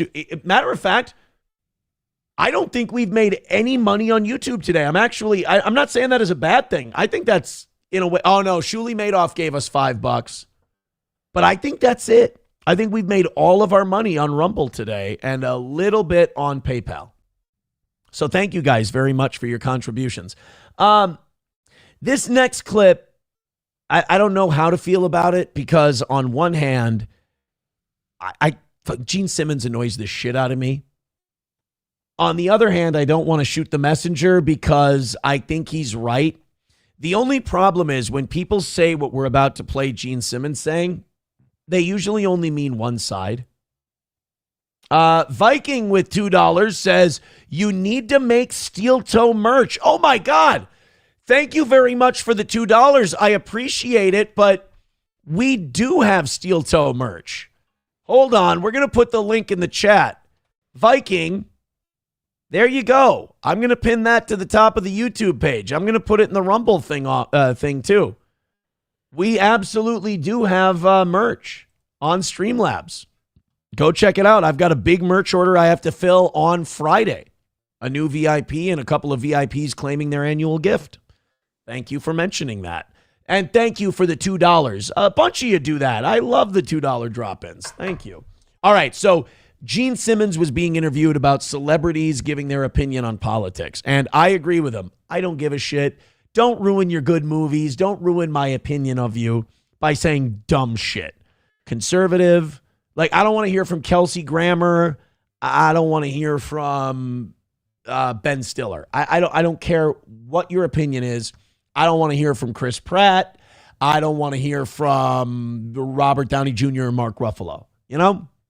I don't want to hear from any of the Avengers. I don't think it's important.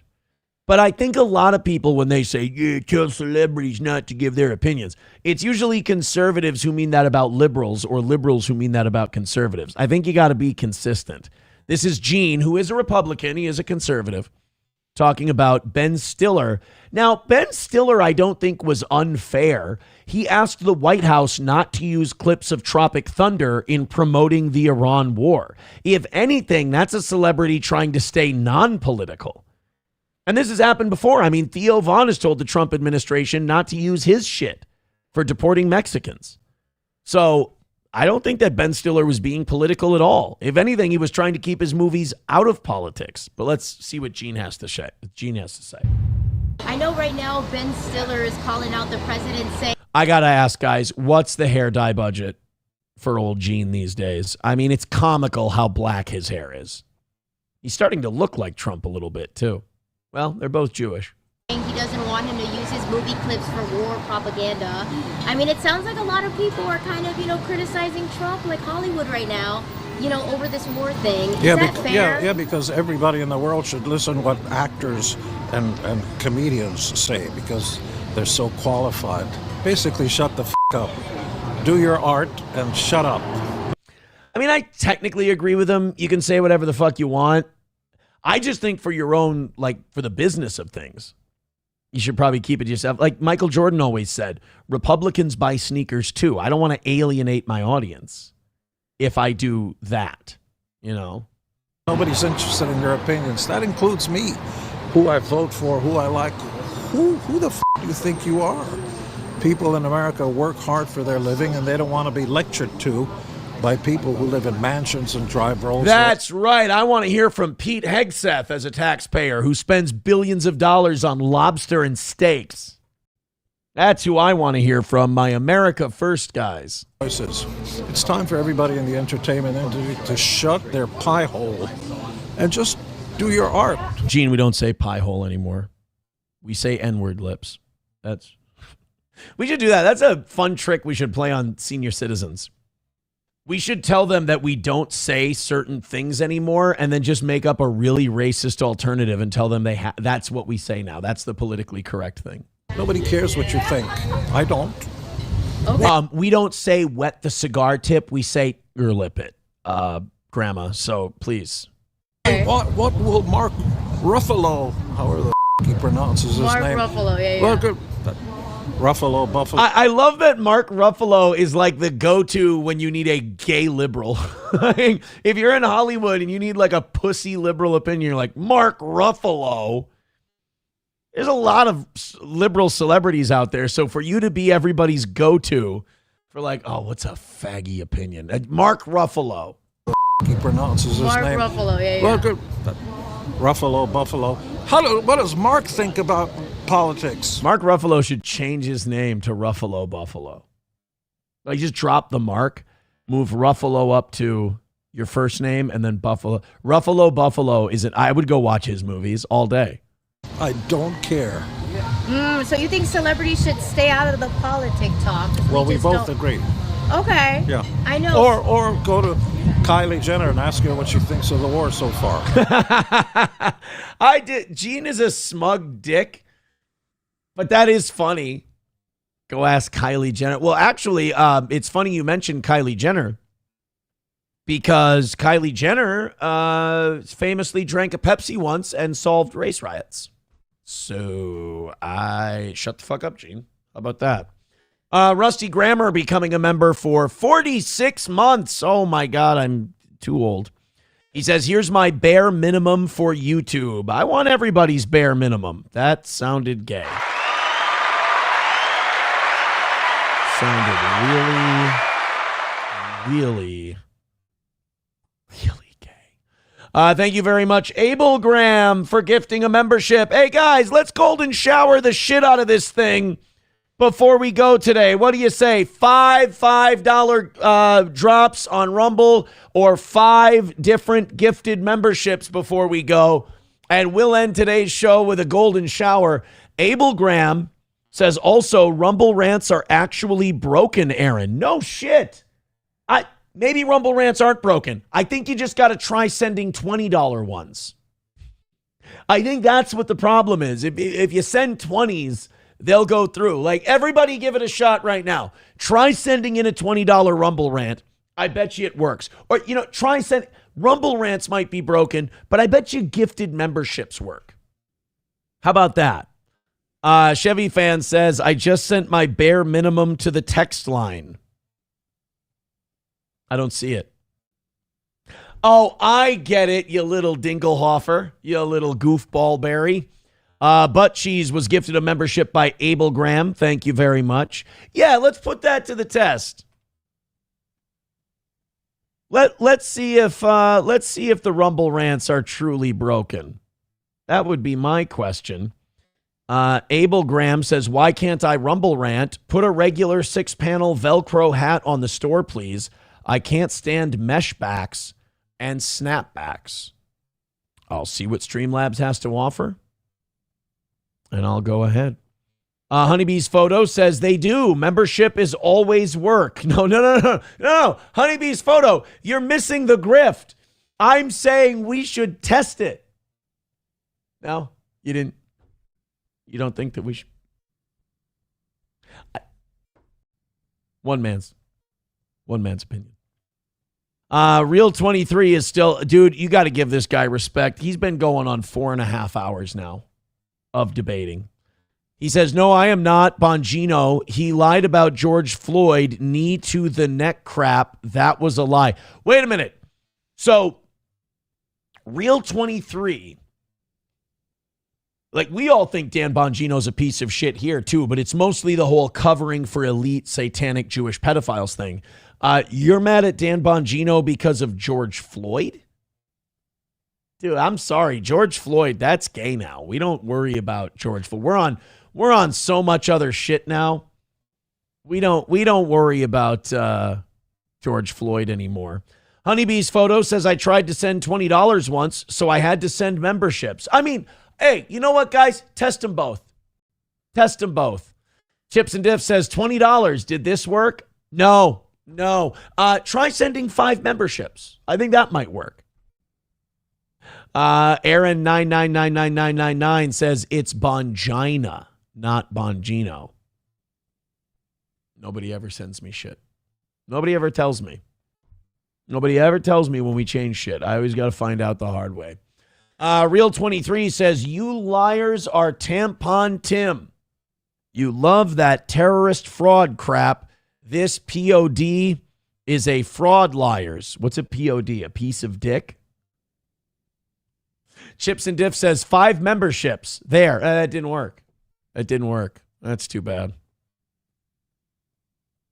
The 5 memberships didn't work. All right. We've got, I'm not going to be able to do all the 8 o'clock hour stories. So I got to pick one.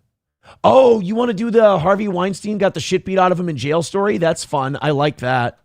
I enjoy that kind of stuff. Harvey Weinstein getting his comeuppance? Absolutely. How many memberships would you guys have to do in the next 8 minutes for me to go till 11? 25 memberships. It would take 25. So I think I'm going to finally get out of here at 10:30 today.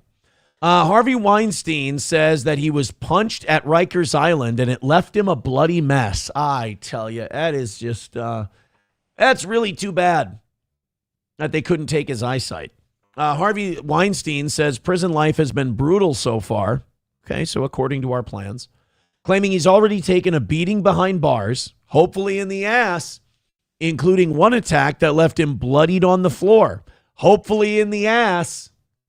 In his first official sit-down interview behind bars, Weinstein says the incident went down at New York City's Rikers Island when he simply asked the guy in front of him if he was done using the phone. Oh, don't do that. He was probably black too. I'm just playing the odds on this one. Don't do that. It's an old Jewish man in prison asking a black guy, are you almost done using the phone? You've been using it for a long time. It's unreasonable is all I'm saying. Yeah, you're getting punched in the fucking mouth. Sorry, buddy. The inmate allegedly responded by decking him in the face. You act like he's being unreasonable. You're in a prison. They're all there for being violent animals. Well, some of them are there for dealing weed pens, but you get the idea. You don't act, pushy with the people who are there for having terrible impulse control. In his first official sit-down behind bars, Weinstein told the Hollywood Reporter that the punch sent him crashing to the ground, bleeding everywhere. And even though guards asked who did it, he says he kept quiet because snitching behind bars is a no-go, calling it, quote, the law of the jungle. And that's the thing about Harvey Weinstein. He's doing his best to make friends behind jail. He calls it the law of the jungle, right? The problem is he doesn't understand that bunnies is not a term of endearment. He used to call all those actors, oh, you're such a cute bunny. But now he says that, he goes, now that we're in the jungle, I'm really glad that I have you beautiful jungle bunnies to keep me company. He's like, no, Harvey, we don't call them that here. Overall, things clearly aren't looking great for Harvey health-wise. Nice. He's battling spinal stenosis, awesome, blood cancer, die slow, diabetes, cut his foot off, high blood pressure, rot. He also has a heart stent, is losing vision due to disease, and is now confined to a wheelchair. Oh, pinch his nose and fart in his mouth. Engelmeyer adds that his prison consultant, Craig Rothfeld, figures, is trying to secure the meds and treatment he needs at Rikers, but says Harvey really should be at Bellevue Hospital during his upcoming trial. He's got another trial?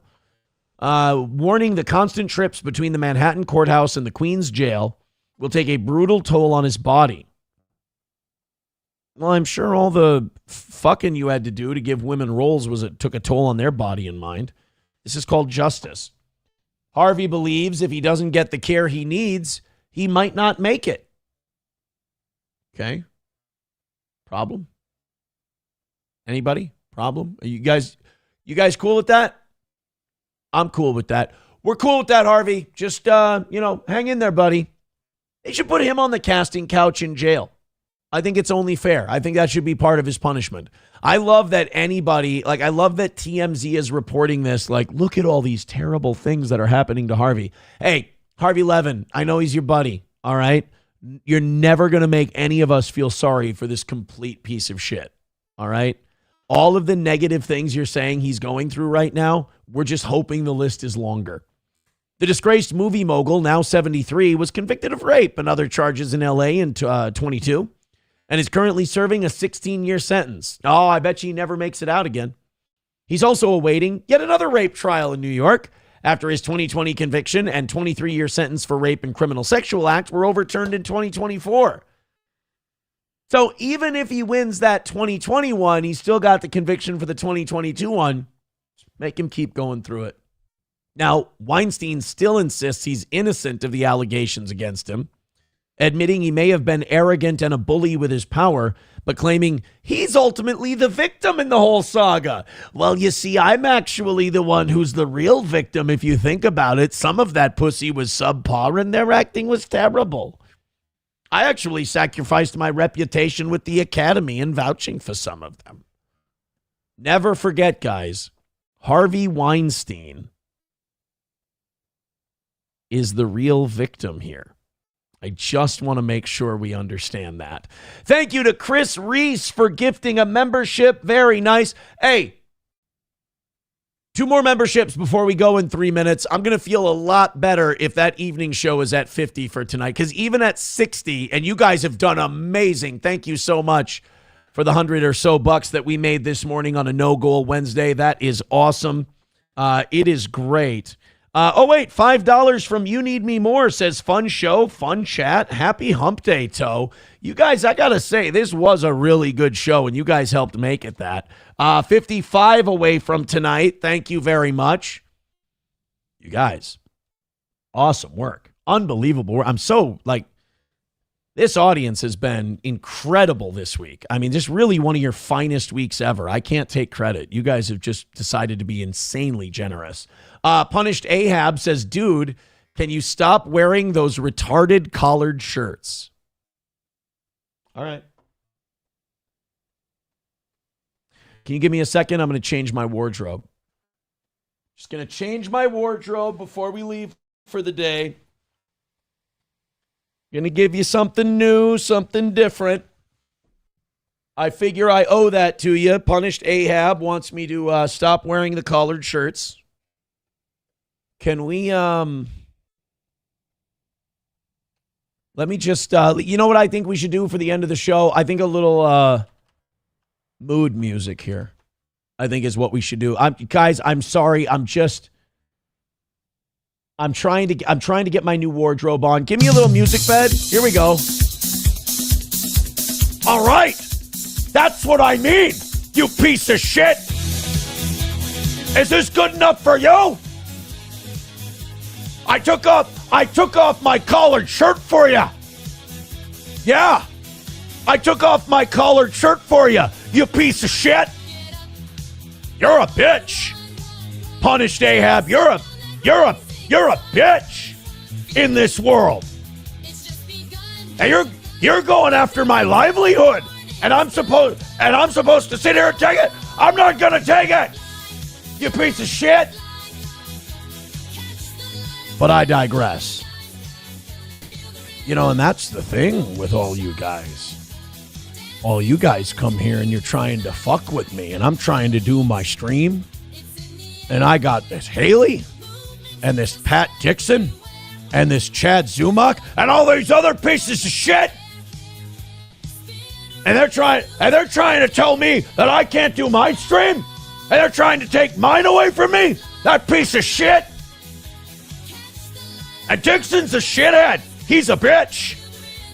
And Haley, you're a piece of shit too. Hold on, let me take a small sip of my Red Bull.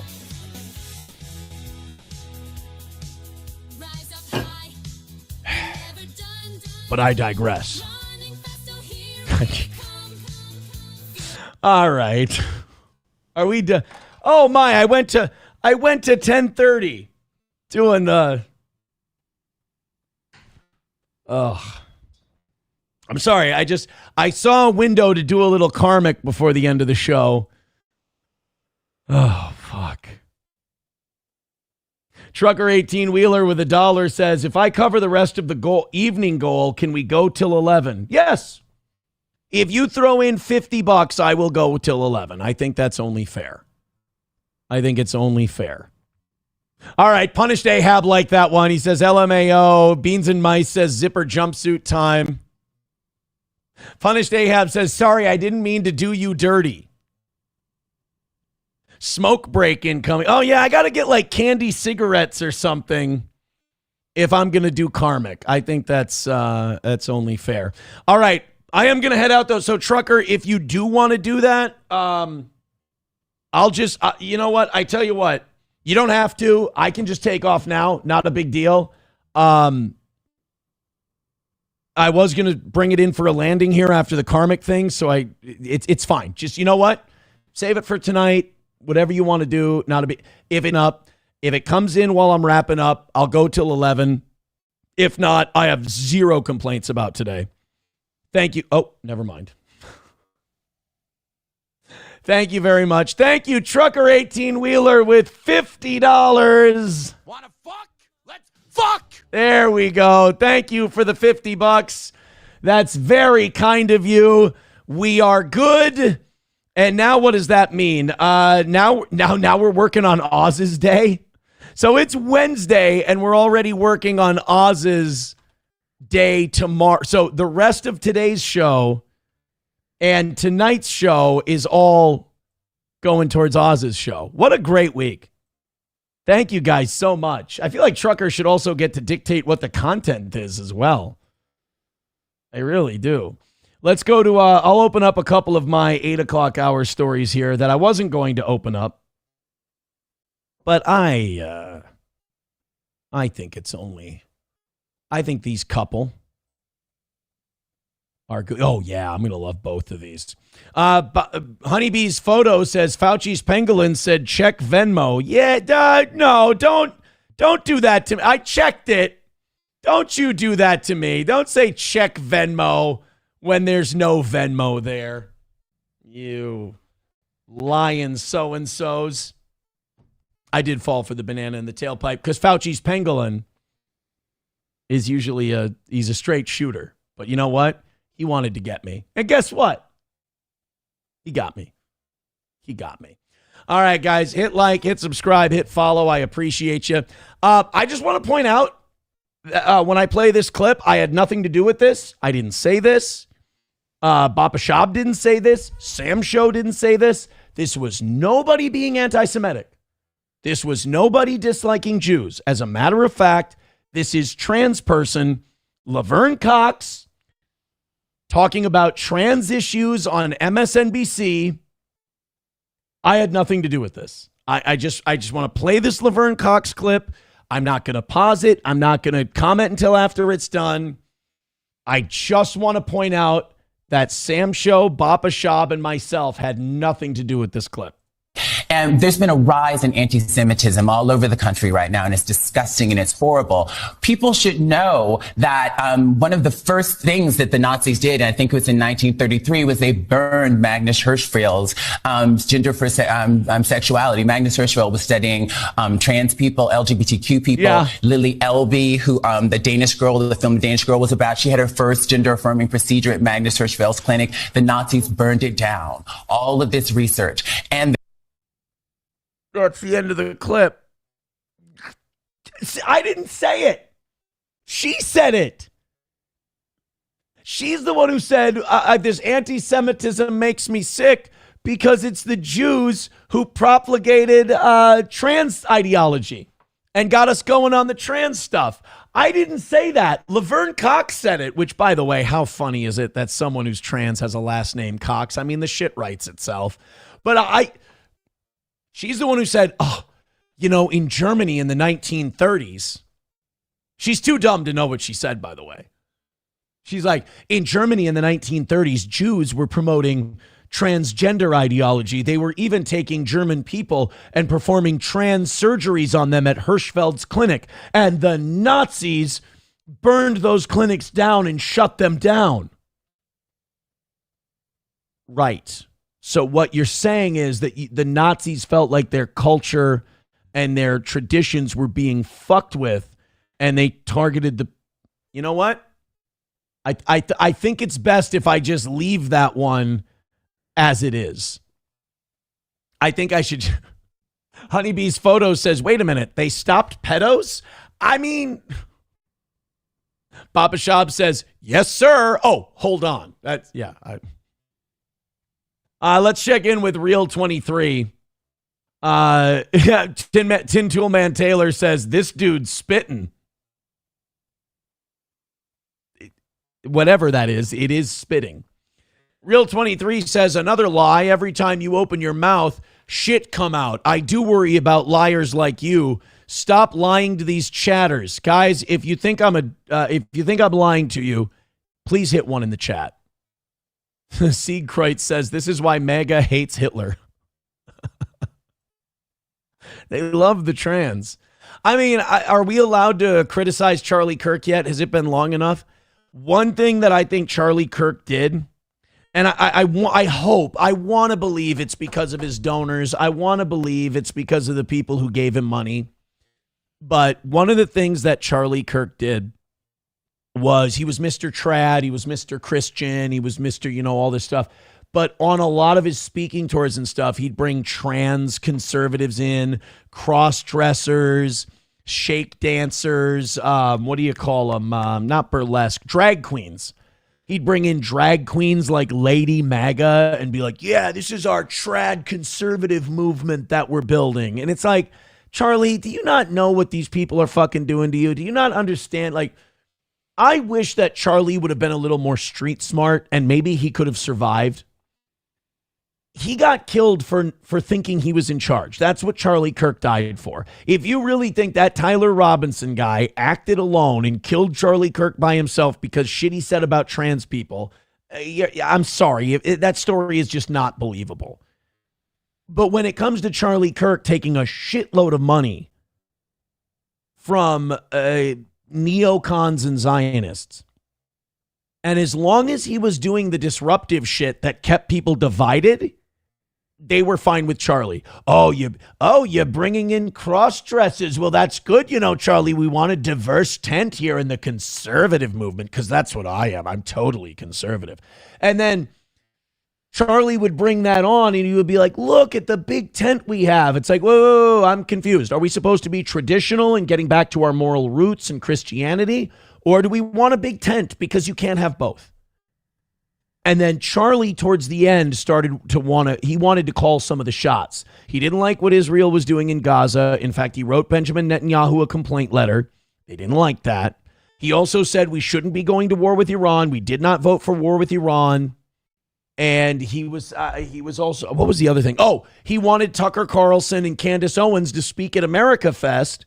And all of his donors and Josh Hammer and all these other people are going, no, you can't do that, Charlie. That's not what you can do. And he's like, hey, Charlie even said in a text, he said, I'm tired of these Jewish donors. They are living up to every stereotype, leaving me no choice but to leave the pro-Israel cause.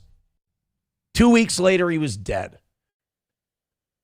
When you take the money you owe, Charlie, it's painful how naive Charlie Kirk was and how it led to his death.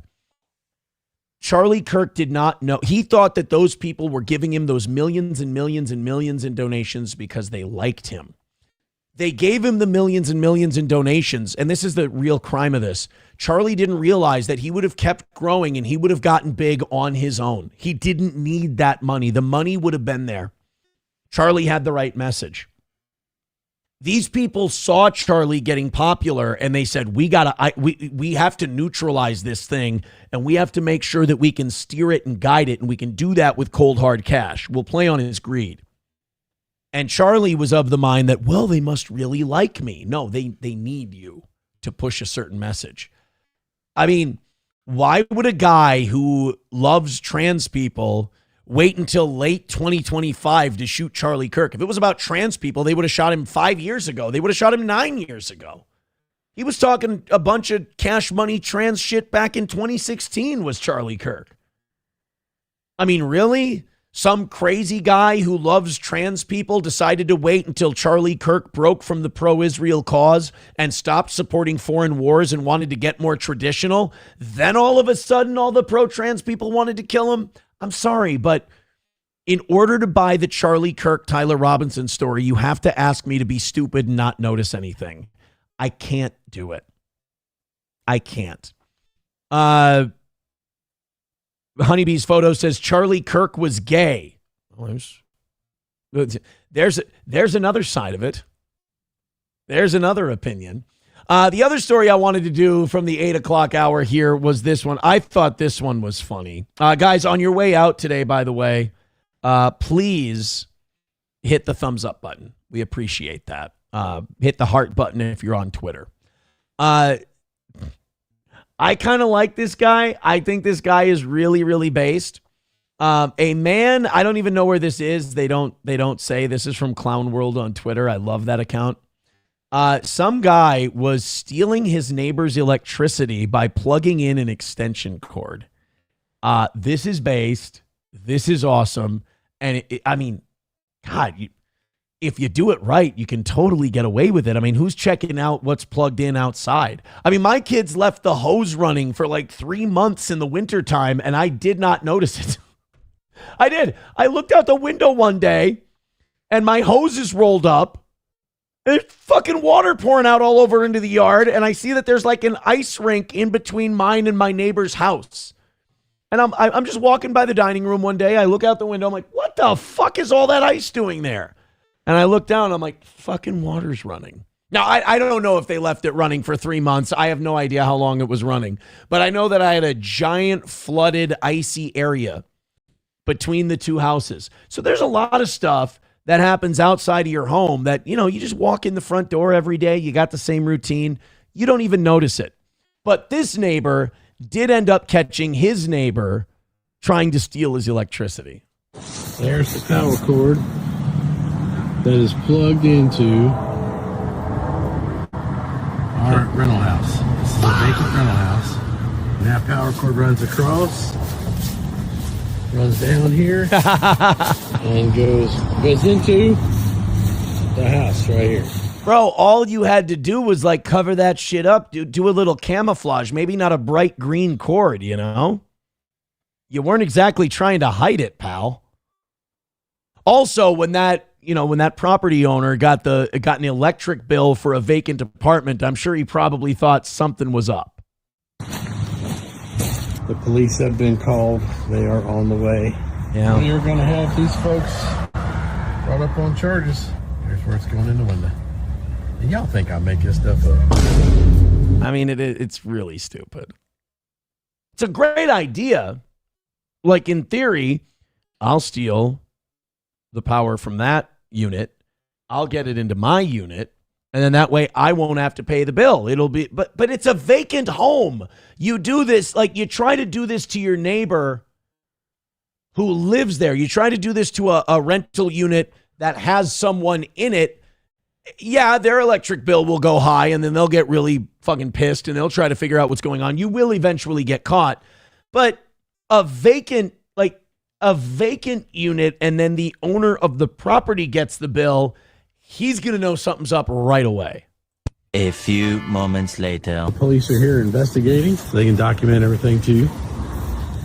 And we're going to confront these folks with the police and see if we can get it done. Y'all stay tuned. It's Jake Lang's house. And then they're like, oh shit, you know what? We're going to call Chris Hansen too. We can really kill two birds with one stone on this one. It's a noble attempt at theft. You know, it's he gave it the old college try, but the rate of success on that, not good. Not good. Reformed Rapscallion says Tampon Tim and Diaper Don. Oh, we got nicknames for both of our leaders. Aussie Mark says, tell me it went across the road.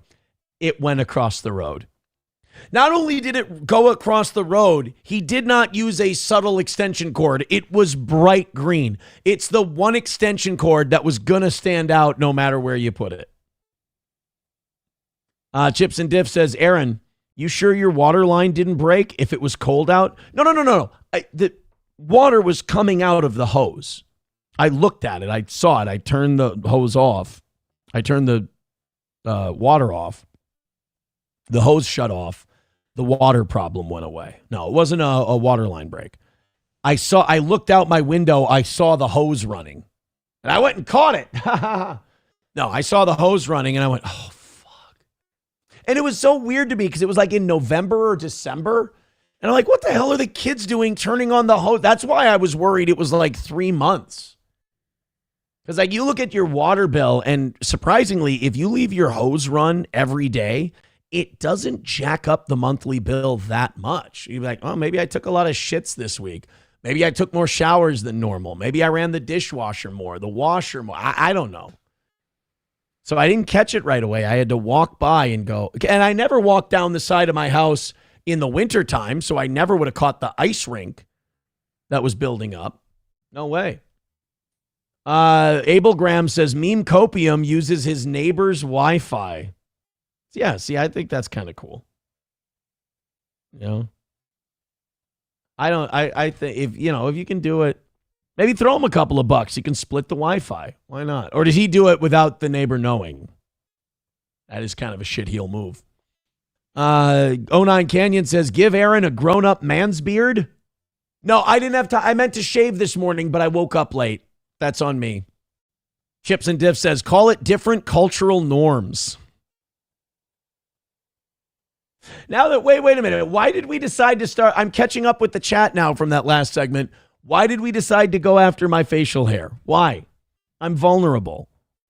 On a Wall says, no, it's the gay cowboy beard. Thank you. Appreciate it.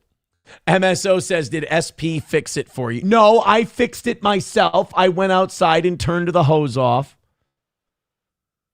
Thank you very much. You know what, MSO? I'm not taking that shit from you. You are cursed. How do you like that? That's right, bitch. By the way, thank you guys for the gifted memberships. 23 away from 500. How is Gordy not a suspect? No opposable thumbs. Oh, by the way, Monday was Gordy's birthday, and I wanted to have a birthday party for him on the show, and I fucked it up. I forgot to, and I'm not going to have a Gordy birthday party today, because then that would just be very, what do you call it? That would be very grifty, I think. If you do it on his actual birthday, it can be excused as a grift. But if you do it 2 days later, that's not all right. That's not all right. Somebody, too, says that fuzz on your face really makes your double chin show. I'll leave. I'll fucking leave. And I will do the show for just Trucker 18-Wheeler for another 10 minutes. Reformed Rapscallion says, I don't care about based. I care about being left alone on my own land. True. Fauci's Pangolin says, wow, breaking news. Aaron turned the hose off. Sam Show says, you're a terrible Mexican rat dad. But I am a Mexican rat dad. Chips and Diff says, you're trying to monetize Gordy's body. No, by the way, great cheap birthday gift for your dog. If you go to, I can never remember if it's PetSmart or Petco, the one that's by Westside Liquor, off of Division there. You go there and they have this buffet table. Shut up. And it's full of dog treats. And you get a plastic bag and you fill it up with dog treats. And I got a half pound of dog treats, which for Gordy is going to last a really long time. And the kids and I just started pouring dog treats in there. And we'd put it on the weight thing. And I'd be like, kids, this is only a quarter pound of treats for Gordy. Go to town. Just put more in there. And we brought Gordy to PetSmart. We got him a bunch of treats. And we fill it up, and the bag was a half pound. It was $4.99 for a giant bag of treats, and Gordy loves them. So if you celebrate your dog's birthday like a homosexual, like I do, go to PetSmart, go to the treat buffet, fill up a bag. It's $9.99 a pound, and you'd be surprised how many treats fit in a 1 pound bag. Almost a pound worth. It's unbelievable. All right, we got time for one or two more, and we have 3 stories left. So turns out we had plenty for a 5-hour show today. Thank you, Trucker 18-Wheeler. That's why we're doing the extra half hour today. All right, let's cannot do an extra half hour tomorrow, however. Sorry, we've got the members only show at 11. And Oz and I have to make out before that. Redbird with $5 says, if you spent money on that demon hiding in a rat's body, I have lost all respect for you. My dog has to eat. My dog's allowed to have treats and food. It's not like I bought him a fucking car, for goodness sake. Let's all eat some cake. Just wanted to get my dog a few B-Day treats. I apologize. All right, speaking of wild animals, Let's do this next story. This is, I want to say Wisconsin, but it really doesn't matter.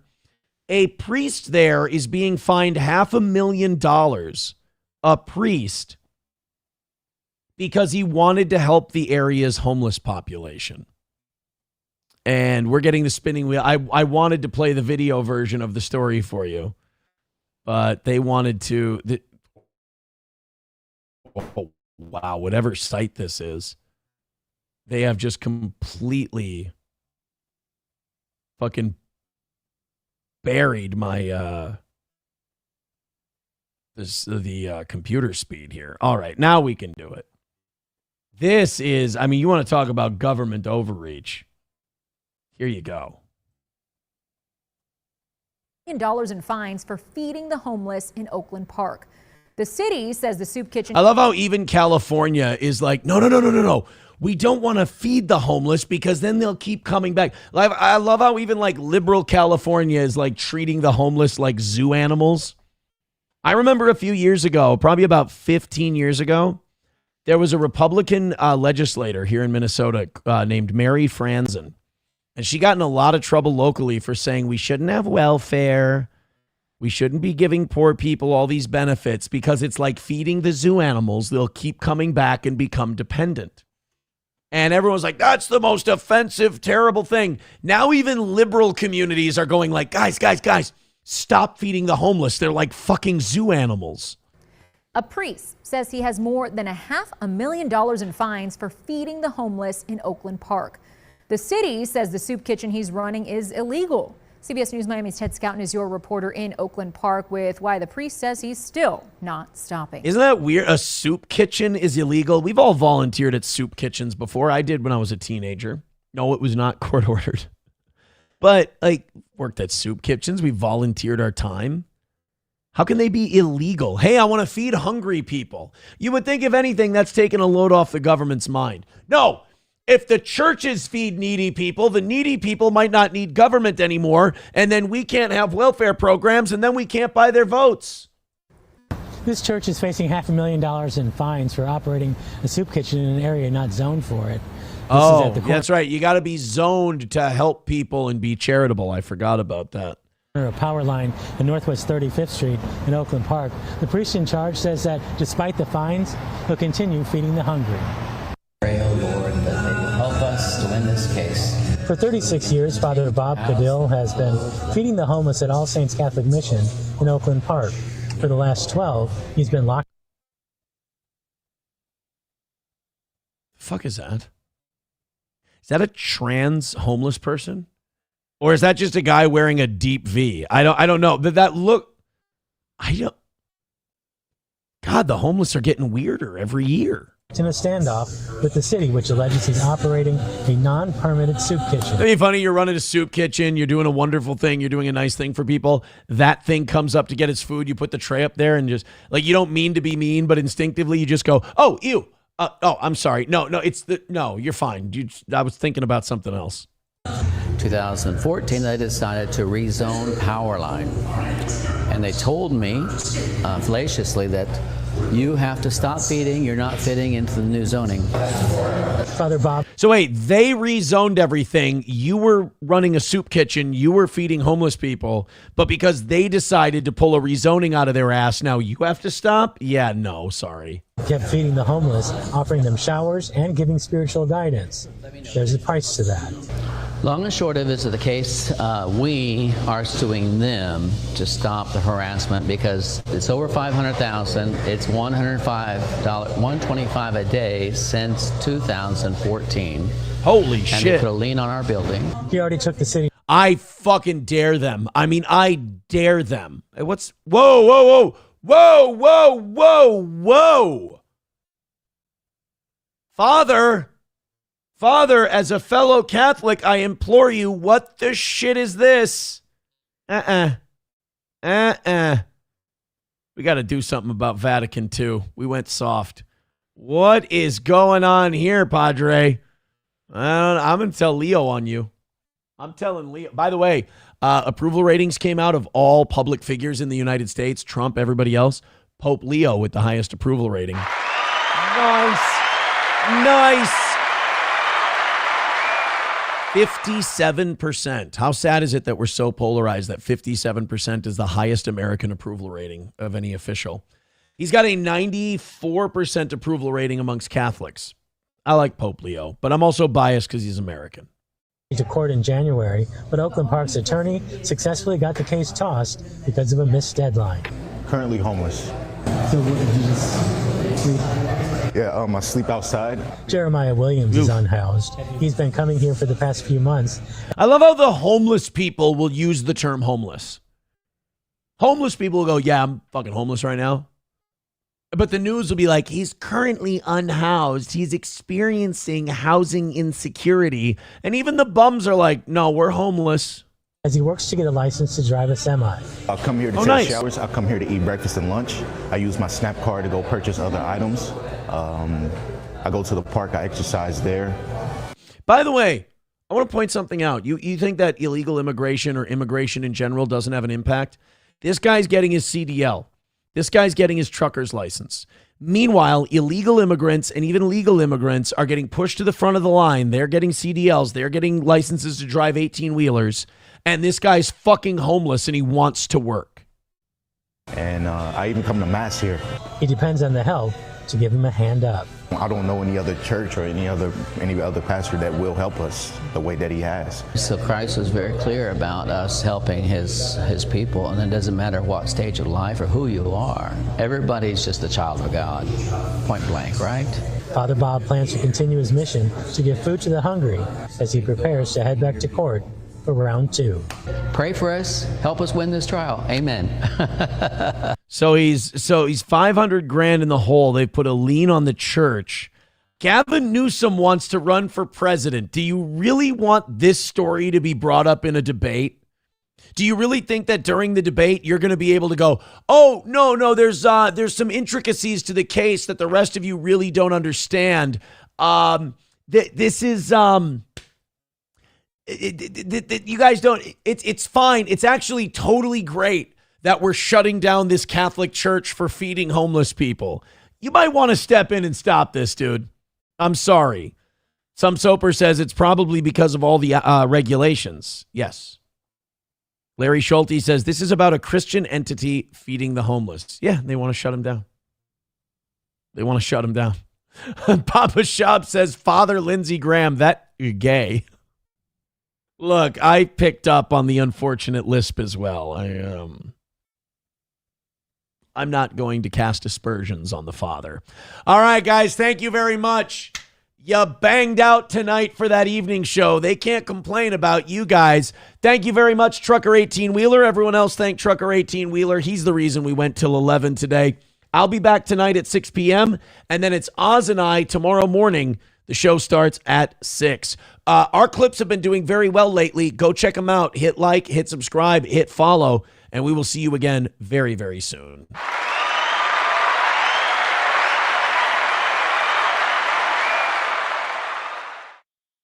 Oh, we got to raid somebody. No, we got to raid somebody.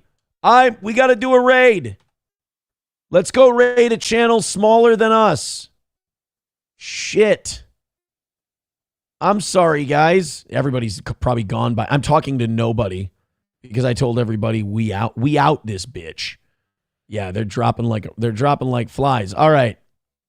Who's underneath us? Ron Gibson? That's an InfoWars thing. Real Country Music Radio. Lo-Fi Hip Hop. Freedom Come Ministries. Bet US. How about AM Wake Up? Let's go AM Wake Up. Let's do this channel. I don't know anything about these guys, but let's raid them. We're going to do a raid here at the end of the show. Sorry that we're not raiding your channel with very much. I told everybody I was leaving. We're going to go to AM Wake Up. Yeah, Honeybee's photo. Bing, bing, bing. Bang, bang, bang. Boom, boom, boom. Flim, flim, flam. Thank you guys very much. We'll try this dismount again. Take it easy. See you tonight at 6 p.m. Central Time and 6 a.m. Central Time tomorrow morning.